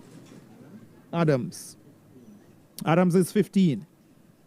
Okay, I think I was misleading you. Here is Hughes, comes in now and bows this one to Saunders, who comes onto the front foot, pushes the ball out into the offside. Was a faster, flatter delivery there by Hughes. Hughes looks a good bowler, Kelsick. Yes, he pushes that ball through quite good. He was flighting the ball slightly outside the off stump there and it was unfortunate that Solomon couldn't get to that catch. But all in all, another good over there for the Pointers. And after some 15 overs, the score is 82? 82 for 7. 82 for 7. So we have 5 overs left. 30, that's what, 5, 6 is 30 legal balls remaining. And you need some 52 runs to win this game. So the Pointers tighten the screws here. Mussington has been given the ball once more, the medium pacer from this commentary box in. Long chat with that looks like Oliver Walker, having a chat with him. Now he's walking away towards mid-on. So Saunders is 15 to Jeffrey Adams. It's 82 for 7, and we're about to see the start of over number 16. So Mussington will be bowling to a third man, a man at point, extra cover. There's another fieldsman. Walker is going out into the offside as well. There's a man down on the square leg boundary, right back on the boundary line. There's a long off, long on. And now I see an extra cover has been posted. So there's a man at backward point, extra cover. There's a cover of a cover point. Now he's been coming into a regulation cover, extra cover. As Mussington goes in now, right arm over the wicket. Bows this one to Adams, who turns it into the onside. Really looking to swing, but not there. They're looking for the second run. A bit of misfeeling. Throw comes into the bowler's end, but the man that's Saunders, that's Adams is home. Adams has gone now to 17, and the score now 84. 84 for 7, and we are in the course of over number 16.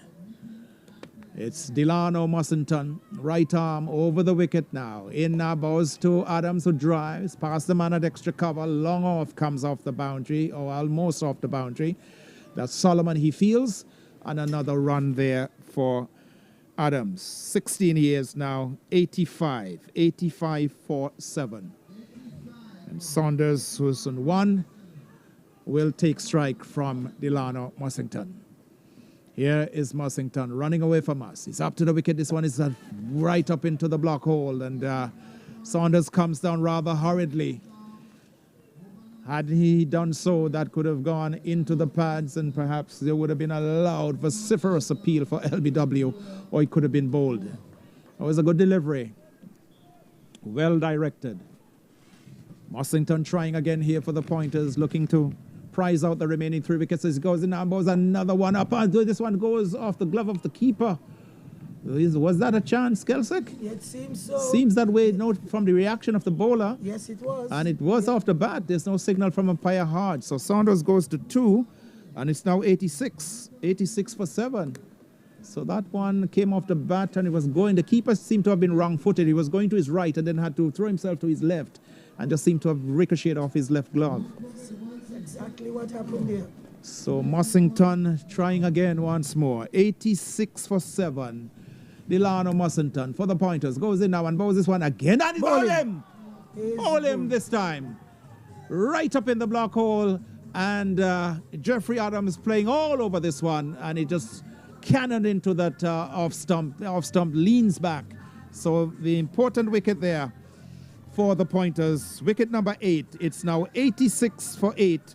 In over number 16, being bowled here by the pointers. Yes, Keith, and earlier that Yorker that he delivered, he came down on it, and as you said, had he missed it, he probably would have cannoned into the leg stump.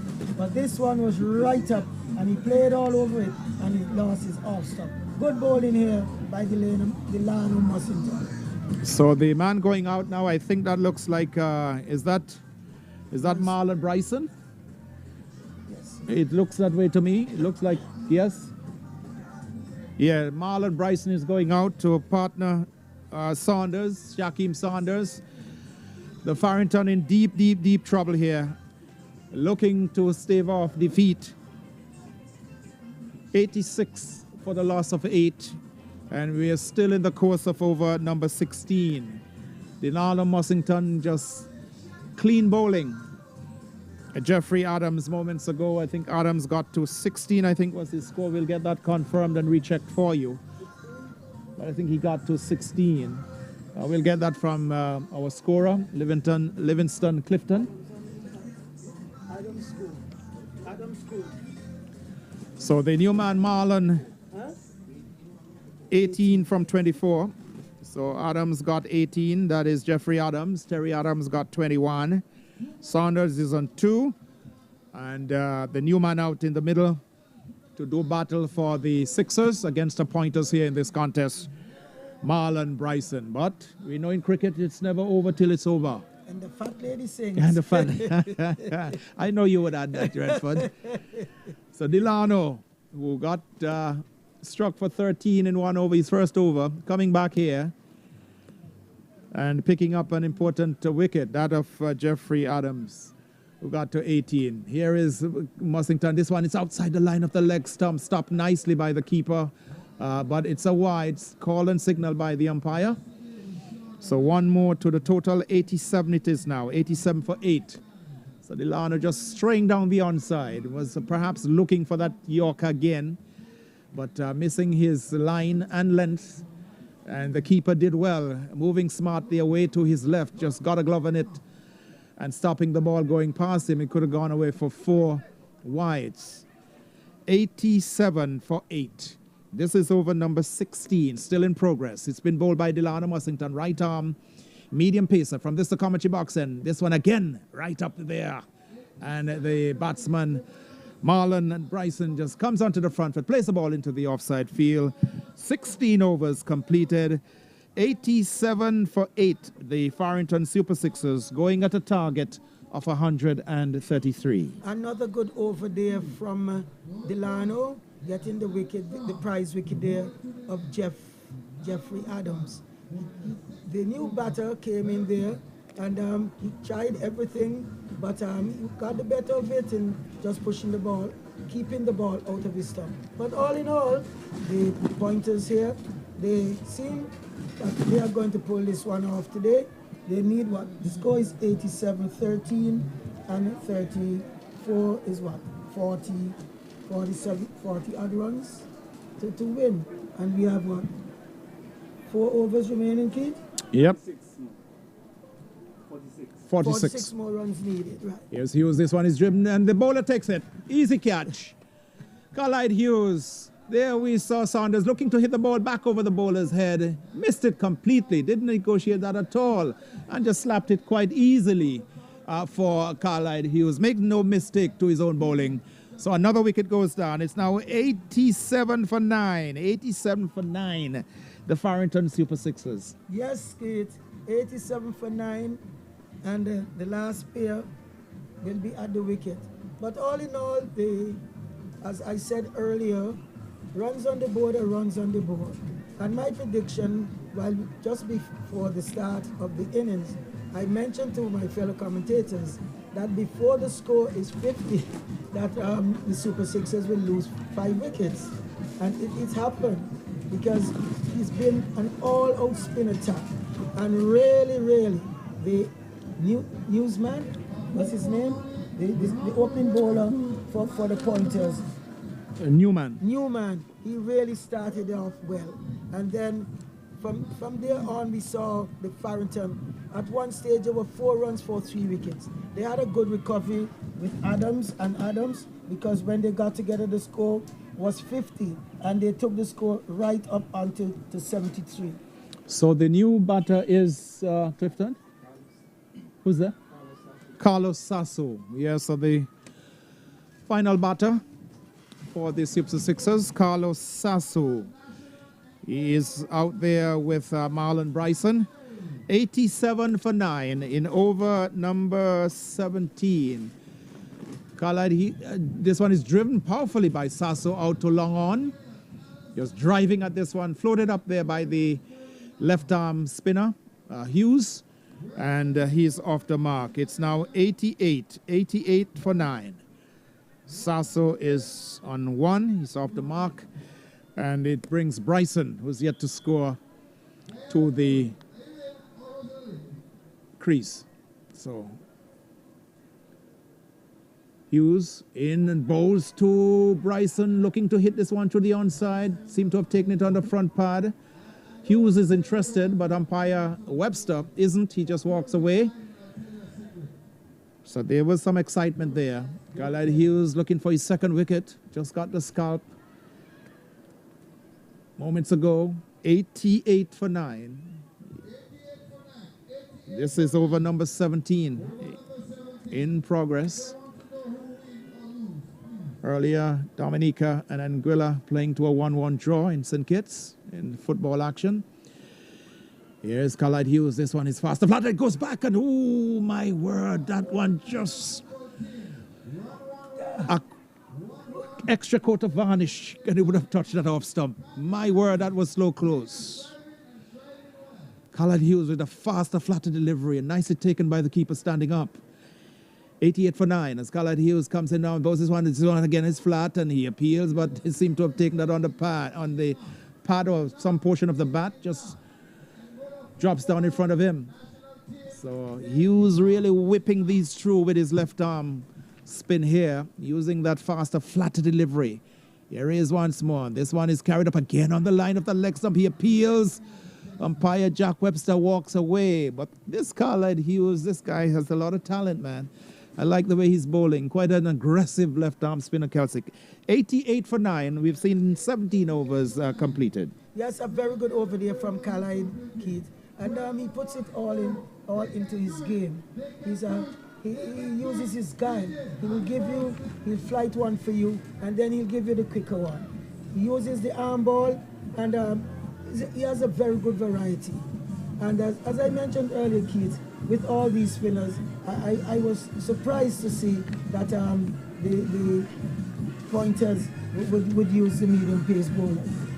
Yes, indeed. Yeah, with a bunch of we still haven't seen Walker. Oliver Walker is a very good bowler, very, very good bowler. There are 1 or 2 other spinners in the team, quite good at least up to this level. They can hold their own. So we will be seeing Delano Mussington with to start over number 18. 88 for 9 is the Super Sixers.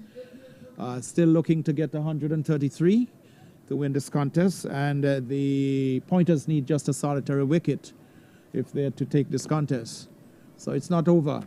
Cricket being cricket. We know what it is. But certainly if I were a betting man, I would certainly put my money now on the Pointers. That is if I were a betting man. Well, Carlos can hit the ball, and anything can happen. Sixes can do it. It's got to be Mussington. Bowling now to Carlos Sasso. This one is up. And it goes past Leon Lake, who makes a really shabby attempt at stopping it, using his body. And Carlos Sasso gets his second run. And it's now 89. 89 it is for 9. And Marlon Bryson will come into strike. Delano Mussington over number 18. The second delivery goes in now and bowls right up in the block hole. Pees off the outside edge, goes down to backward point. Long run for the man. Takes it, catches it just a meter or two inside the boundary. Rifles the return on the first hop to the keeper. And 2 runs there to Bryson. He gets off the mark. And the score has gone now to 91. 91 for 9. Over number 18. Delano Mussington operating from this Tacomanche box end. With the shadows beginning to lengthen here at the James Ronald Webster Park. In an interesting and intriguing, very enthralling contest we've had here today. As Mussington goes in now and bows this one. Slow delivery. And he missed it completely. There we saw Bryson. He gave it the charge, Keith. Charging at this one. But it was a good slow delivery. Well disguised there. Delano Mussington, he ran up with quite a bit of face and fury, and the ball just came out of his hand very slowly. Certainly not read there by Bryson. Delano Mussington off a shortened approach. He goes in now, balls this one in the block hole. It's driven out to the man at mid-off, and again, some really shabby work by the captain. Not a good example there, Leon Lake. That should never been a run. Ball just pushed gently and gingerly out into the offside field.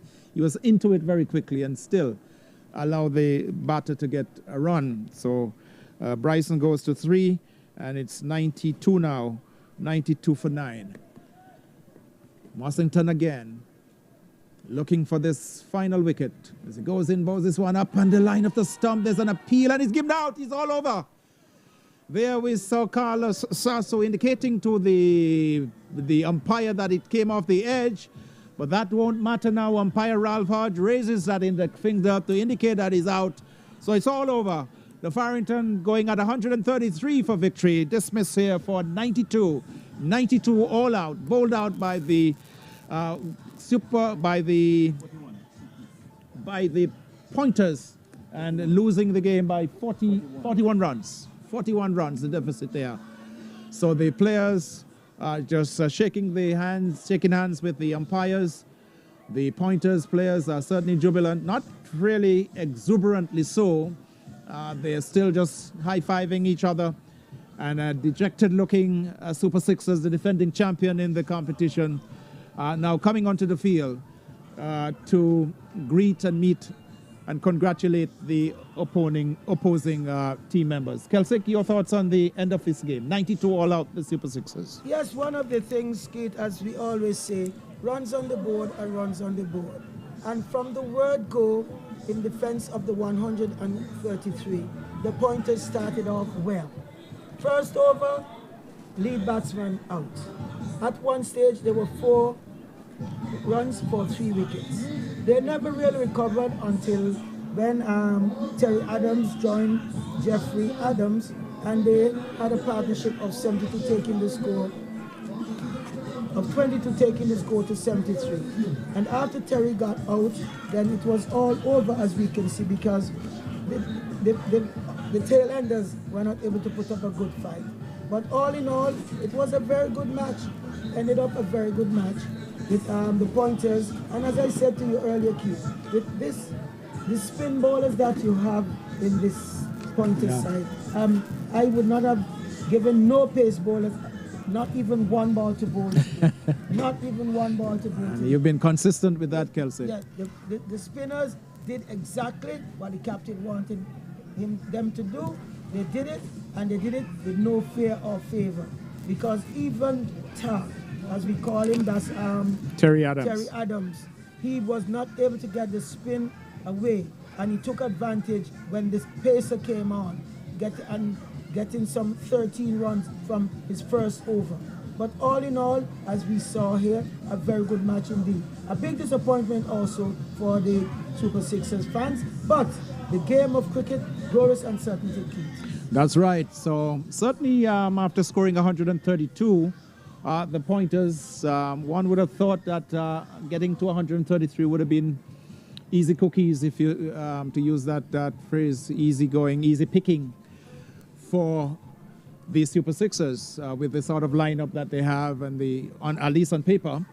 But that was not to be today. Like you quite rightly said, the spinners, and we said that even before the start of the game, we all knew it would come down to the spinners for the pointers and the seamers for the Super Sixers. And it played just as we called it, Renford. The spinners really did the early damage. They kept things tight. It was difficult to get them away on a really good pitch, a pitch that offered some help to the spinners, a pitch that offered some help to the pacers. Nice track. And in the end, we saw a wonderful game, played in good spirits throughout, and good victory. Congratulations to the pointers for really sticking to their task and playing some good cricket here today. The Super Sixers, I know they will be disappointed. They're a very proud team. They pride themselves in having a good depth, even though a number of their players, like most of the other teams with players away, some of their top players not being here, but they still pride themselves in having that depth. But today they certainly fell short, and full marks must go to the pointers for producing a good result here, defending 132 on a good, flat, placid batting surface here today. Yes, Keith, and you know, as we said earlier too, is that cricket, lovely cricket. And one of the things that we saw here is that the pointers, they should have, we thought that 132 runs, 133 runs was way below par. But in most of these games, Keith, 133 runs seem as though, I think this is the most runs I've to chase so far for the season. I'm not too sure. But anything below 150, we say, was below par. But this one proved, this 133 runs today, proved really, really a winning total.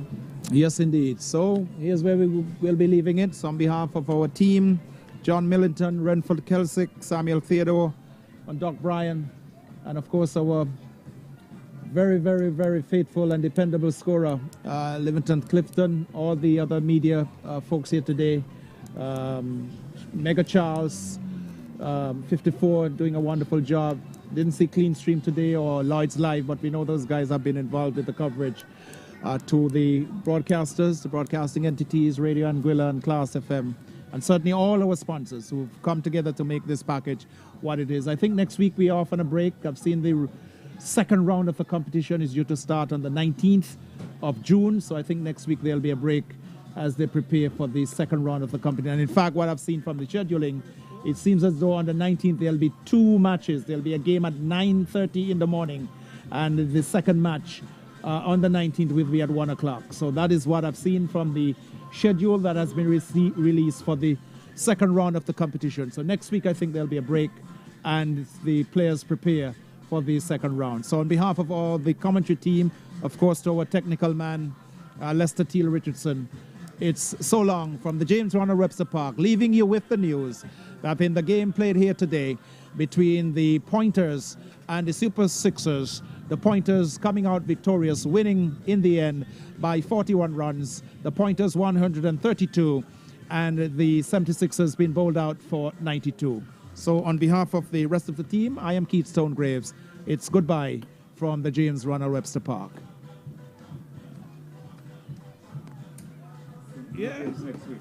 No, I think, yeah, the 19th, they have two games, one at 9:30 in the morning and one at 1. So they're playing two games on the Sunday.